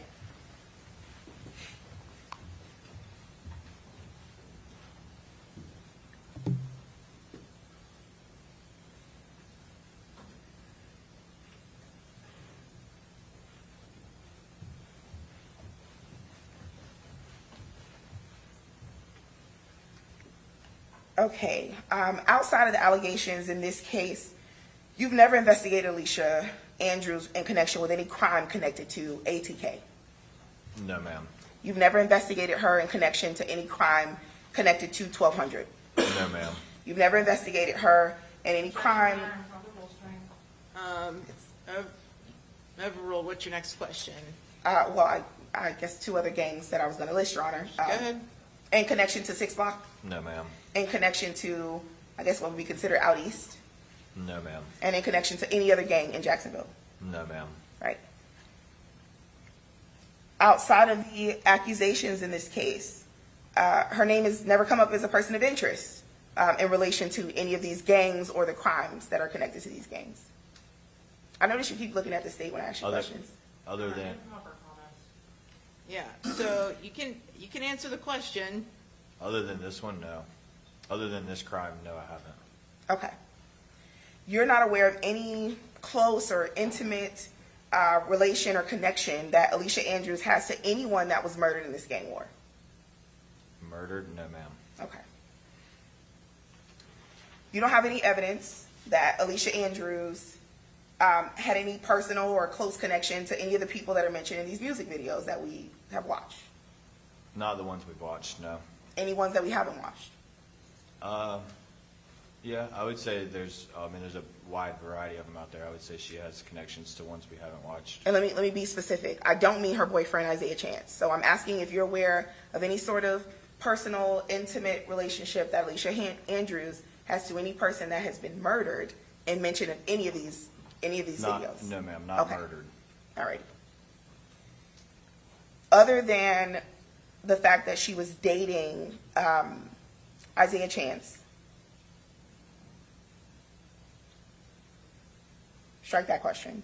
You don't have any evidence that Mr. Chance has ever given her any sort of information that's not just public knowledge about this gang war? Objection calls for speculation. If you know what the defendant has ever told Isaiah Chance, go ahead and answer if you know. I do not know.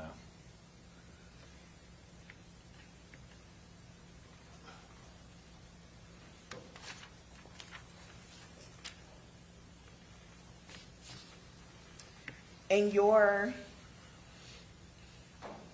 work on these cases throughout Jacksonville, these gang cases, you've never discovered any motive for Alicia Andrews to want Julio Foolio to die? No, ma'am. All right. And other than Alicia Andrews being the girlfriend of Isaiah Chance, you don't have any evidence to suggest that she's somehow connected to gang activity at all? No, ma'am. No further questions. Okay, redirect. Detective Peter, have you made arrests for homicide? I'm sorry, excuse me.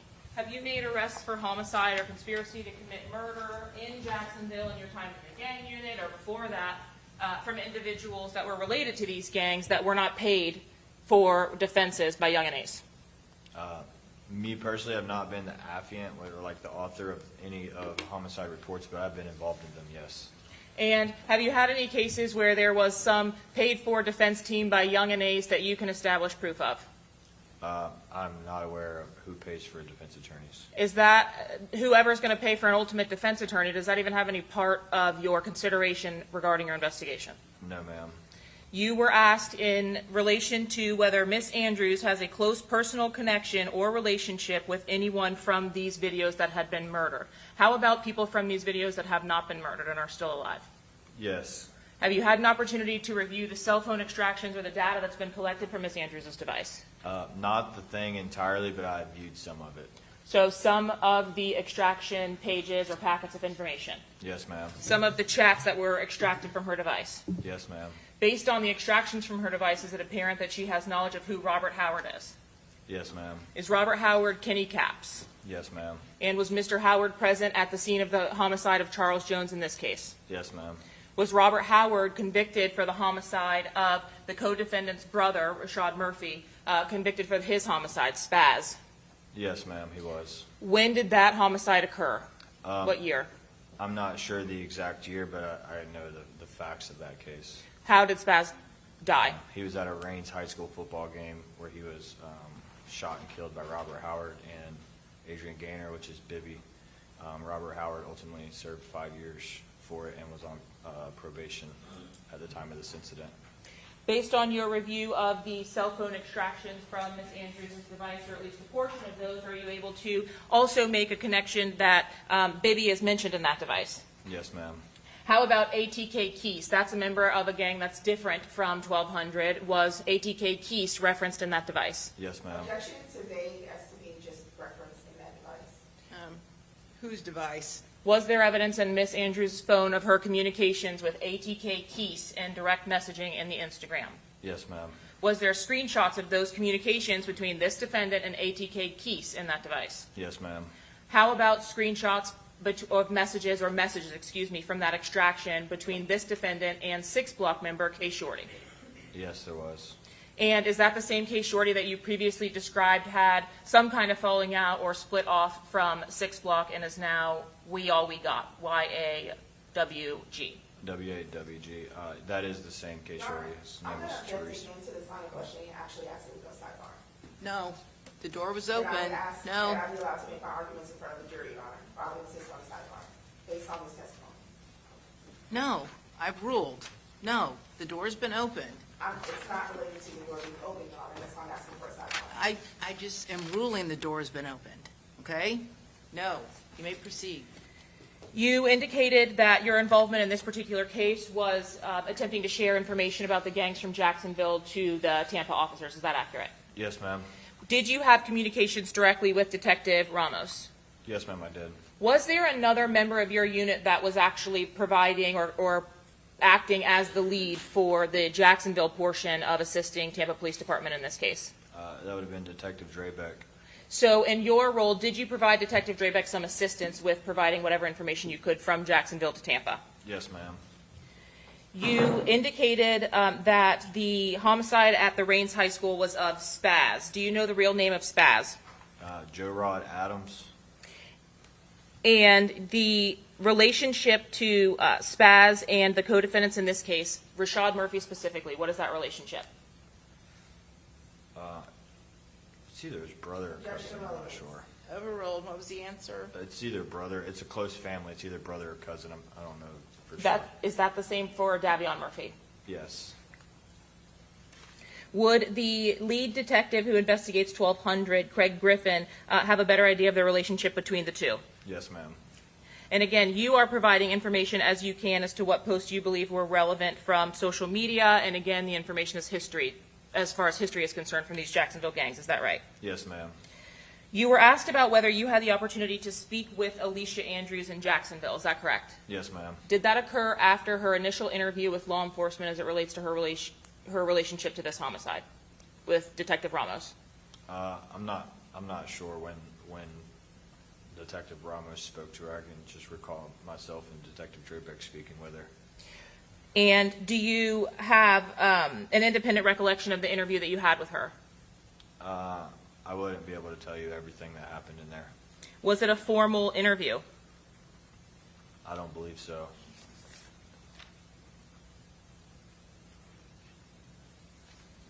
I'm sorry, about like formal, like I believe we Mirandized her and read her rights and spoke with her as she was under arrest or like being lawfully detained. You were asked whether Alicia Andrews has any relationship to the attempted murder case that happened in 2023 of Charles Jones. Yes, ma'am, I was asked. You specifically were asked whether she had relationship to anyone who had been linked to that offense. Yes. Objection, Your Honor, mischaracterization of the testimony and of the questions asked by the defense. Overruled. Go ahead. You did you have an opportunity to review that investigation, and ultimately you responded to that scene? I did, yes. Did you develop potential suspects for that offense? We did, based on the evidence that was recovered and tested. And were there ballistics evidence recovered in this case that linked back to the individuals that you suspected had committed that offense? There was. On the scene there, we recovered spent shell casings. Those shell casings were sent off to a lab and were tested through our NIBIN technology. Objection, hearsay. I'm going to sustain the objection at this point. I don't think the results of the testing have come in, correct? They've not come into evidence, but they were already mentioned by the defense in opening statement, Your Honor. Well, I understand that, but the results of the testing has not come in yet. Yes, Your Honor. Just speaking about your investigation and the links of those persons. I understand it's an unusual question to ask you about who you suspected may have committed those offenses, but based on the questions you were asked by the defense, did you develop a suspect in the attempted murder of Charles Jones from October 2023? Yes. Objection. And Overruled. Go ahead. Do those persons have a specific relationship to this defendant, Alicia Andrews? Yes. Are they her co-defendants? Yes. No further questions, Your Honor. Your Honor, I'd ask for recalls based on not being allowed to argue on my objections and what I need to get out before this witness. Denied.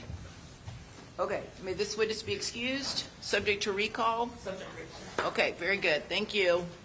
All right, you're free to go, subject to being recalled. Yes, ma'am, thank you. I'm sure whoever will let you know. They're going to recall you. Thank you. Okay, who's next? Your Honor, the state's calling Dr. Ryan McCormick.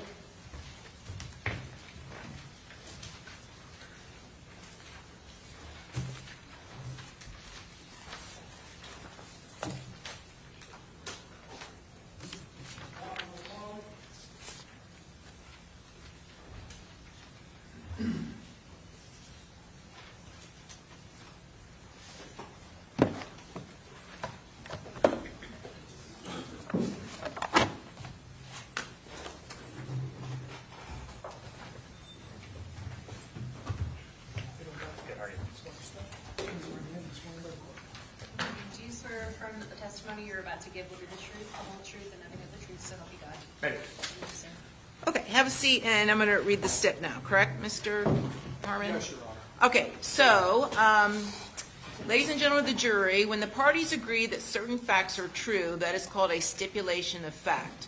You must accept stipulated facts as having been proven. However, the significance of these facts, as with all facts, is for you to decide. In this case, the stipulated facts that you must accept as true are stipulation to identity.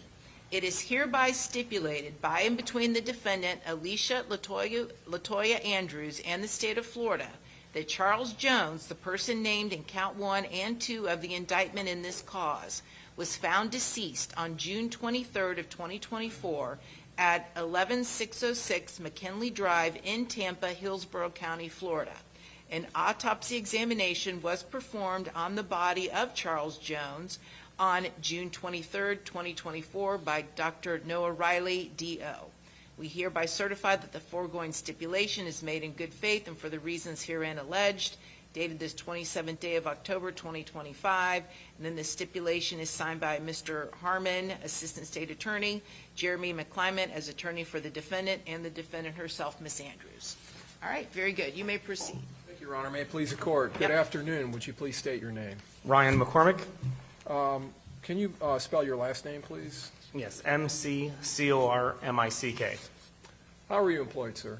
I'm an associate medical examiner at the Hillsborough County Medical Examiner's Office here in Tampa, Florida. And what do you do there? So my job as an associate medical examiner is to perform autopsies and to determine cause and manner of death.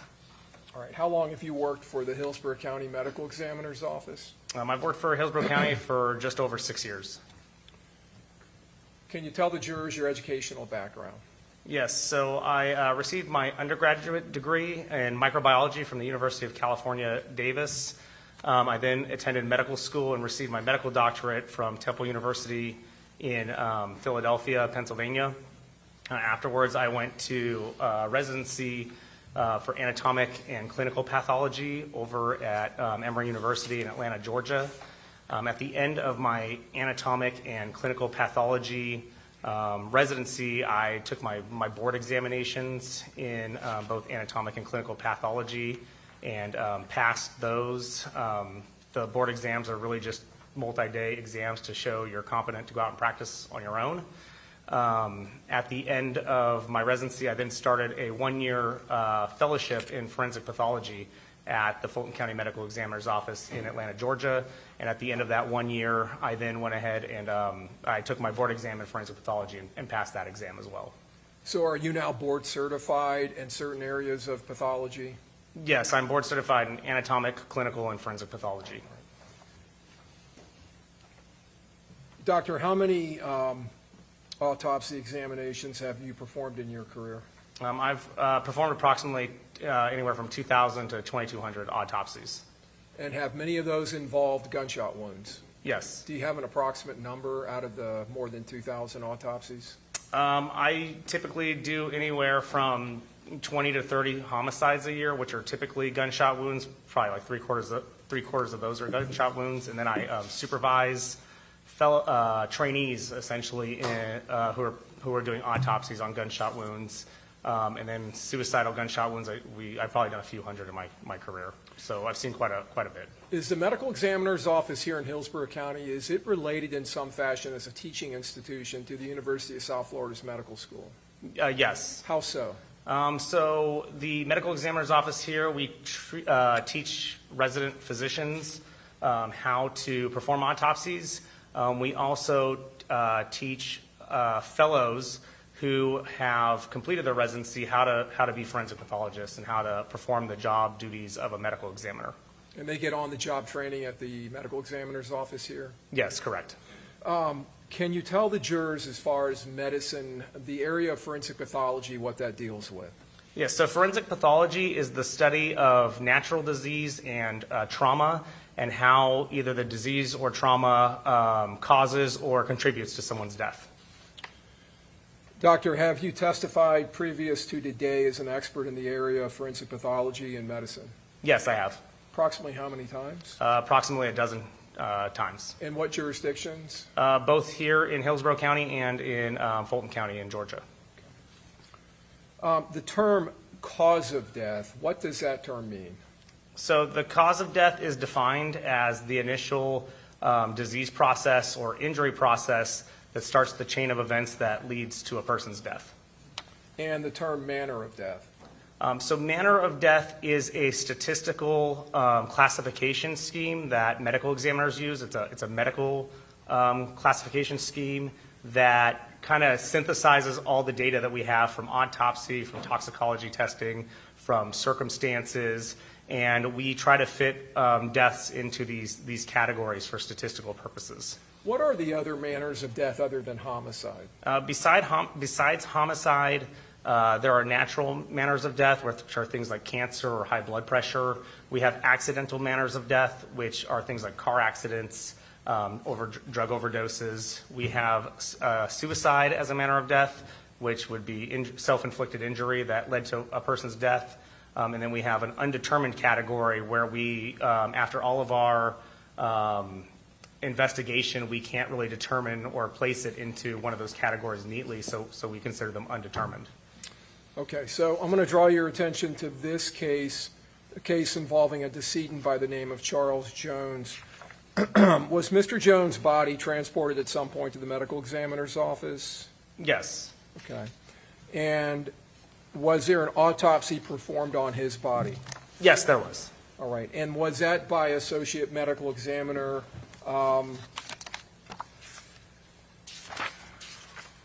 Dr. Noah Riley? Yes, correct. Excuse me, okay. And Dr. Riley, is he an Associate Medical Examiner like you are? Yes, he is. At the Hillsborough County Medical Examiner's office? Yes, he is. All right. And due to his unavailability to come in and testify at this trial, were you assigned by the Chief Medical Examiner, and did you agree to review this case? Yes, I did. And I want to talk to you about that, but did you agree to review items in this case to come to your own conclusions as to cause and manner of death? Yes, I did. And is that a common practice in forensic pathology and here at the medical examiner's office in Hillsborough County? Yes, it is.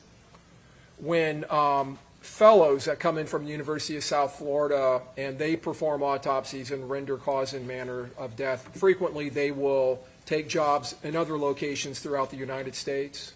Yes, that's correct. And in those situations, normally do you and other doctors who have permanent positions here at the medical examiner's office, do you also substitute testify in those cases? Yes, we do. Okay.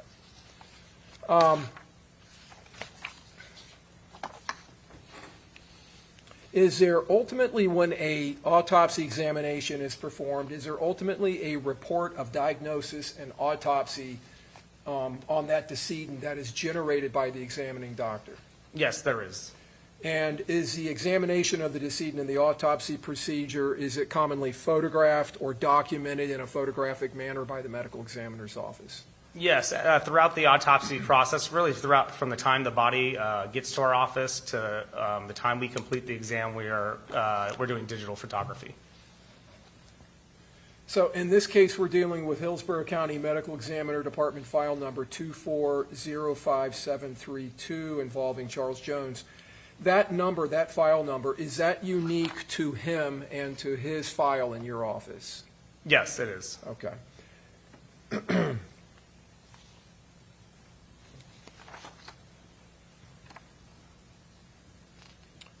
And Dr. Riley did, in fact, generate a diagnosis and autopsy report on Charles Jones? Yes, he did.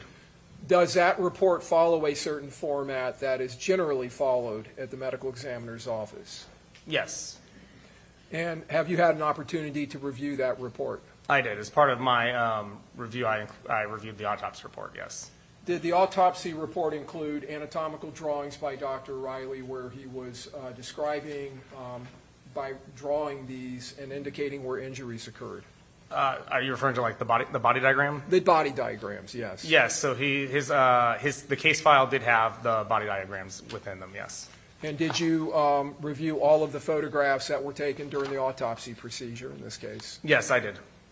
When the body is brought into the medical examiner's office, is it prepped in some form or fashion for autopsy? Yes, we initially prep the body when it comes in. Before we unzip the body, we will actually perform an x-ray just to get an idea of what's inside prior to opening. Once we open it, we then take photos of the decedent and how they are. And then from there, we continue to process by undressing the body, removing any kind of, sometimes at scenes for homicides, we'll bag hands to preserve evidence. So we'll remove those bags and we'll photograph the hands as they are. We'll take fingernail clippings, we'll take head hair to preserve for evidence possibly in the future. And then we will usually remove him from the body bag, usually remove the person from the body bag and re-x-ray them prior to starting our external examination. Is the body washed in its preparation process?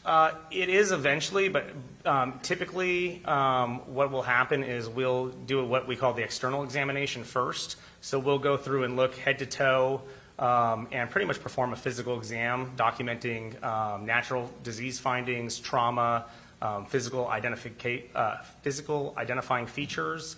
And then once we've significantly done that and photographed those things, then we would wash the body. Okay. So I'm getting a little ahead of myself. So in the that external examination, would you document things such as tattoos and scars, things like that, surgical scars? Yes.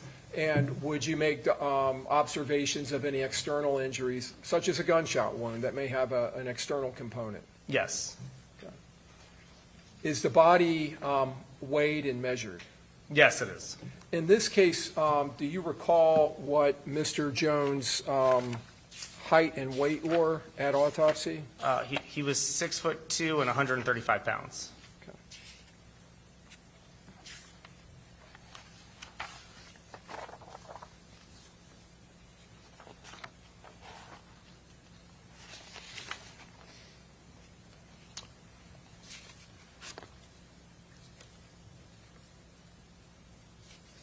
Does the file, the medical examiner's file, also contain a death investigator report of scene investigation?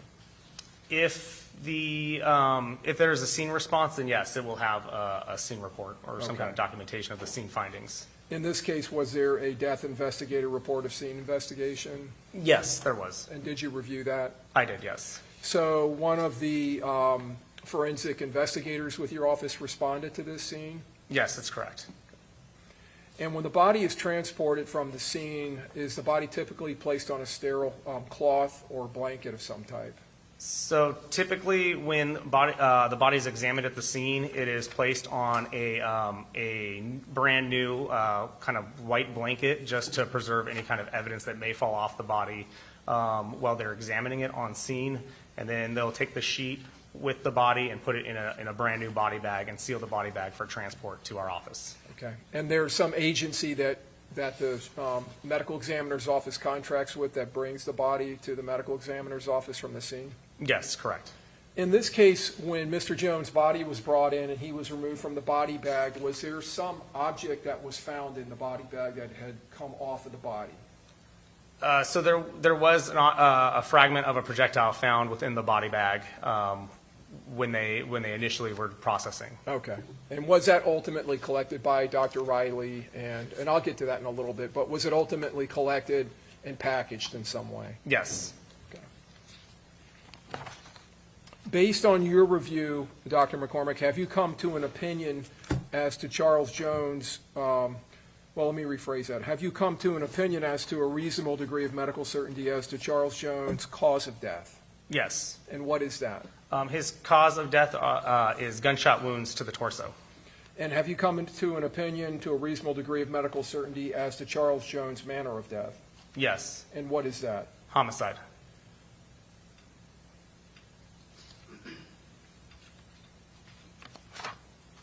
Now, the external examination that we talked about, was that documented in Dr. Riley's report? Yes, it was. And is there an evidence of injury section where wounds to the body may be documented? Yes. Now, in this case, did Dr. Riley document several gunshot wounds to Mr. Jones' body? Yes, he did. And is there past that, is there an internal examination section of the report? Yes, there is. And in the internal exam section of the report, did Dr. Riley document his findings and observations of his internal examination of Mr. Jones' body? Yes, he did. Now, would that include examination of things such as body cavities, the head, the neck, the cardiovascular system, the pulmonary system, internal organs such as the liver, the gallbladder, the pancreas, the spleen, the lymphatic system, and other systems and sections of the human body? Yes, that's correct. Okay. And is one of those sections referred to as the musculoskeletal section? Yes, that's correct. All right.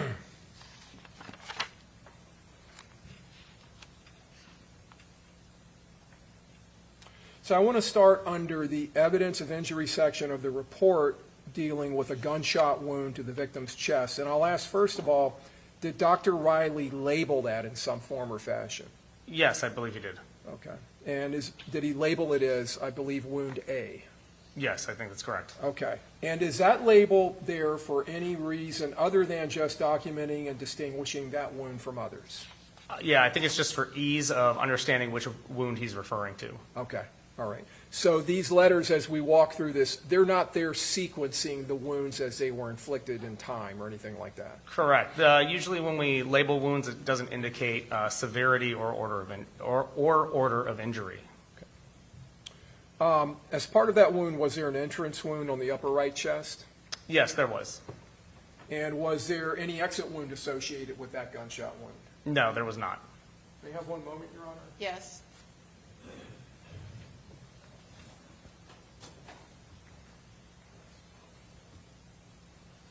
Your Honor, we would tender states 32A as in alpha through triple W, W as in whiskey.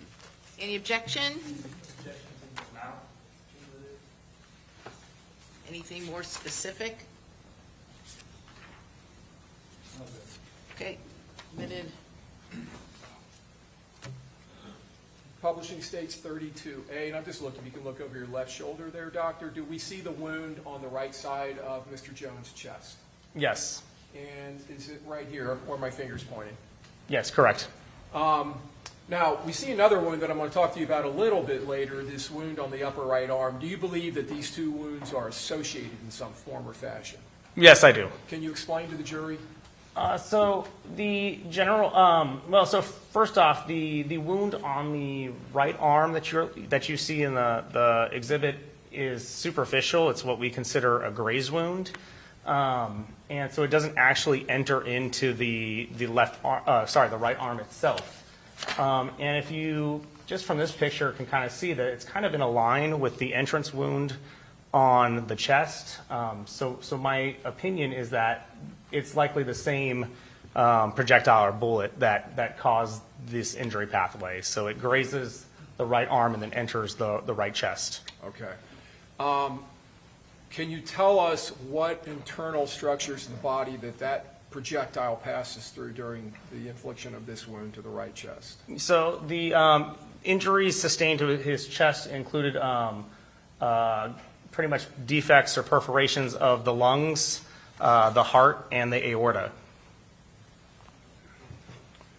Now, there's a documentation about a right second intercostal space where the bullet core and the jacket separated. First of all, the right second intercostal space, is that related to the rib cage? Yeah, so the intercostal muscles are the muscles between your ribs. Okay, the muscles between the ribs. So Yes. there is musculature there on the rib cage. Yes, that's correct. Bullet cores and jackets separating, is that an uncommon event? It's not common, but we see it. Okay. See it enough to where you recognize it when you see it? Yes. Okay. And the jacket portion of this projectile embeds in pectoral musculature somewhere in the body, is that right? Yes, so it actually is pretty much gets caught in the right chest muscle, the right pectoral muscle. And then the core continues to course through the body after that? Yes, it continues on, and it's found later on the left side of the chest. Now, you indicated that core passed through, I guess, the upper lobe of the right lung, the aorta, the heart, and I believe you said the lower part of the left lung? I just said the lungs, but yes, I believe Dr. Riley documented it as the left, or the lower lobe of the left lung. Okay. Was there also some type of injury to the pericardial sac? Yes, there would be holes in the pericardial sac. The pericardial sac is pretty much this fibrous tissue or the tissue that surrounds your heart. And in this case, it had defects in it consistent with within the wound path. And then it ends up in the musculature of the lateral left chest. Yes. Let me ask you first of all, would this wound have been fatal? Yes. The aorta, for those of us who don't know, what is that structure? What is its function within the human body? So the aorta is like the main pipe that takes all your blood to all your other organs to every other part of your body. So it comes off of the top of the heart, and it's pretty much responsible for making sure that blood gets everywhere inside of you. Is it a pretty large artery? Yes.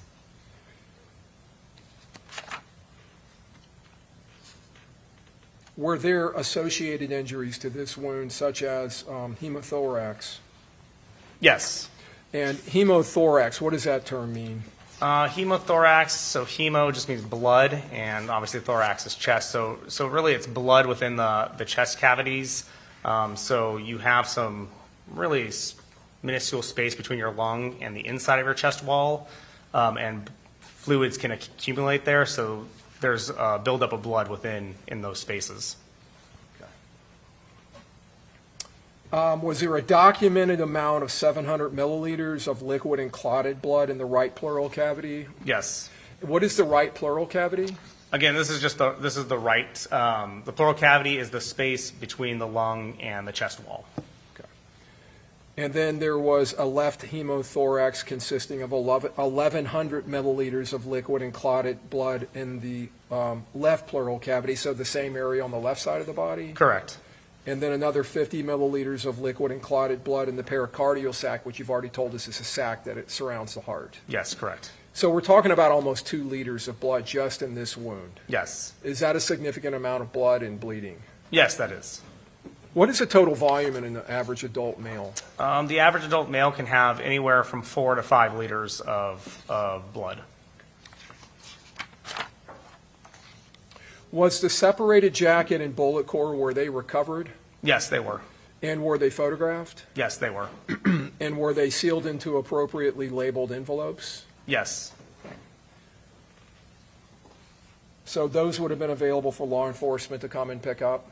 Yes, so anytime we collect evidence such as bullet fragments, we tend to photograph them with the package that we label, and then we place them inside, seal them, and then we will turn them over to law enforcement at the completion of the autopsy. So I'm going to publish States 32C, and this is just another view of this wound, this grazing wound to the upper right arm, and then the wound to the upper right chest. So the grazing wound, is that going to affect any structures other than the skin and the subcutaneous tissue underneath the skin? No. Okay. So that's just kind of going straight across the skin? Yes. All right. And, all right, let me move on then.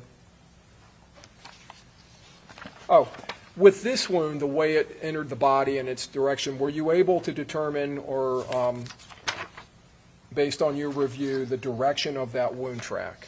Yes, I was. And what was the direction of the wound track?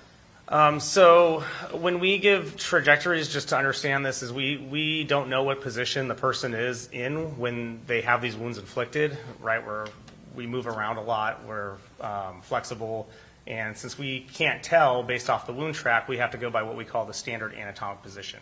So standard anatomic position is standing upright with your arms extended by your side, your palms forward.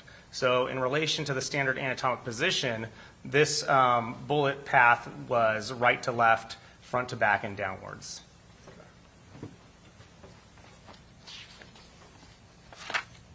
Moving on to a wound that is labeled as B, as in Bravo. Was this a gunshot wound now on the opposite side of the body, the thoracic, lower left back? Yes, this was a gunshot wound to the back. All right. On the left side of the back.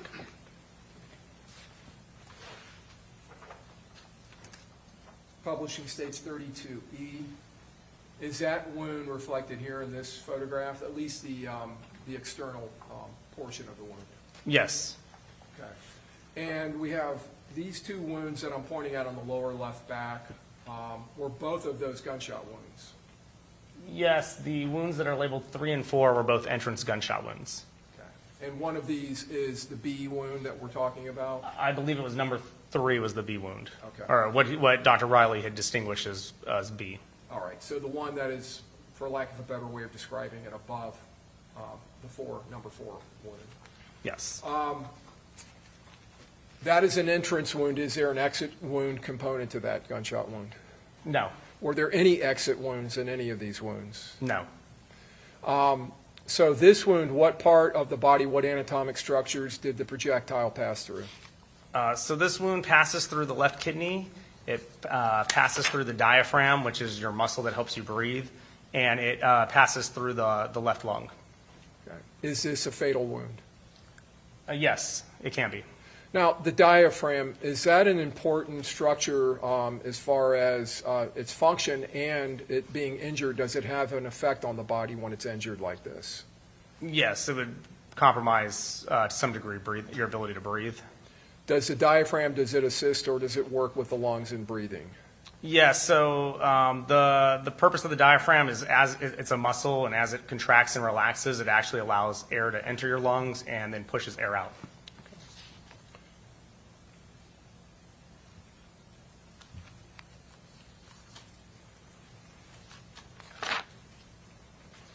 And in this wound, was there a projectile that was recovered? I believe there were fragments recovered from this within the left pleural cavity. A deformed jacketed bullet and a bullet core fragment were recovered? Yes, Okay. that sounds correct, yes. And that would have been in the left pleural cavity, which you've already described, the space between the lung and the chest wall? Yes, correct.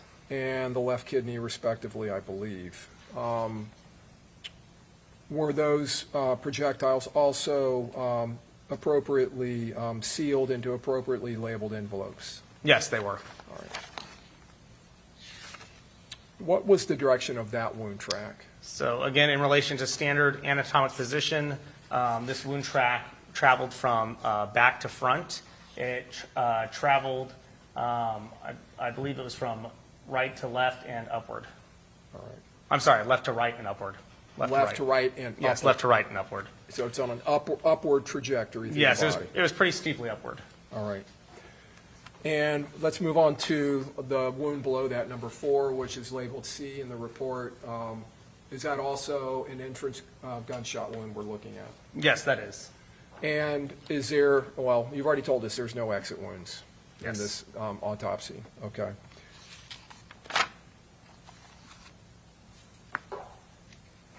Did this wound, was the wound track similar to the one in the B wound or the number 3 wound? Similar. As far as its direction? Yes, in terms of directionality, it was the same. Okay. What internal structures were affected by that wound? It only struck the left kidney.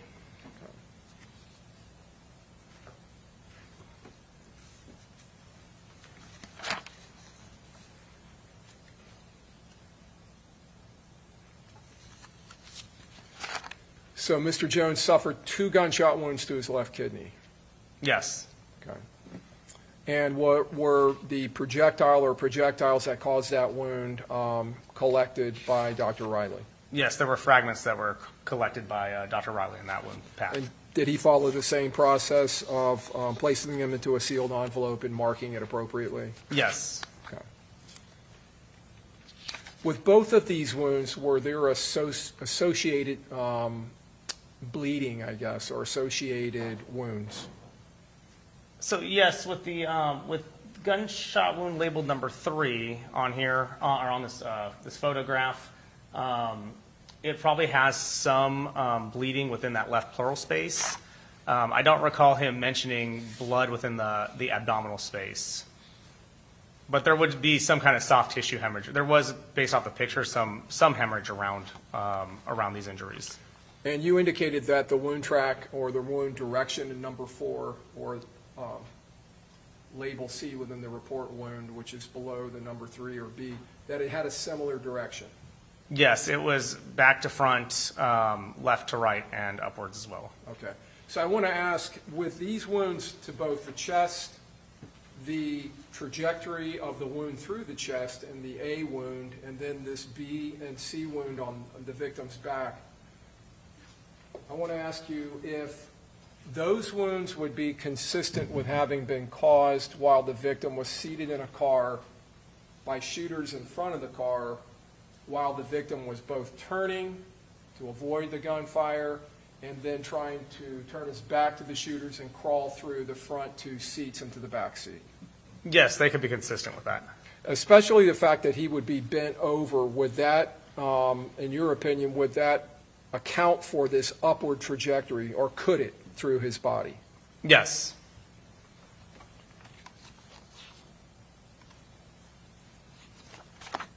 Was wound wound labeled C, the second wound to the back that we've talked about, which is number 4 in that photograph, was that a fatal wound? So it wasn't immediately fatal. There is a lot of variables with that injury. It depends on how much he bleeds from his kidney and how long it would take him to get care. He could survive from that wound, but he could also succumb to it too. It would be really hard to determine. Okay. These wounds to the back and to the front of Mr. Jones' body, how long would it take after infliction of these wounds, especially if they happen in rapid succession, to cause death? It would only take seconds with the amount of blood loss that he had or he sustained. Okay. And could he have lost consciousness in seconds? Yes. With these types of wounds, what is the actual, you've talked about gunshot wounds being the cause of death, what is the actual mechanism of death? So mechanistically, there are 2 things at play here. One is blood loss. So if you don't have enough blood in your vessels, you can't maintain your blood pressure, and you can't get blood up to your brain or to your heart. And then the fact that the one bullet in his chest passed through his heart muscle, it caused structural damage to the heart, and so you're going to be more prone to having an abnormal heartbeat. So both are, and combine that with the blood loss and him not getting enough blood to his heart, you kind of have both of these mechanisms happening at once. So I want to walk you around the victim's body with photographs, and I'm going back to 32E. There was another wound here at number 2, and states 32F, just more of a close-up of it, states 32G, more of a close-up. Is that wound something that is consistent with being caused by shrapnel? Yes, it is. And were there other wounds on his body that were consistent with having been caused by shrapnel? Yes, there were.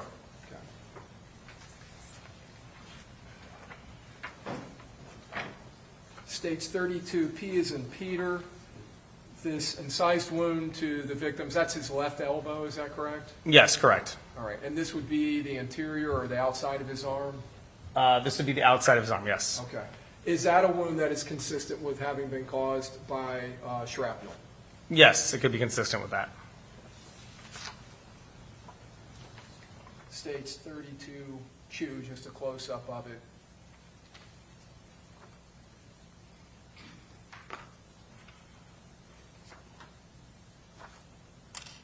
States 32S. What are we looking at here, Doctor?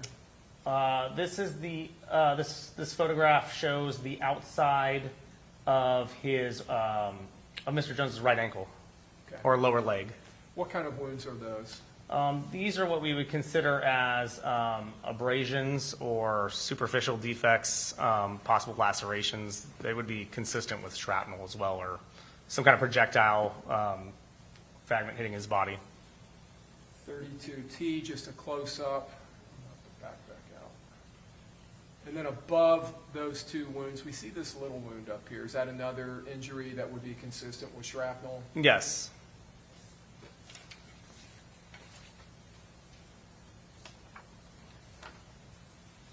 And that's seen in 32V in close-up. V is in Victor. Yes. States 32X.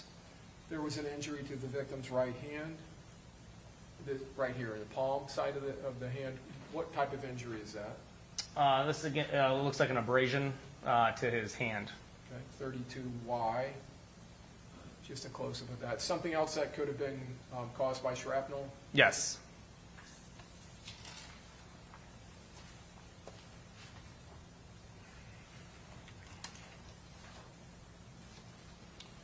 These shrapnel wounds, would they be consistent with both projectile shrapnel and intermediate barrier shrapnel, such as automotive glass? Yes, they can be from automotive glass, from the bullet itself or the projectile itself, or even from plastic or any other material. States 32AA, just a photograph of the item that was located in the sheet within the body bag with the body. Yes, that's correct.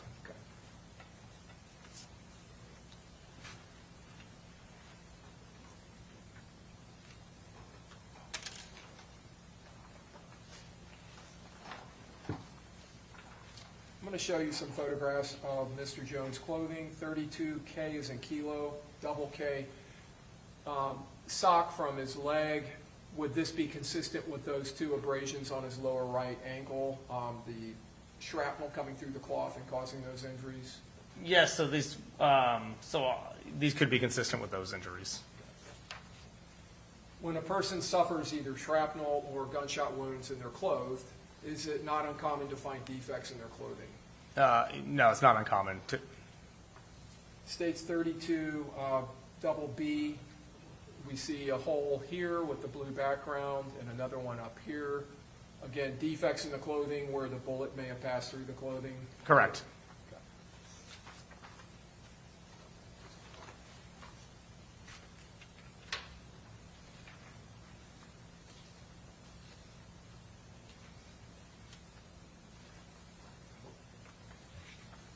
In the musculoskeletal section of the internal exam, did Dr. Riley notate that he had recovered a projectile from the victim's lower leg?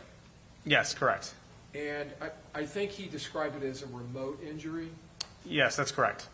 Would that be consistent with a shooting event that had occurred 9 months earlier where something or a projectile had been lodged in the victim's leg and left there? Yes, there was, from the photographs, there was significant scar tissue around this fragment of projectile, which indicates to us that it's been there for some period of time. States 32, L is in Lima, L. We see the victim's lower leg having been entered during the autopsy. We see this grayish area here. Is that the projectile? Yes, correct. And so that's deep in that muscles of his lower leg. Is that correct? Yes. 32M is in Mike, double M, and that would be the item there. Yes, that's correct. Right. Was that item also collected by Dr. Riley and placed into an envelope that was appropriately labeled? Yes, it was.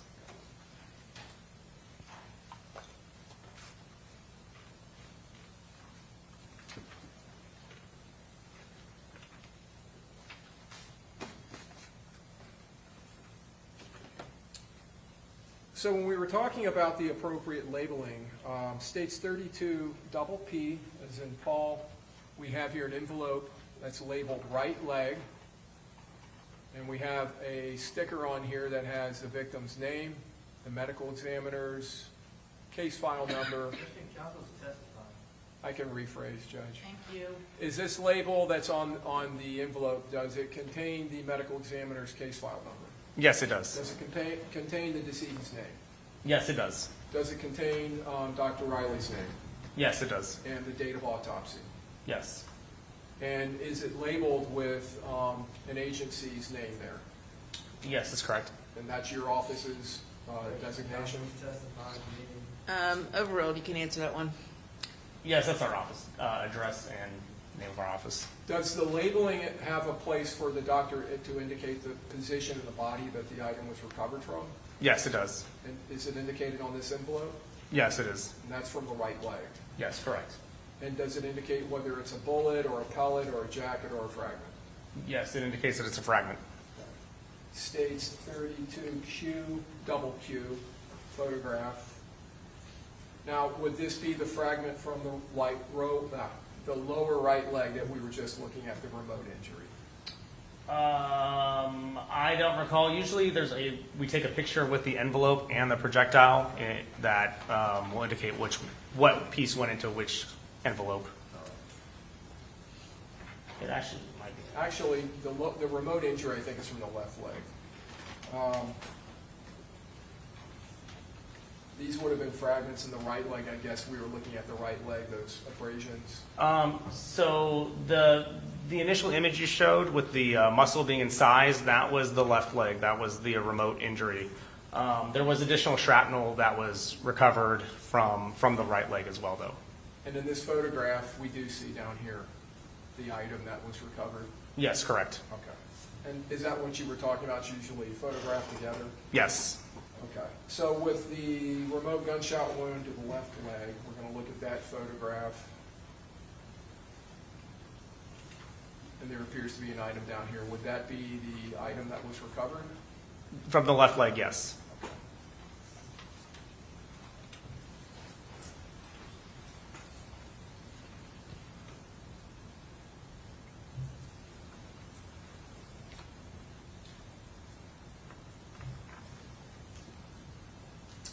States 32 double V. Once the items are placed into the envelope, is the envelope sealed in some form or fashion?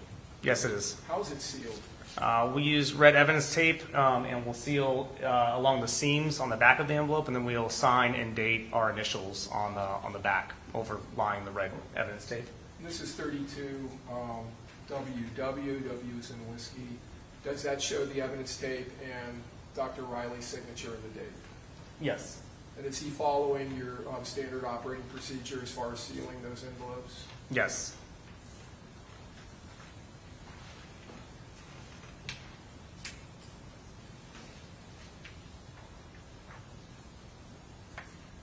States 32 double X. Are these envelopes of several areas? Let me rephrase that.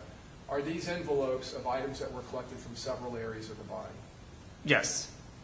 And starting in the upper left here, if you could walk us kind of in a circle here, clockwise, and just tell us the areas. Sure. So we have fragments recovered from the left kidney, a bullet recovered from the left chest wall, a bullet recovered from the body bag, a fragment recovered from the left pleural cavity, a jacket recovered from the right chest, a fragment recovered from the, it says periaortic tissue, and a fragment from the sock. Okay. And so not only is the area of the body that the item is collected from labeled, but also he's checking off what type of item it is. Yes, correct. Whether it's a bullet or a fragment. Yes, correct. Or jacketed. Yes, it could be. I don't know if he actually labeled. He did. Jacket to the right chest, yes.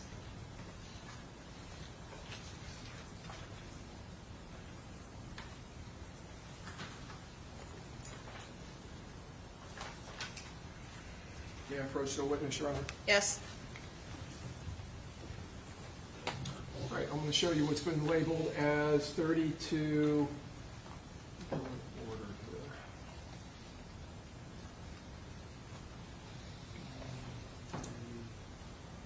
believe this is 32A.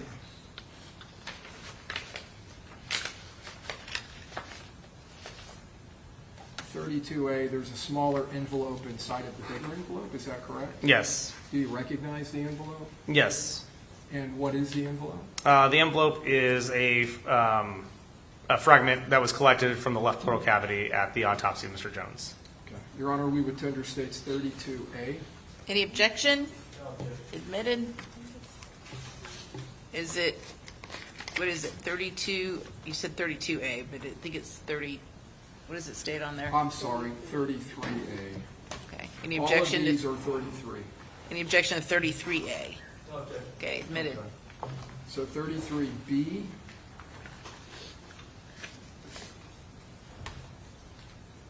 The envelope has a smaller envelope. Do you recognize that, Doctor? Yes. And what is it? This is the envelope that was contained the bullet from the left chest wall that was recovered at the autopsy of Mr. Jones. Your Honor, we would tender States 33B. Any objection? No objection. Admitted. 33C. Do you recognize the smaller package? Yes. It's the bullet that was recovered from the body bag of Mr. Jones. And 33D. Do you Are you recognize moving it? that into evidence? I am, Your Honor. Tendering it for admission. Any objection? And 33D. 33D is the jacketing that was recovered from the right chest of Mr. Jones. Any objection? Admitted. All of those. 33A through D.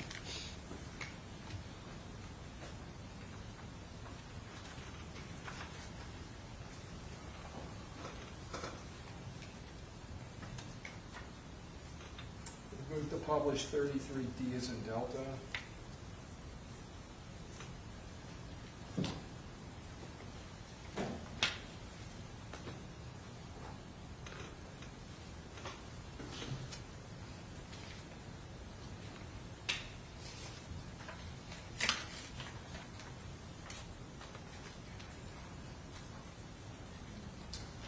C, moving to publish.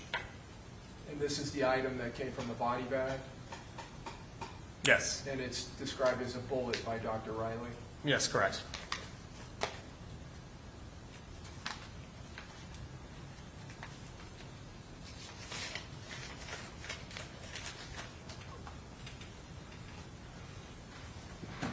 And 33B, publishing from the left chest wall, and it's a bullet, correct? Yes. And then just the back of the envelope.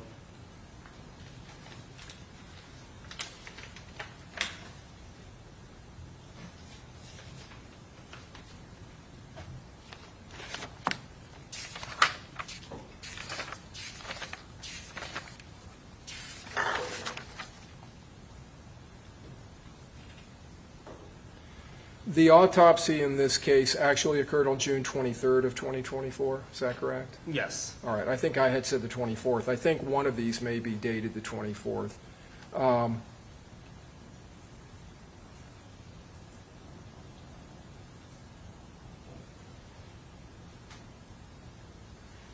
Was Mr. Jones' date of his age documented?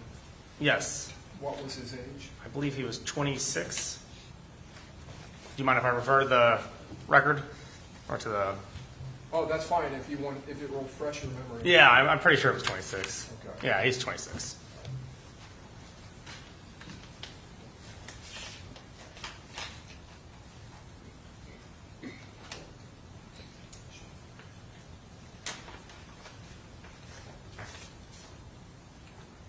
And states 33A, from the left pleural cavity, a fragment or fragments, Yes.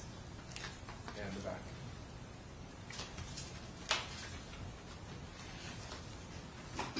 Thank you, Doctor. I don't have any further questions, Your Honor. Okay, cross-examination.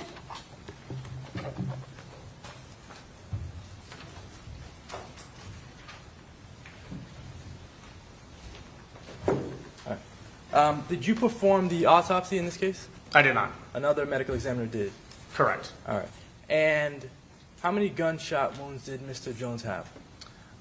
In my opinion, he has three gunshot wounds. All right. And so he passed away as a result of those gunshot wounds? I'm sorry? He passed away as a result of the gunshot wounds? Yes, correct. That's what the core of your testimony is about today, correct? Yes, correct. All right. But you're not here to say who shot Mr. Jones? That's correct. All right. And so you don't know which person that was involved actually pulled the trigger that that the gun that was used to kill Mr. Jones? Yeah, so that's beyond the scope of my job. My job is just to determine cause and manner of death. All right, no further questions. Okay, thank you. Redirect. No, Your Honor, he may be released. Okay, thank you. You're free to go. Thank All right, State Clerk, next witness. State Post Detective Craig Griffin.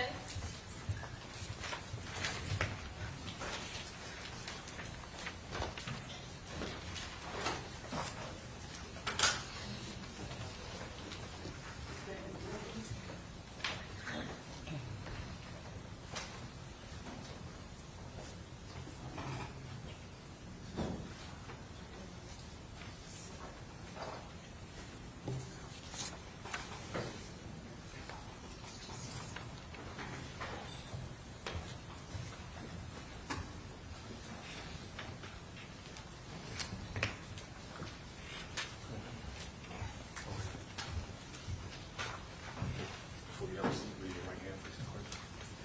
you swear or affirm that the testimony you're about to give will be the truth, the whole truth, and nothing but the truth, so help you God? Yes, ma'am. Thank you, sir. Okay, you may proceed. Good afternoon, sir. Would you state your name, please? It's Craig Griffin, And where are you employed? Jacksonville Sheriff's Office. Do you have a particular assignment with the sheriff's office? Yes, ma'am. I'm currently assigned to the Jacksonville Sheriff's Office Gang Investigative Unit. What is your title in that unit? Gang detective. How long have you been in the gang unit? Currently, a little over 4 years. And what was your prior assignment in advance of the gang assignment? Prior to the gang unit, I was assigned to patrol on the north side of Jacksonville. Also was assigned to the narcotics unit or internal affairs unit, and I was also in the jail prior to going to the street. And during your time on patrol, did you have an opportunity to work the areas related to specific gangs that are tracked by your unit? Yes, ma'am. Are you specifically assigned to a particular unit out of the sheriff's office? Yes, ma'am, I currently am. And what is the unit to which you're assigned? The gang or the unit? I'm sorry, the gang. The gang, 1200 out east. And that would be inside of the gang unit. I'm sorry about that. Yes. Have you had an opportunity to review what has been previously admitted as State's Exhibit 84B, the gang chart that was created to represent the members or some of the members of 1200? Yes, ma'am. If you'll look to the screen and publishing 84B, have you had a chance to see that? Yes, ma'am. And in your role with the gang unit, did you help or assist to create this chart, at least as it relates to the relevant members of 1200 as related to this investigation? Yes, ma'am, I did. We have depicted on the chart a Rashad Murphy and a Davion Murphy. Over the course of your investigation, have you been able to assess what, if any, nickname was provided to you or that you learned to be assigned or associated to Rashad Murphy? Yes, ma'am. And what was that? Ghost 187. What, if any, relationship is there between Rashad Murphy and Davion Murphy? I believe they're blood cousins. And what, if any, relationship is there between both Mr. Rashad Murphy and Davion Murphy to Joe Rod Adams? If I stand correct, I believe Joe Rod and Rashad are brothers, and then Davion and Joe Rod are cousins. Is this information that you often collect from social media or videos? Yes, ma'am. Do you oftentimes also have the ability to reference, for example, obituaries that are posted? Yes, ma'am. And in this particular case, was there an obituary for Joe Rod Adams, a.k.a. Spaz? Yes, ma'am, there would have been one. And is Spaz the individual that was killed at the Rains High School football game? That's correct.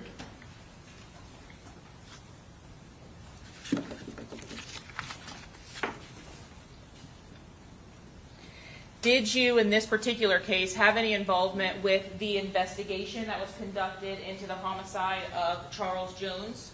Yes, ma'am. And what particular involvement did you have? I conducted a traffic stop on a Shane Gathright. And when you conducted that traffic stop, were you accompanied by other law enforcement officers? Yes, ma'am. As you all made contact with the driver, Mr. Gathright, did you ask him to exit his vehicle? We did, yes, ma'am. And did you complete a search of that vehicle? Yes, ma'am. Having attended that traffic stop, are you aware of whether any of your fellow officers were wearing a body-worn camera? Yes, ma'am, I do. I'm showing you what's been marked as State's Exhibit 102 through 104, so you'll take a look at that and let me know if you recognize those images. Yes, ma'am, these are from the traffic stop. do they fairly and accurately represent the beginning of the contact that you had with Sean Gathright on, at this vehicle stop, excuse me? Yes, ma'am. Your Honor, at this time, state seeks to admit State's Exhibits 102, 103, and 104. Any objection? No objection. Admitted. In publishing State's 102, are you able to see the screen okay? Yes, ma'am. And what date did the traffic stop of Sean Gathright actually occur? Looks like June 26th Of what year? of 2024. Were you working in your capacity as a gang unit detective Yes, when ma'am. this stop was conducted? Yes, ma'am. You indicated that Mr. Gathright was asked to exit the vehicle. Is that what's depicted in, excuse me, is that depicted in State's 104? Yes, ma'am. Before he exited, were you able to make contact and ultimately identify the driver of the vehicle, Yes. confirming it was Sean Gathright in State's 103? Yes, ma'am.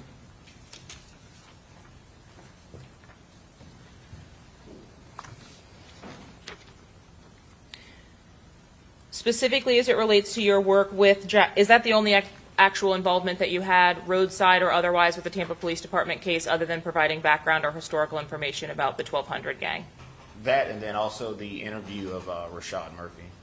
And that would have been subsequent to the vehicle stop with Sean Gathright? Yes. And who, if you recall, attended that interview of Rashad Murphy with you? It was myself and Detective Draybeck. And where did that interview occur? That took place at our CJIC unit. Was that interview recorded or documented in some way? Yes, ma'am. Audio and video recorded. Referring back to your responsibilities with the gang unit, how long have you been assigned to the group 1200? Going on almost 2 years now. And are you familiar with whether 1200 used to be represented by a different name or the members therein? They had a couple of different names, yes, ma'am. In advance of 1200 being the leading name as referred to that group, what was Rashad Murphy, for example, or Ghost associated as? Another group called 187 Boys. As the groups develop into bigger groups or grow in size, do they ultimately assume these additional names? So from 187 to 1200? Yes, ma'am. In this particular case, would that mean that Rashad Murphy no longer considers himself 187? Not 187, but also 1200. What does 1200 specifically actually represent? It's a block located in Jacksonville, Florida, at the corner of First and APR. And would you say that that's a neighborhood or an area of Jacksonville? Yes, ma'am. Does 1200 associate with ATK or its members? Yes, ma'am. Have you personally in your time or work with the Jacksonville gang unit seen videos and social media posts which depict both of those groups in the same video or post? Yes, ma'am. Do ATK and 1200 share a common enemy in Jacksonville? Yes, ma'am, they do. And who is that common enemy? It would be members from 6 Block. Did you have an opportunity to review some photographs that were taken of Davion Murphy at the time of his arrest? Yes, ma'am.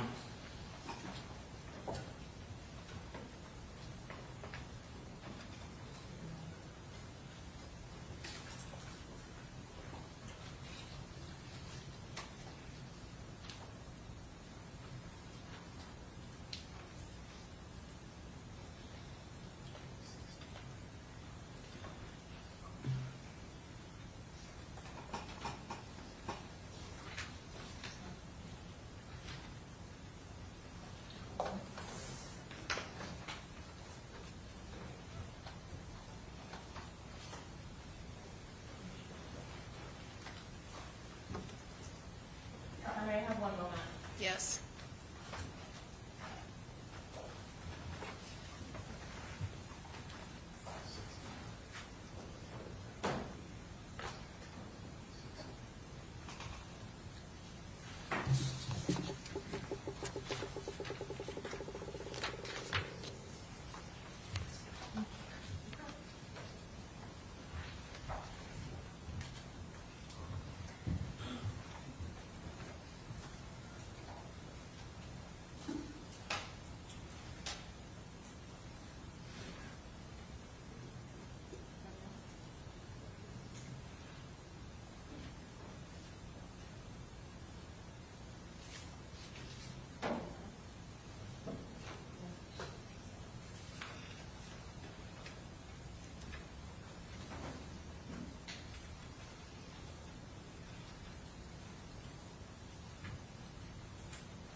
from showing you what's been marked State's Exhibit 69A through O. You should take a look at these photographs and let me know if you recognize them.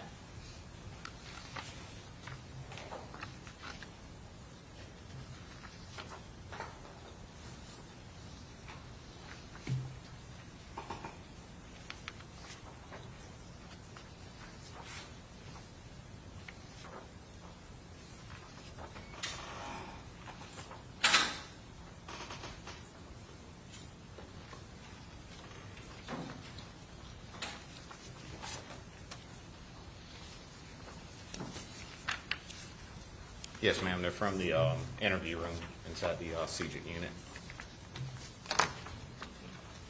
And Davion Murphy is a member of which particular group? He's a person of interest, not exactly a member just yet of 1200. Are you familiar with the statutory criteria for gang membership? Yes, ma'am. And does Davion Murphy meet the statutory criteria for that gang membership? Yes, ma'am. What elements of that criteria does Davion Murphy meet? He has hand signs. He also has tattoos and then associations. So essentially, he meets the criteria to be a gang member by statute? To be documented as a gang member. Overruled, go ahead. I'm Answer sorry. the question. Does he or doesn't he? He does, yes. To be documented? Yes, ma'am. But has that documentation actually occurred? No, ma'am. As it relates specifically to the footage from the interview room or the documentation from the interview room, State seeks to admit actually State 69. Any objection? No objection. Okay, admitted. Publishing 69A. You mentioned that he would meet that criteria based on hand signs. Can you tell me what it is about the hand sign that's depicted in this particular image that would meet that criteria? So his right hand, he's holding up the 1200 hand sign. So with the single finger showing the 1 and then the 2 over here to represent 12. So 1 and 2, so 12. Yes, ma'am. And how did that relate back to 1200 as you provided or described that to us? Well, 1200 is the group itself, and so being without adding the 2 zeros, 12. And 69B, was this screenshot actually taken from the interview room after Mr. Murphy's arrest? Yes, ma'am. Are interviews like these, photos like these, documented in your day-to-day activity as a gang detective? Yes, ma'am. And in the chart that was previously presented, 84B, is it common for the members of 1200 to utilize that same hand symbol when posting on social media or in music videos? Yes, ma'am. Is there any specific relation as to when they do that? No, ma'am. Just when they're on camera or taking a photo of any sort. In your activity and based on your training and experience, if you see this hand sign, is the individual throwing it related to 1200? Yes, majority of the time, yes, ma'am. Are there times in which the opposing gangs will throw their rivals' hand signs? In a disrespectful way, yes, ma'am. So do you view those items or posts in context? Yes. To determine the nature of that? Yes, ma'am. Would it be common for a rival gang member to switch to the direct opposition? So from 6 Block, for example, to 1200? If he knows, go ahead. You said, is it common? Yes. No, it's not common. In addition to the screenshots from the surveillance footage, were you also able to view some photographs that were taken by Detective Nieder of Davion Murphy? Yes.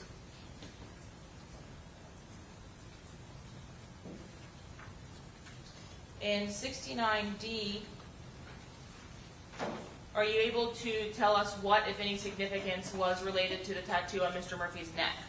It says, rest up Avery McKnight. Is Mr. McKnight an individual who is alive or deceased? Unfortunately, he's deceased. And do you know the circumstances of his homicide? I believe. Overruled, just limited, just explain this. Was the circumstance of his homicide something related to the gang war in Jacksonville? Yes.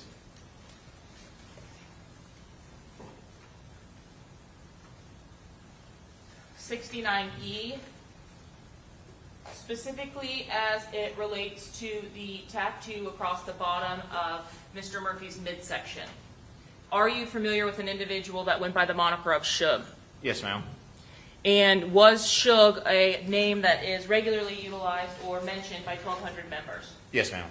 Is Suge also a person or an individual that's disrespected by their rivals 6 Block? Yes, ma'am.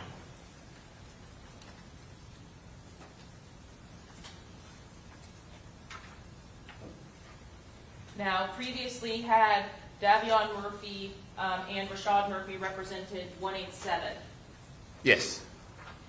At some point, do you document Davion Murphy's transition to 1,200? Document it, no. Monitor it, yes.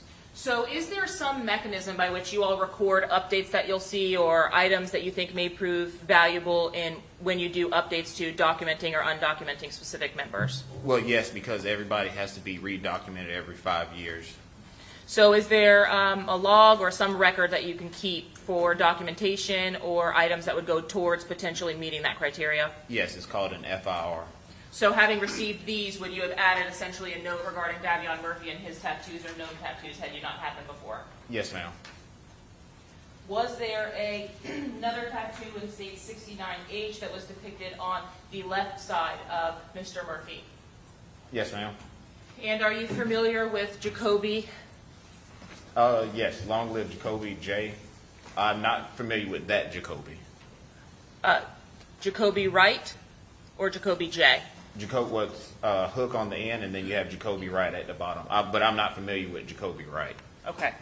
But did you have an opportunity to view this photograph? Yes.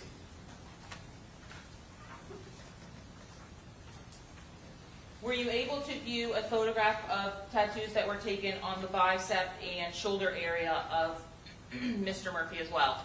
Yes, ma'am. Specifically, do you recognize the image that's depicted on the top of Mr. Murphy's shoulder? Yes, ma'am. It says long live Joe Rod. And are you familiar with Joe Rod? Yes, ma'am. Is that the same Joe Rod Adams that was killed at the Rains High School football game? Yes, ma'am.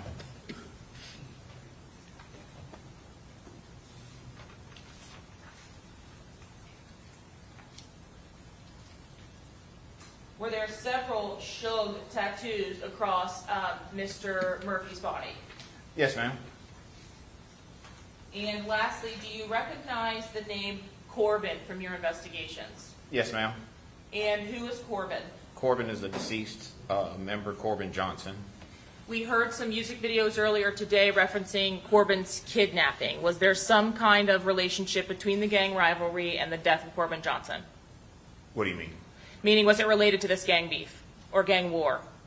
That, as far as I know, his homicide is... If he knows. His homicide is unresolved. Correct. Has Corbin Johnson's homicide been the subject of drill raps back and forth between ATK and 6 Block? Yes, ma'am. That's my fault. That was not a clear question.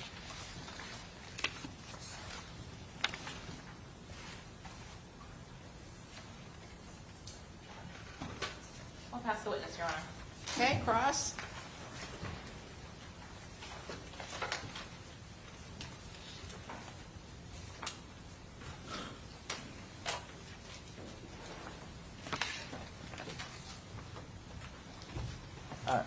Alicia Andrews, she's not a gang member, correct? No, sir, not that I know of. She's not a gang associate either?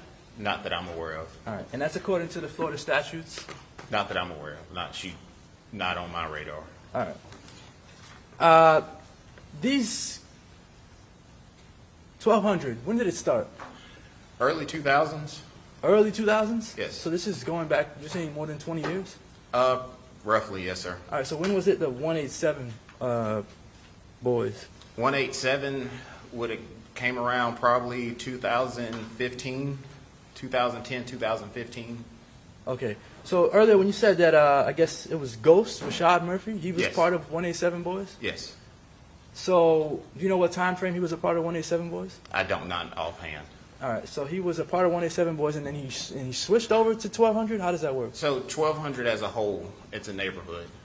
It's a gang. It's a documented gang. And then within there, they have select groups, okay? So you have 187 boys. You also had another group referred to as A-Team, and then you had another group referred to as Cut Circle. They're all from 1,200. So it's not that he switched from 187 to 1200. He was always a part of 1200? Correct. And I guess in 1200 there may be even more specific groups. Yes. All right. And those groups are based off of what, streets? Streets, maybe just something that they come up with. Okay. All right. And not all of these people, they're not all born gang members, right? No, sir. All right. They become gang members at some point in their lives? Being documented according to Florida state statute. Okay. This is the 1200 chart. You're the gang detective for 1200, right? Yes, sir. So on this, I guess, chart here, 4 of these individuals, they're no longer alive, at least 4? At least 4. You give me a second, I can.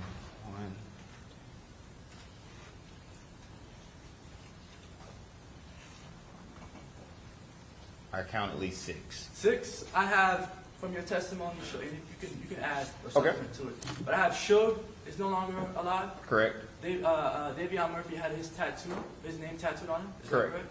I saw Corbin, right? He's no longer alive. That's correct. That's the unsolved murder you were discussing. Correct. And that's the one that Charles Jones, Julio Foolio, was rapping about in his songs. Yes. Saying that Corbin got kidnapped. Yes. All right, and found in a field, with his bones were found in a field. That's correct. All right, and Spaz was killed at a football game. Is that correct? Yes, sir. At Rains. Yes, sir. That's the school where Alicia Andrews went. If you say so. Okay. Well, Spaz went to Rains. Okay. I'm asking. That I don't know. I believe he did. Him along with Kenny Capps, or I'm sorry, Robert Howard. Robert Howard. Okay. And Robert Howard is accused of killing Spaz. That's correct. All right. We have this Leaky. Yes, sir. He passed away. Yes, sir. All right. So I have Leaky. I have Spaz, Corbin, Shug. Who are the other 2? So at the bottom you have Darian Self, Michi, and then Brandon Bevel, 5, who are also deceased. You said Brandon, deceased? Yes. Darren, Michi? Deceased. Deceased. That's also one of the ones that Julio Foolio was rapping about in the songs? Yes. And then what was the third one?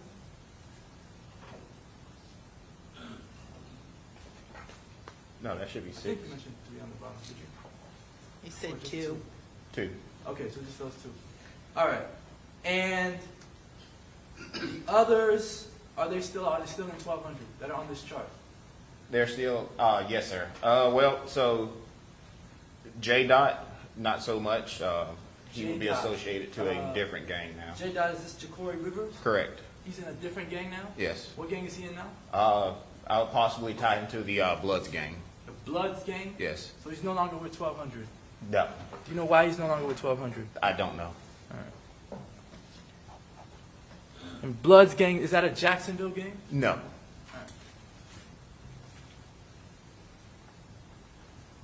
These are young men, right? Yes, sir. Like early 20s?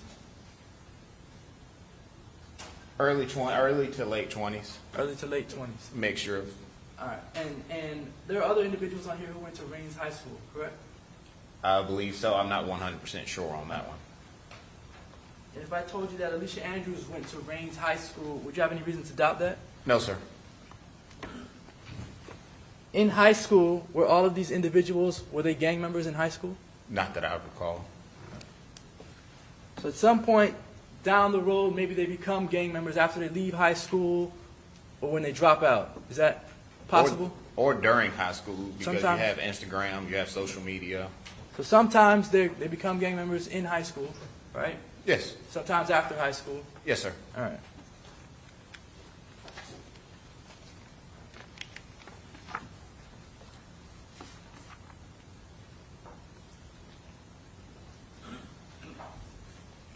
You know of Alicia Andrews to use any hand signs? No, sir. You know of Alicia Andrews to be in any music videos? I've never seen her in one. No, sir. And did you know of Alicia Andrews prior to this case? No, sir. But you knew of these other individuals in 1200 prior to this case, right? Yes, sir. All right. I don't have any further questions. Thank you. Okay. Redirect? No, Your Honor. May this witness be excused? Yes. Thank you. You're free to go. I appreciate it. Thank you, ma'am. All right. Who's your next witness? Detective Christopher Dravick.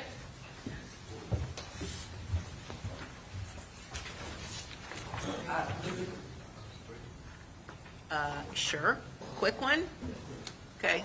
Yep, we'll take just a quick 2-minute break, okay? All rise.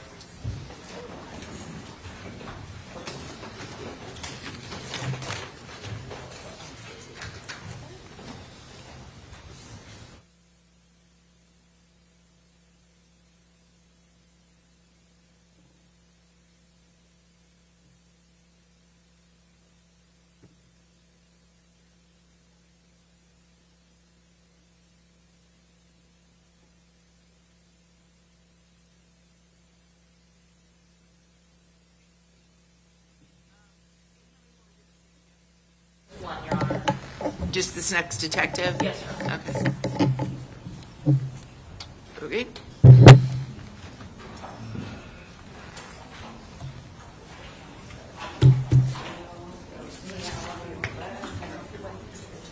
I got them already. Oh, you already? Yes, thank you.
Okay, we can't get her in here. Oh, there's, okay. Okay, sure. Sorry.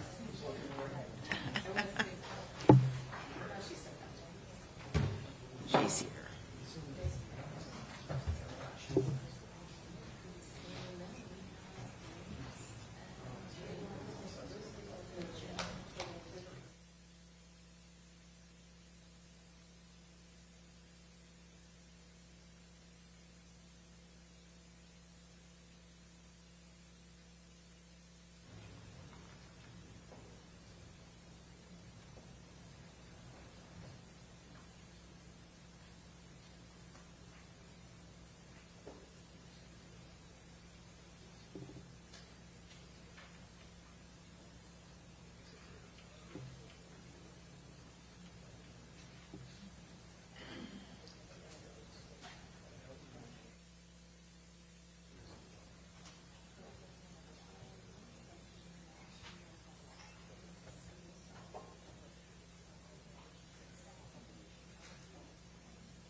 Okay, we ready?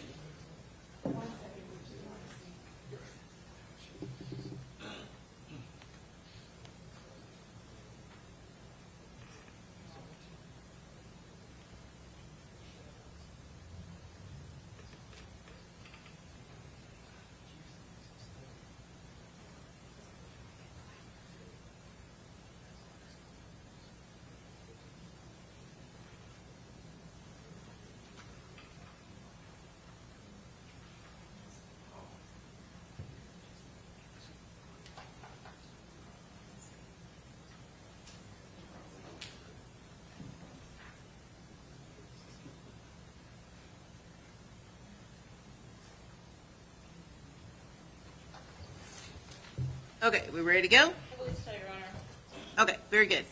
All right, let's bring in our jury.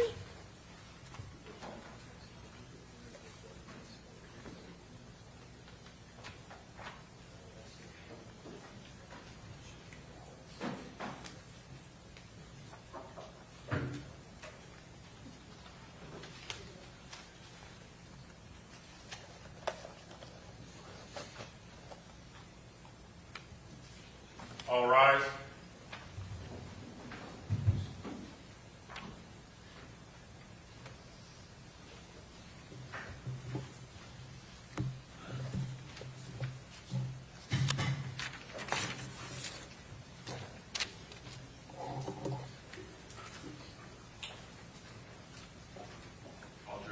Okay, very good. Welcome back. Everyone have a seat. State who's your next witness. Detective Christopher Dravick.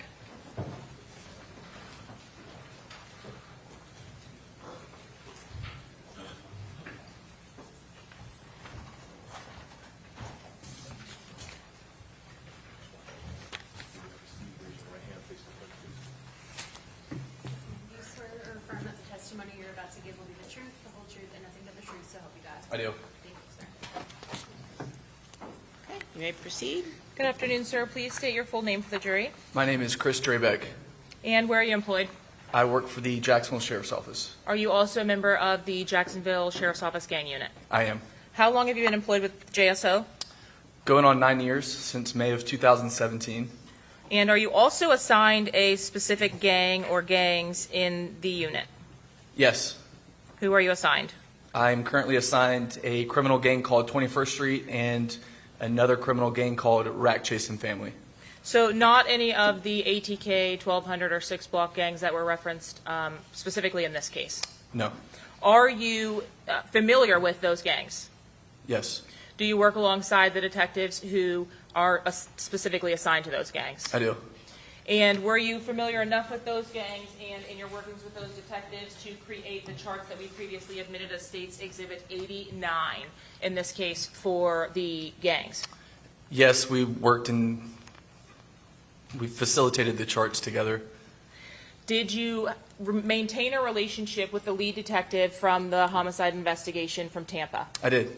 And was that Juan Ramos? Yes, ma'am. From what point at learning about the death of Charles Jones did you begin working with the Tampa Police Department? The morning they called me on June 23rd. And what was the nature of that call? So originally my supervisor reached out to me because he was notified first, and my sergeant provided me with information of contact info for a Tampa Police Department detective. And I reached out to that detective, and they supplied us with information relating to the death of Charles Jones. And they were inquiring about why this may have occurred. Did you have any knowledge that Charles Jones was going to be in the Tampa area before you received a call about his death? Yes, we did observe posts on his social media where he was advertising his trip down to Tampa prior to him going in reference to him celebrating his birthday. How do some of these rappers or even gang members actually tell people about their events or their appearances? Social media. And in this particular case, did you have an opportunity to see some flyers that were posted to Mr. Charles Jones' account? I did. What is the screen name for the account itself? Did he use his legal name or the moniker of Julio Foolio? He used his rap name, Julio Foolio.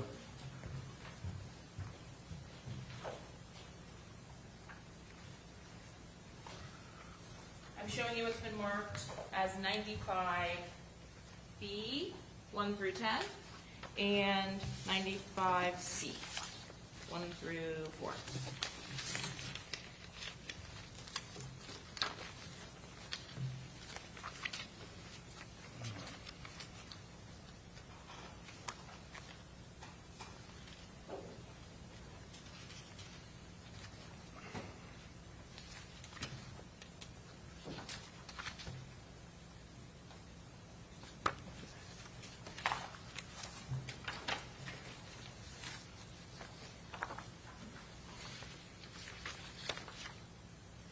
Okay.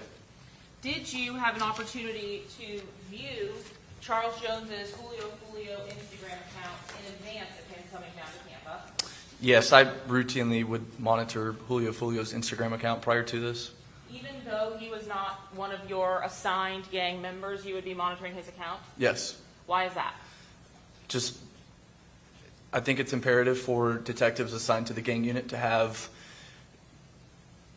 information and knowledge about gangs, especially a person as prominent as Julio Foolio was. Even though I'm not assigned the 6-block gang, it is important to have working knowledge outside of my assigned gang, so I am able to assist in the event that I was called upon, for example, this instance. So. And in this particular case, after you were notified of the death of Charles Jones, did you have an opportunity to visit his Instagram page as well? Yes. And is what was depicted in State's 95B indicative of the recordings or screenshots that were taken from that account after the homicide? Yes. Was Mr. Charles Jones' Instagram account public? It was.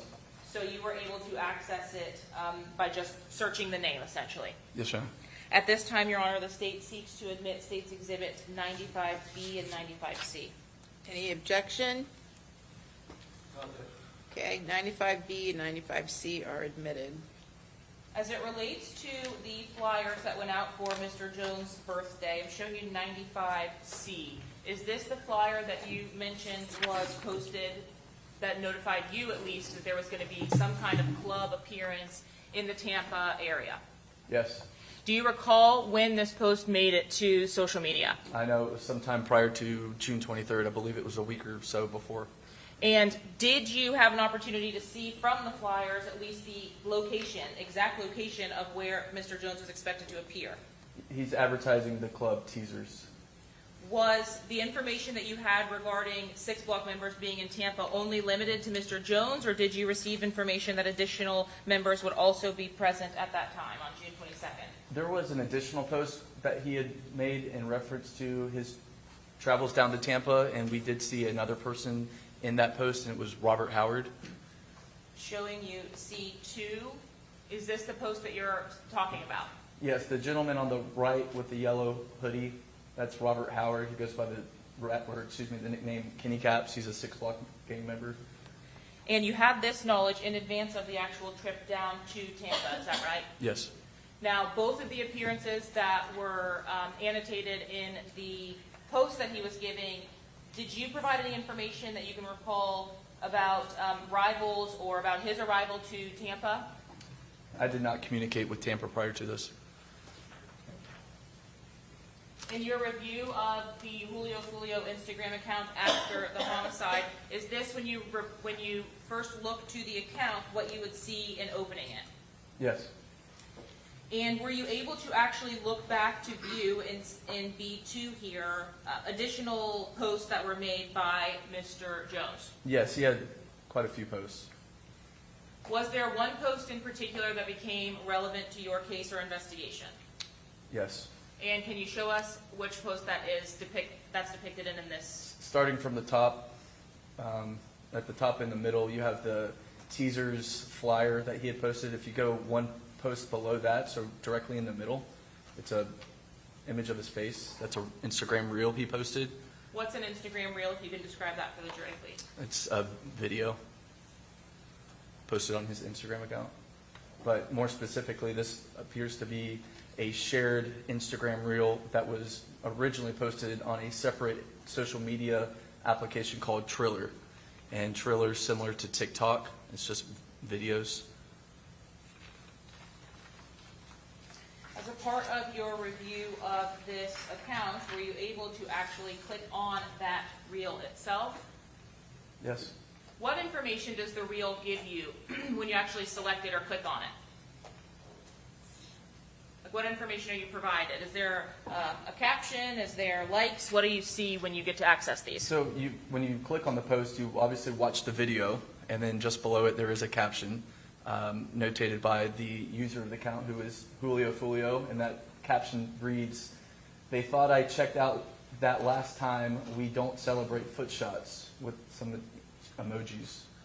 Are you familiar with the earlier attempt on Charles Jones's life from October of 2023? Yes. What was the injury that Mr. Jones suffered as a result of that incident? In October of 2023, Charles Jones was shot in the foot during an attempted murder on his life.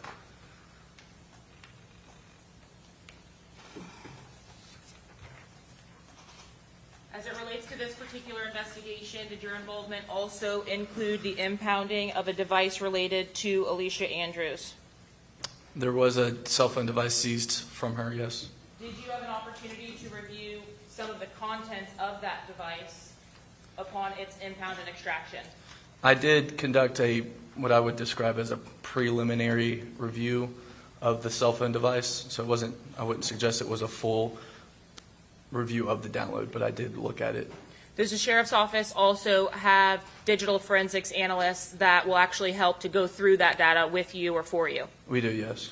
And did those individuals provide you tips or information about items of potential evidentiary value that can be found on these devices? Yes.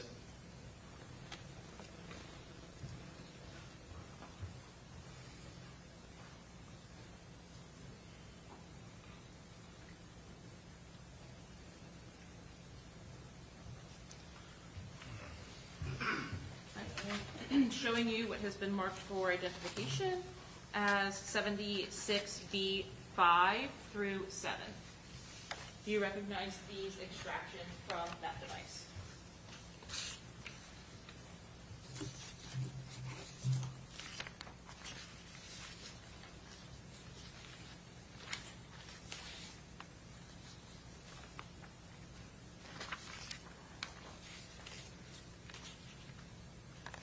Yes, I do.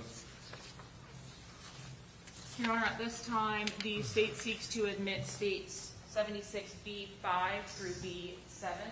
Any objection Yes, for some of them, there's a relevance objection. as to which one? It's 5 through 7.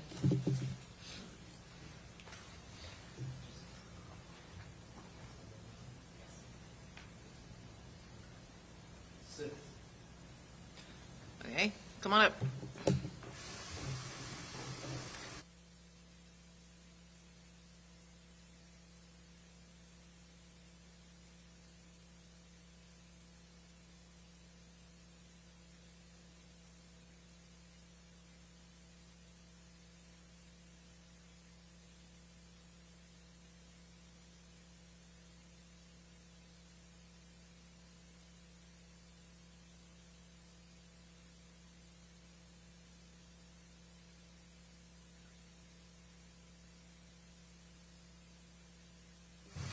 Okay, so 76B 5 through 7 will be admitted.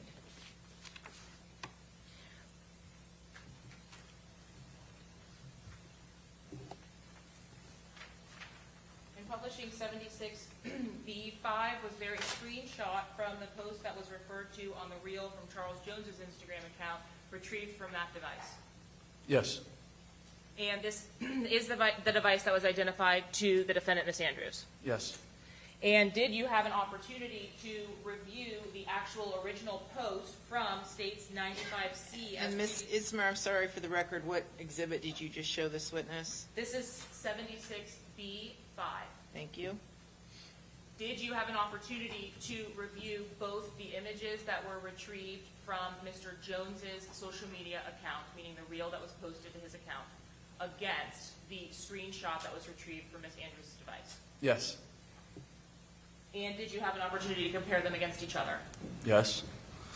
In viewing 95C previously admitted and 76B5, were these images accurately retrieved, the items on the left from Mr. Jones's Instagram and the item on the right from Ms. Andrews' phone? Yes. Was the content as it relates to Ms. Andrews' device limited to the 2 days that you had, or that that device had been active? Yes. And were you able to ascertain the device setup date for that new device? I believe it was June 26. On June 27th, did you seize that device for Ms. Andrews? Yes.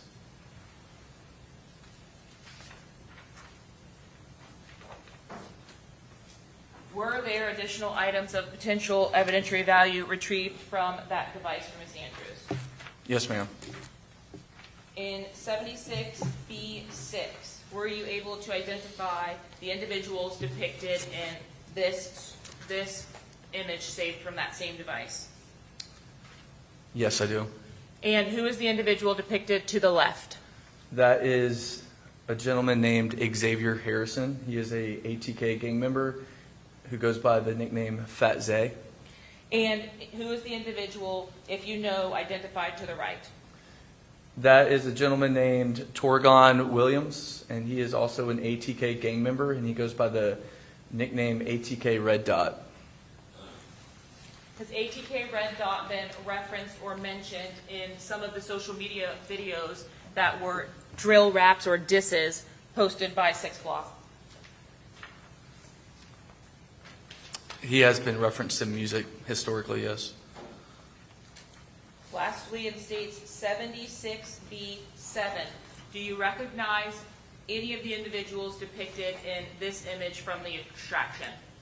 I do. The gentleman on the left is a guy named Gerard Adams. He goes by the nickname Spaz, and he is associated with the 1200 group gang. Is Spaz also related to any of the other co-defendants in this particular case?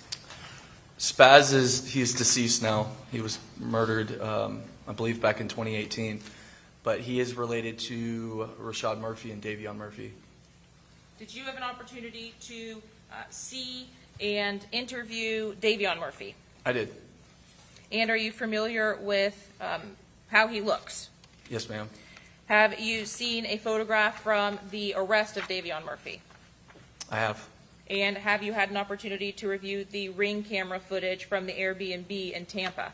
Tampa did share videos with us recovered from the Airbnb. I did review them, yes.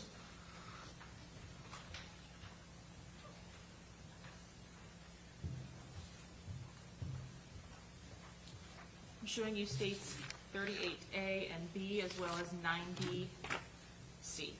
Do you recognize those images? I do. And do they fairly and accurately represent the individual that you know to be Davion Murphy? Yes, ma'am. At this time, state seeks to admit states 38A and B, as well as 90C. Any objection? Okay, admitted. You said 38A through B and then 90C. Okay, thank you. It's admitted as well. Publishing 90C, sirs, this the image that you were referring to when you mentioned the arrest photo. Yes. And sometime after Mr. Murphy's arrest, did you have an opportunity to interview him? I did. I interviewed him shortly after this picture. And was that interview audio and video recorded? Yes. We've seen some images from an interrogation room with Mr. Murphy here. Was Mr. Murphy captured making any kind of hand signs during the course of that interview or thereafter? He does throw up what's recognized as the 1200 hand gang sign.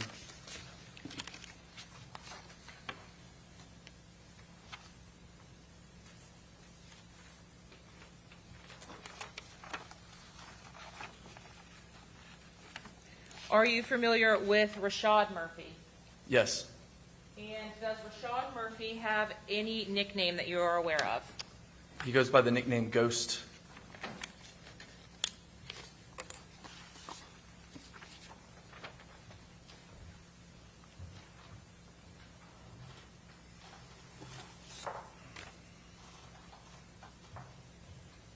During the course of your investigation, do you have contact with Detective Ramos and agree to assist by writing several search warrants?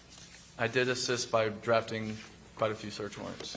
Did your involvement in this case actually begin on the day of the homicide with the assistance that you provided to Tampa? Yes.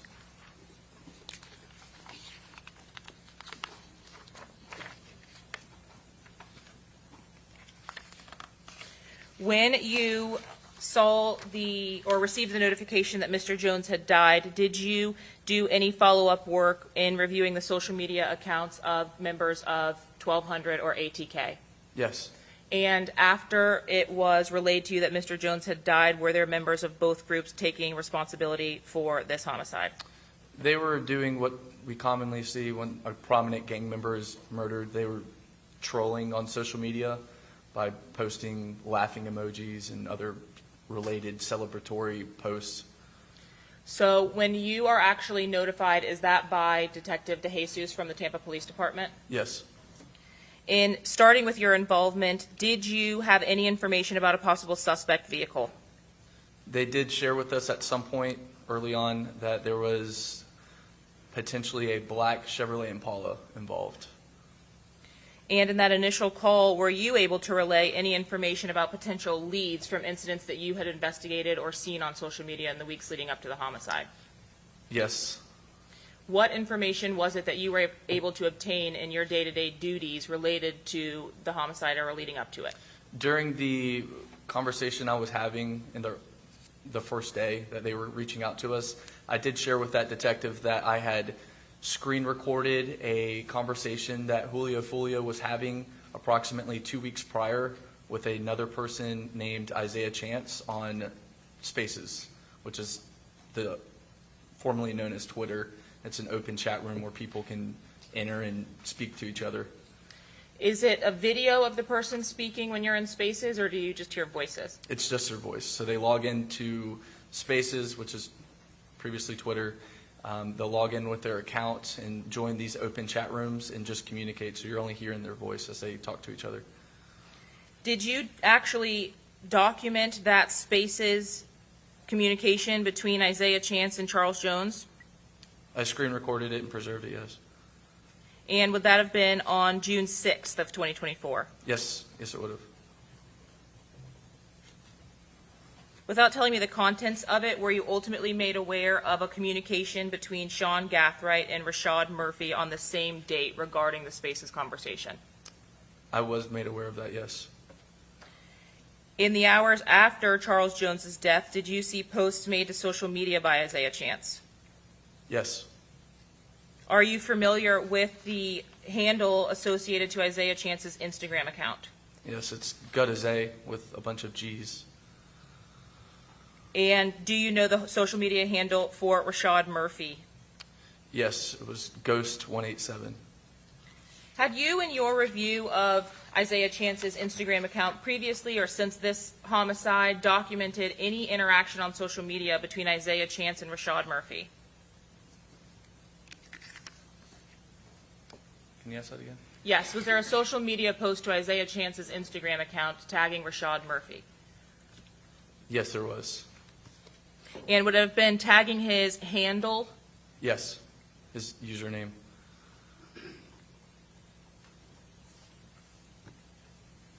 During an earlier interview that you had with Mr. Murphy, did you make any kind of observations that were unique that you actually relayed to Detective Ramos as it relates to this investigation? Yes, when he was signing his constitutional rights form, which is just a form we go over with people prior to interviewing them on a criminal investigation, there's a portion of this form where they have to sign confirming they acknowledge all of their constitutional rights that have been advised to them. And I observed he was signing the form with his right hand, and it was I couldn't read it. I asked him if he was okay, and then it occurred to me later in the interview that he was doing that on purpose because one of the shooters in this investigation is left-handed, and I was able to obtain a separate interview where Rashad Murphy was read his rights and he signed that form with his left hand. So it was apparent when he was signing the form in front of me, he was signing it with his right hand. I couldn't read anything he was writing.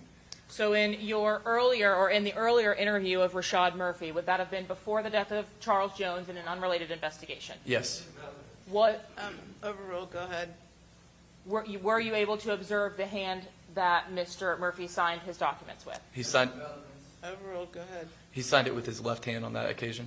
Then, during the course of your investigation or assistance to the Tampa Police Department investigation for the homicide of Charles Jones, was Rashad Murphy interviewed?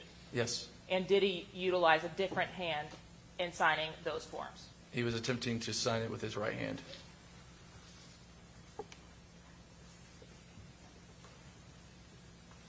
On June 26, just a few days after the homicide, did you learn of any particular developments out of Gwinnett County, Georgia, that were relevant to the investigation?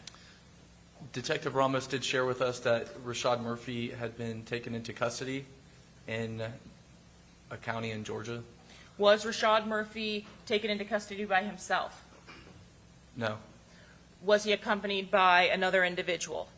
He was with a lady named Charmaine Steiger.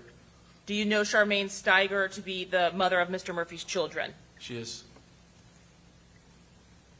As a part of that arrest, was Ms. Steiger and Mr. Murphy's cell phone seized? It was. And as you're assisting Tampa Police Department, if items of evidentiary value are seized in conjunction with the Tampa investigation, do you take those items into evidence and then ultimately provide them to the detectives in Tampa? Yes. On the same date of June 26th, did you learn of a development as it related to the Chevy Impala that Detective Jesus had mentioned was a potential suspect vehicle? Yes, there was further communication that that black Chevrolet Impala had been dropped off in a separate county in Florida by Sean Gathright, and he switched it for a gold Toyota 4Runner.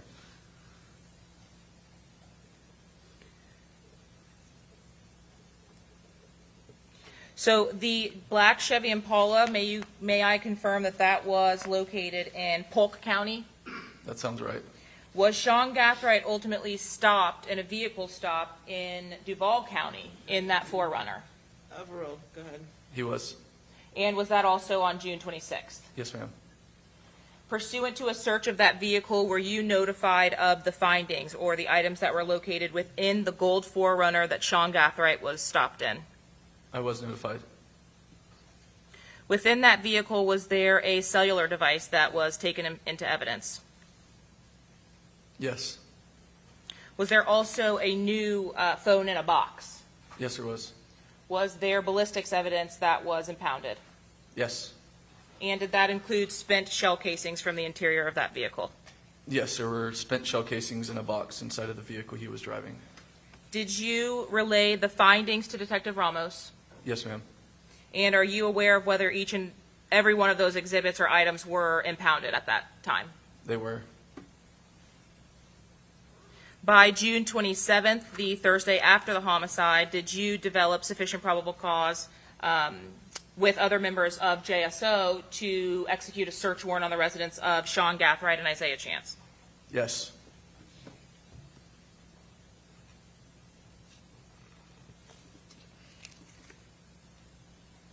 Was there any evidence of potential or any potential items that you were specifically searching for based on a lack of evidence at the original homicide scene? So Tampa did share with us through the video surveillance at the incident scene, as well as their information regarding the crime scene, there appeared to be a lack of shell casings from where the shooters were shooting. In their opinion, based off that fact and the video evidence, they believe that the shooters were equipped with brass catchers on their rifles. Were you notified at the execution of those search warrants that brass catchers had been discovered inside of the safe in SeanGathright's residence? Yes. Were you also notified that several items of spent and live ammunition were located? Yes. What about firearms specifically? Were there firearms located inside that residence? There were multiple firearms. As it relates to the 2 rifles that were obtained or seized, did you transfer custody of those rifles to the Tampa Police Department? A detective within the Crime Gun Intelligence Center did, but that was done. Upon the execution of these search warrants, was it organized that the warrants would be executed simultaneous with each other That was the goal. to have them executed at the same time? Yes. Is that a tactic that is typically enacted? Overall, go ahead. That was a plan decided by our commanding officer, our lieutenant. He wanted both search warrants executed at the same time.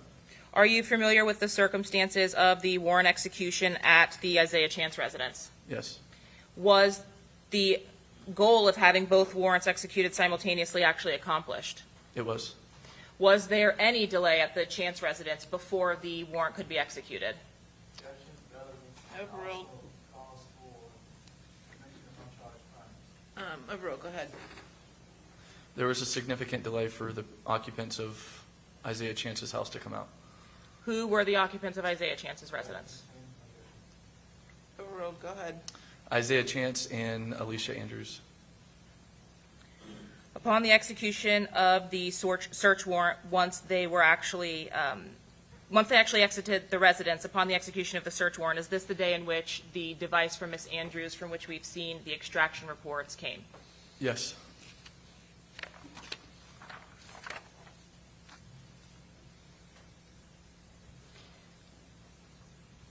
In addition to the search warrants for the physical electronic devices that you helped or obtained, did you also obtain a search warrant for iCloud? There were additional iCloud warrants completed. Would that have been for Mr. Chance, Davion Murphy, and Miss Andrews? Yes. After obtaining those warrants for iCloud, do you send those out, or is that an immediate return? How do you get that information? The search warrant is drafted, signed by a judge, and then ultimately sent to Apple, requesting the digital data associated with that account. And then at some point following that, it's typically 2 to 3 weeks, Apple will provide a digital return, which we can download the files and review the accounts that way. The actual Axiom iCloud returns, would that be something that was reviewed, extractions, reviewed, reports created by the Tampa Police Department? Yes. While you were waiting for the return of those search warrants, did you have an opportunity to utilize something called cell phone mapping? Yes. And can you explain to the jury what that is? It's taking the digital data provided by cell phone carriers that is related to the location data for your cell phone device, and we are able to map it and observe approximate locations of a cell phone device at the desired search time. Were you involved in reviewing the data for the cell site from Rashad Murphy's device? I did. What, if any, information did you learn from that data? We observed that Rashad Murphy traveled to a Walmart on the Jacksonville's south side area and was there for a short period of time and then left. So we knew the date and time that he went there. It was the day before, it was June 21st of 2024. And so we traveled to Walmart, made contact with one of their associates, and requested to view their video surveillance. You also have an opportunity to save the video from the Walmart visit. I did.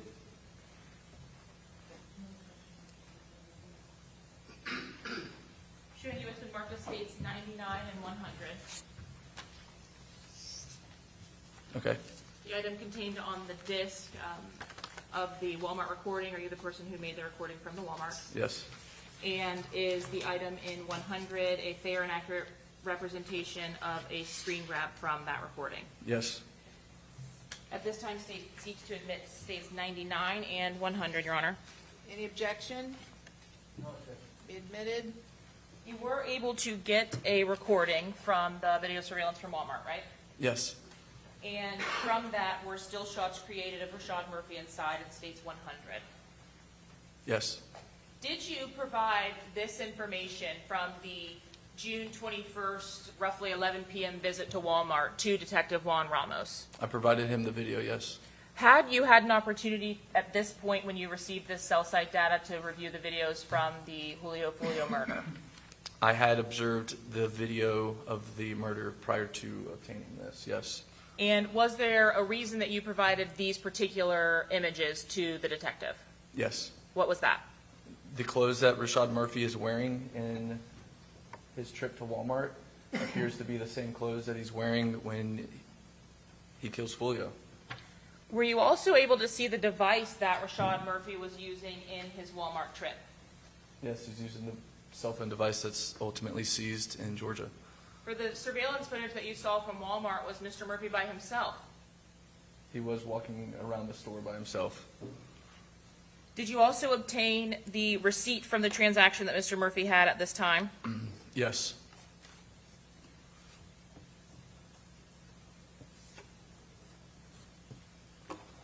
All of this information ultimately being provided to Detective Ramos? Yes, ma'am.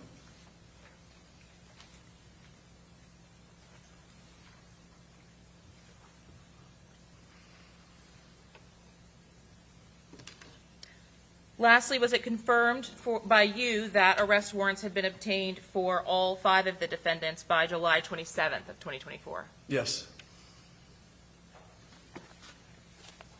I'll pass the witness, Your Honor. Okay, cross.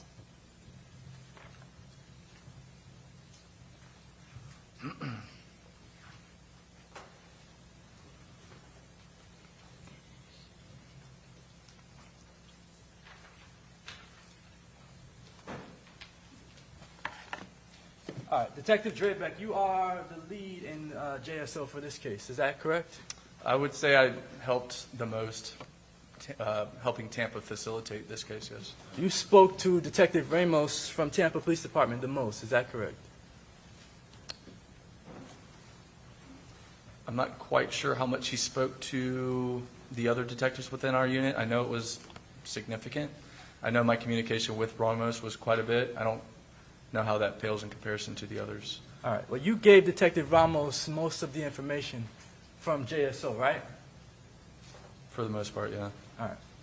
And you are in charge of what gangs in Jacksonville? 21st Street and Rack Chasin Family. All right.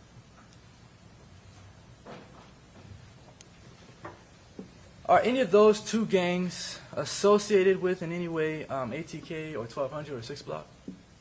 No. They're like completely separate? Yes, sir. All right. And did 6 Block have any other rival gangs outside of ATK and 1200?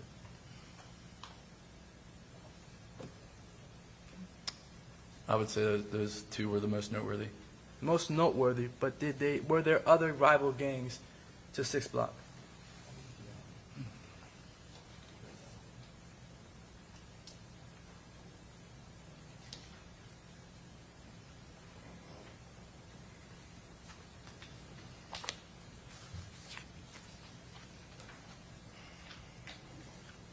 Not that I can think of. All right. I want to move to a different topic. You said that there were celebratory posts from people in ATK, maybe even 1200, after Foolio died. Is that correct? There was a tremendous amount of posts following his death. A lot of people made posts celebrating the fact that Charles Jones was dead. Yes. A lot of people wanted him dead, apparently. Yes. All those people were not guilty of killing him, though. Is that correct? No. Alicia Andrews did not make any celebratory posts about Charles Jones's death. Is that correct? Correct. Not that I'm aware of. All right. Not that anyone is aware of, correct? Yes, sir. There's an exhibit that we were just looking at. It's 76, it states 76 B 5 through 7. I'm going to show you these one by one, starting with 5. This is a document. This says, you see at the top it says Cellbrite? Oh, hold on.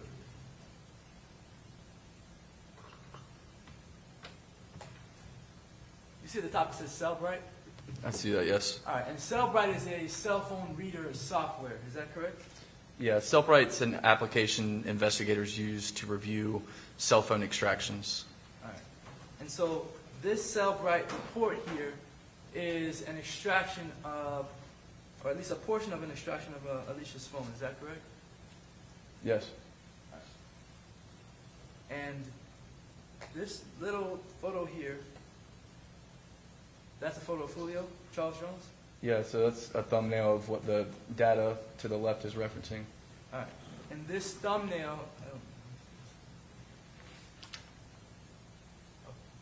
that thumbnail was created on June 26th? I can't say yes or no to that.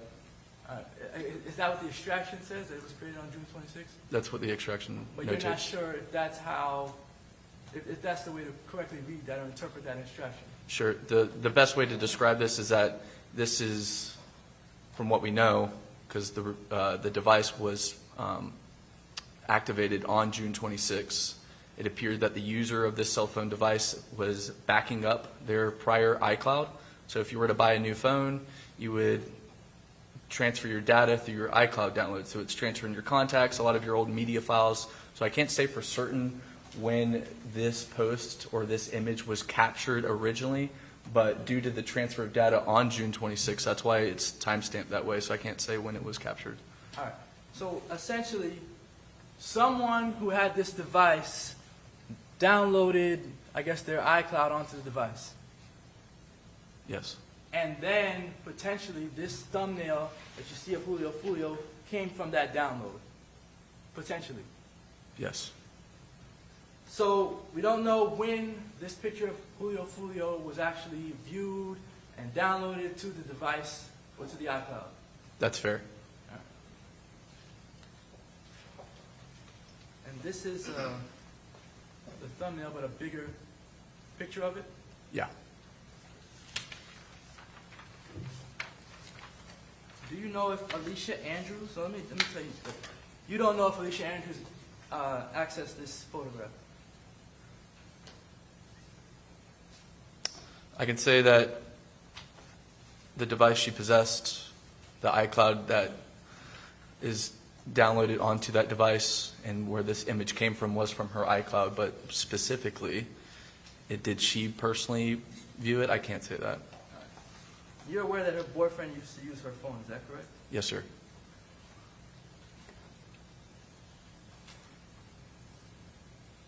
Another extraction, another thumbnail. You see that? This is 76B6.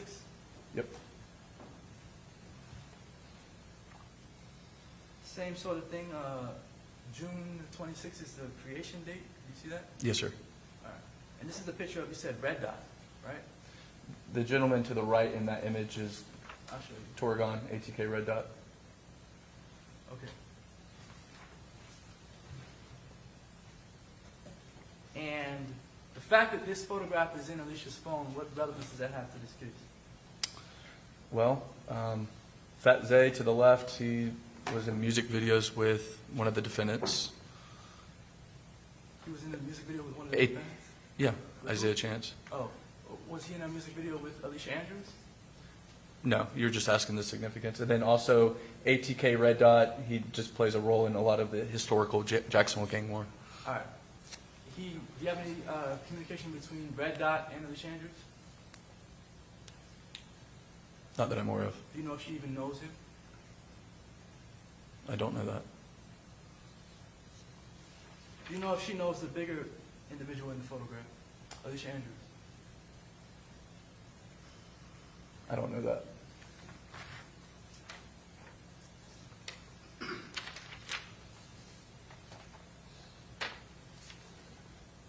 Another self-right extraction report.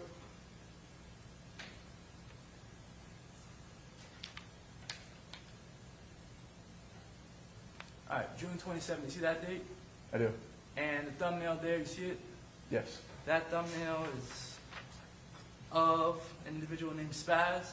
To the left, yes. Spaz is on the left. Who's on the right, you know? I believe that's Corbin. Corbin? I believe so, yeah. Another individual who died? This is, Yeah. that's the one that was, that Charles Jones was rapping about being kidnapped and found in a field of his bones? Yeah, it's the circumstances around his death, yeah. And do you know if Alicia Andrews knew either of those two individuals? I don't know that, no. But that's what was pulled from her phone, those 3 thumbnails, correct? Yeah.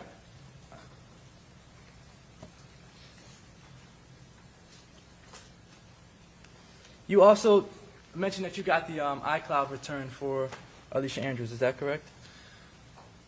Yeah. And what I mean when I say iCloud return, or when you received the iCloud return, that's everything that was in Alicia Andrews' iCloud. You got a copy of it. It was provided, yes. All right, like over 100 gigabytes worth of data? I don't recall how large the data was. All right, but it was a large file? I don't recall. You remember if it took a long time to download? I don't remember. All right. And you don't recall finding anything noteworthy in that iCloud? No, those data files were provided to the Tampa Police Department for review. All right, so you didn't look at them at all? No. You searched, or at least you were involved in the search of a few different homes, is that correct? Yes, sir. Did you actually search, or were you present during the search warrant of Sean Gathwright's home? I was present when we made contact with his mother. I read the search warrant to her, but I was not present during the actual search of his home. Where was his mother when you read the search warrant to her? Outside of the house. And you read the search warrant to her before the search? So it was previously discussed. We were facilitating 2 search warrants at the same time, one at Isaiah Chance's house and also one at Sean Gathwright's house. Once both scenes were secured, I went to Sean Gathwright's house, made contact with his mother because I had previously met her before, so I had a rapport with her. I read the search warrant to her, which is a common practice we do before we enter someone's home. And then upon reading her the search warrant, I, for lack of better terms, passed off that search warrant to other detectives. And then I traveled back to Isaiah Chance's home to help facilitate the search of his house. Okay, so you searched Isaiah Chance's home, but not Sean Gathwright's home? Yes. All right. Who actually searched, which detective searched Sean Gathwright's home? The affiant, Detective Parker. All right. So he'd be the one to ask about where the items inside the home were found? Or the crime scene detectives. All right. Do you know if the firearms in Sean Gathwright's house, the ones that were in the rifle, that were in the safe, do you know if those were found in his mother's room? I was informed that the safe was his mother's room. So the rifles and the shotgun, those are in his mother's room? Correct, in the safe. His mother is former military? She is. She also had access to a bunch of ammunition, is that correct? I did learn that there was an abundance of ammunition inside of their home.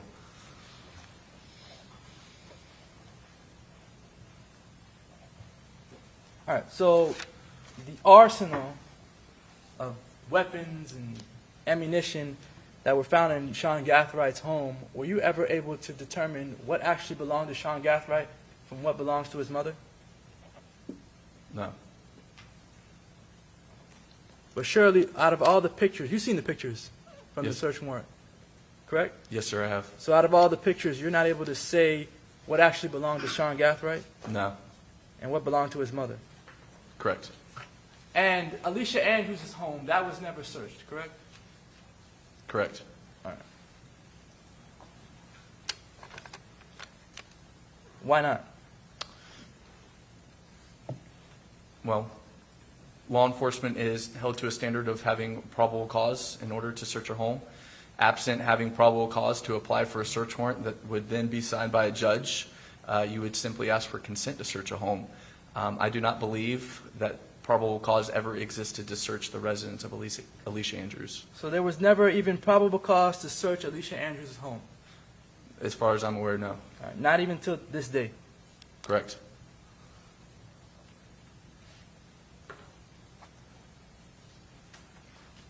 You mentioned on direct in October 2023 shooting of Charles Jones, correct?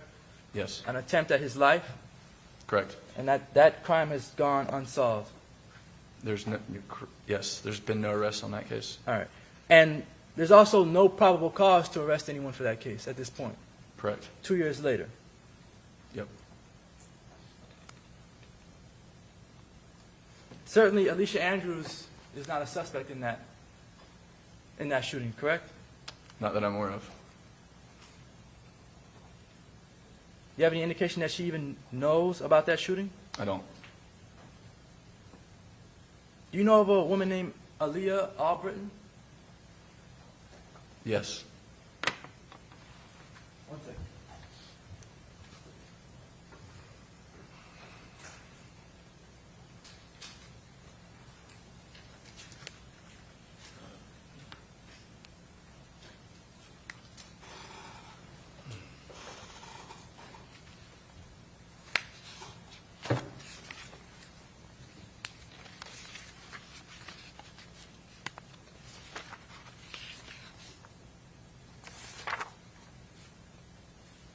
Showing what's in evidence is State's Exhibit 84C.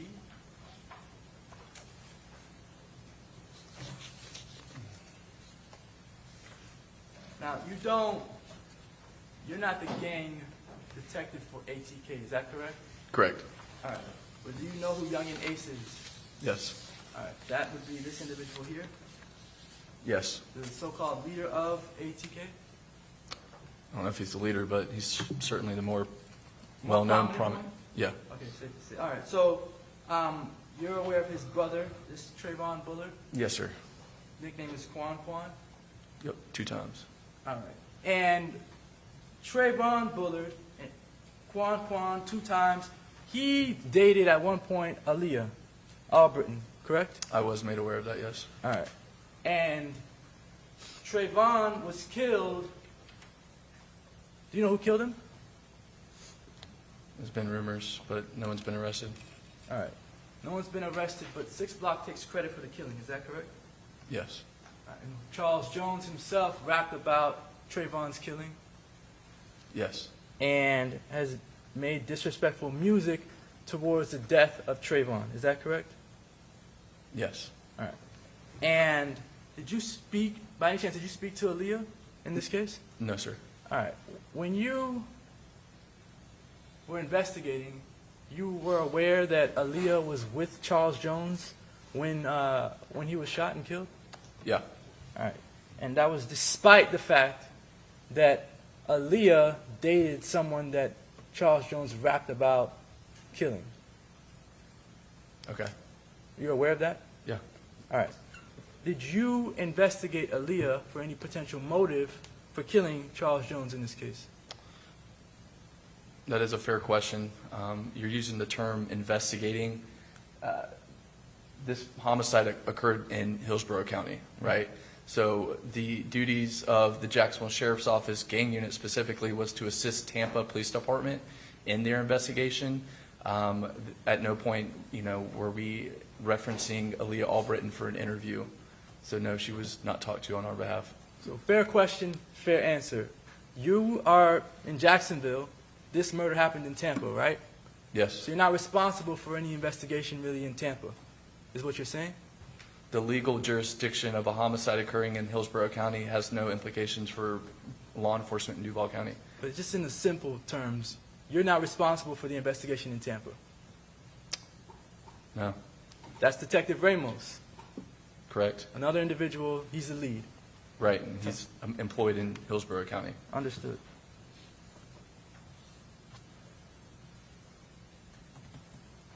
All right, so Alicia has an iCloud and Miss a phone. Andrews. Two different things. Miss Andrews. Sorry, Miss Andrews has an iCloud and a phone. Two different devices that would provide two different extractions. Is that correct? Yes. All right. And you also, in addition to the iCloud, you reviewed Alicia Andrews' phone, correct? Portions of it. Portions. All right. In the portions that you reviewed, there's no agreement in the phone that shows Alicia Andrews agreed to kill Charles Jones? No. No message showing that she's involved in some conspiracy to kill Charles Jones? No. No indication that Alicia Andrews knew Davion or Rashad Murphy prior to the killing of Charles Jones? Not from her device. And nothing in her device that would show or indicate that she had any sort of relationship with Sean Gathright prior to the murder of Charles Jones, correct? Correct. You listened to several jail calls in this case, right? I spend a large amount of my time on jail calls. How many jail calls do you think you listened to? Over the course of my career? No, just in this case.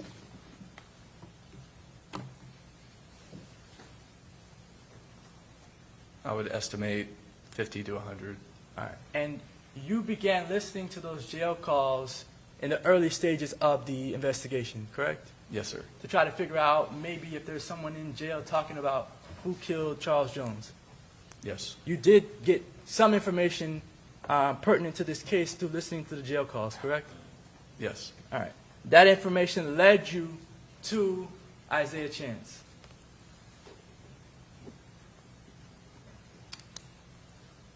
It was just another piece of evidence. I don't know if that led me to him, but... Well, there was some evidence from the jail calls that you uncovered that made you believe that Isaiah Chance might be a suspect, correct? Yes. All right. But never anything in the jail calls that led you to believe that Alicia Andrews was a suspect, right? Correct. No mention of Alicia Andrews in any of the calls? None.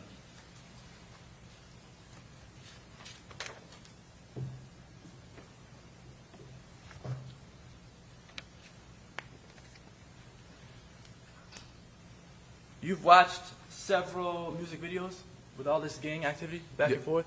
Yes, sir. Alicia Andrews is not in any of those videos, correct? Correct. She's not seen holding any weapons in any of these videos? Right. She's not seen throwing up any gang signs in any of these videos? I already said she's not in the videos. All right. She doesn't have any photographs online, throwing up any gang signs, correct? Correct. Alicia Andrews is not a documented gang member, is that correct? Right. She's also not even a gang associate, correct? Correct. No further questions. Okay, redirect. Very briefly, Your Honor. You were asked about some jail calls that you reviewed in Duval County. Were those jail calls that occurred immediately after the death of Charles Jones? Yes. And were those jail calls between gang members or their family members identifying Gutazay or Isaiah Chance as the person who committed the murder? Yes. Were any of those jail calls with Isaiah Chance or Gutazay talking about committing the murder? Like how he committed it? No, specifically to Isaiah Chance. Made to Isaiah Chance, or were they made between other gang members? Other parties. Specifically as it relates to the search warrant executed on Sean Gathwright's residence, you were asked about the safe in the mother's room. Okay. Did you also intercept a jail call as it relates to the safe that was located in the house? Say that again? Did you locate a call that was made by Sean Gathwright to his mother about a safe located in the house? It was Isaiah Chance. To Sean Gathwright's mother? There was a jail call following a search warrant between Isaiah Chance and his mother. And what was the nature of the call? What were they talking about? He was inquiring if the law enforcement had found something, and she told them on the phone that we had not. So we went back out there to search again. And pursuant to the details of that call, was the item that was described located in that location still? No. You were asked about the contents of Ms. Andrews' physical device. That is the download for which you had access and could review. Is that correct? Yes. Is it also correct that that device was active for less than 24 hours? Yes. So from the time that that device was turned on for the first time and the time that it was seized by law enforcement was less than 24-hour period? Yes. And that would have been between June 26th and June 27th? Correct. Now, you are not able to date, based on the impound of the items that were collected and the upload of the iCloud, you are not able to date most of those photos because they would just reflect the date that the iCloud was downloaded to that device, correct? That's correct. Are you at least able to date the image that depicted the reel from Mr. Jones's Instagram account based on the records from Instagram and publishing states 95C3? So we do know that that post was made to his account in February of 2024. So at some time between February of 2024 and when that phone was impounded in June of 2024, that item was preserved or saved to the device? Yes. You were asked about probable cause to search the residences associated to this case. Was there sufficient evidence by way of cell site data that put the devices at both Sean Gathright and Isaiah Chancer's residence, as well as video footage that put all of the suspects or some of the suspects at those locations? Yes. Did that assist in allowing you to get probable cause for those locations? Yes. Was there direct evidence that the defendants in this case had been to Ms. Andrews' residence for you to apply for a search warrant of that residence? No. And when you specifically indicate that you had been to Sean Gathright's residence, have you had an opportunity to review the surveillance footage which is depicted in State's Exhibit number 98 from the security footage at Sean Gathright's residence? I've seen those videos, yes. Are you familiar with the security cameras that are affixed to the outside of his residence? Yes, ma'am. And are you familiar with that Victoria Lakes address at his home? Yes. Is that residence located within Duval County? Yes. One moment, Your Honor.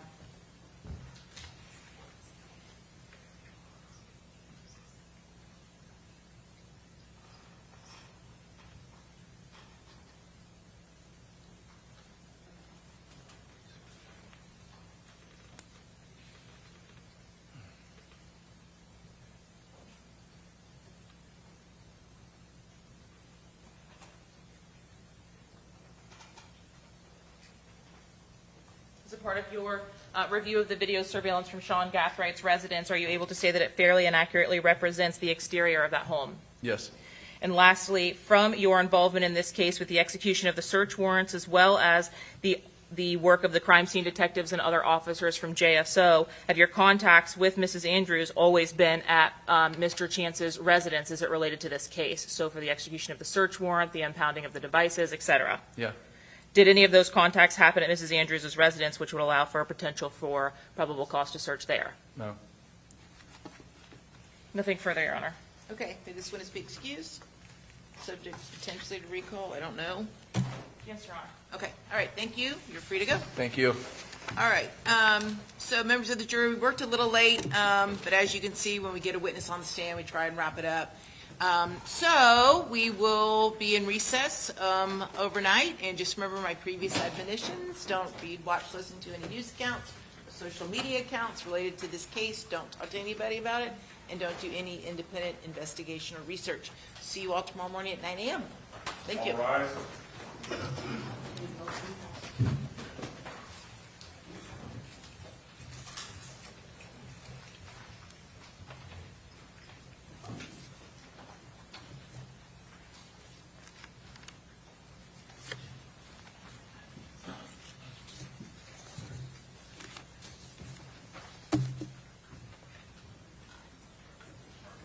All jurors are out, Judge. Okay, very good. Okay, everyone have a seat. All right, what's the lineup tomorrow? Judge, it is going to be Amara Drew, Louis Beth Fortes Rodriguez, Detective Juan Ramos, and Detective Benjamin Doors. Okay. All right. And then, are those your four last witnesses? Okay. So conceivably, you could rest tomorrow. Conceivably, but I believe Ramos is going to be somewhat late. Okay. Oh, we'll see. Okay. Judge, if we don't, can we get a lineup from the defense? if you do rest. I mean, if we do, yeah, Yeah. if we get the first 3 or 4 witnesses, then Ted will call me tomorrow. Tomorrow? Yes, tomorrow, in the event.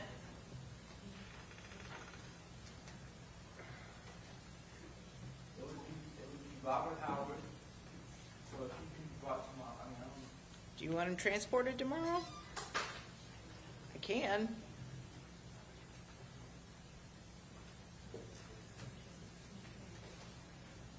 What I'm contemplating in my head is not having somebody sit in the back all day long. I guess that might not matter to anybody else, but if the state thinks that they're going to rest tomorrow, if that's actually possible, then yes, I would have to come. Okay. Well, I'm brought over. Are we So, able to make that decision at noon, Your Honor? I don't know. How much advance notice does the sheriff's office need to transport It's some? probably best for him to be transported in the morning. Yeah. And then by noon, if we know we're not going to get to him, then we can Send him back. Okay, let's do that Because in the then. afternoon, it's going to be busier with traffic. Yeah. and All right, everything. let's get him transported over here in the morning. If it looks like we're not going to get him on, then we'll send him back. But, I'll make sure he's here in the morning when I get here. yep. Okay. All right, and then anyone else, or is that it? Everyone is pretty much slated for Wednesday.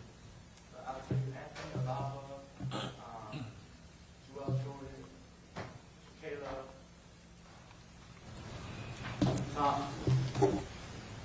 Tom Pullen.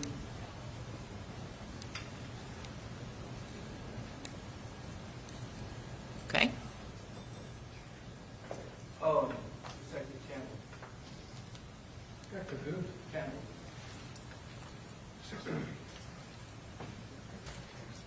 Okay, very good.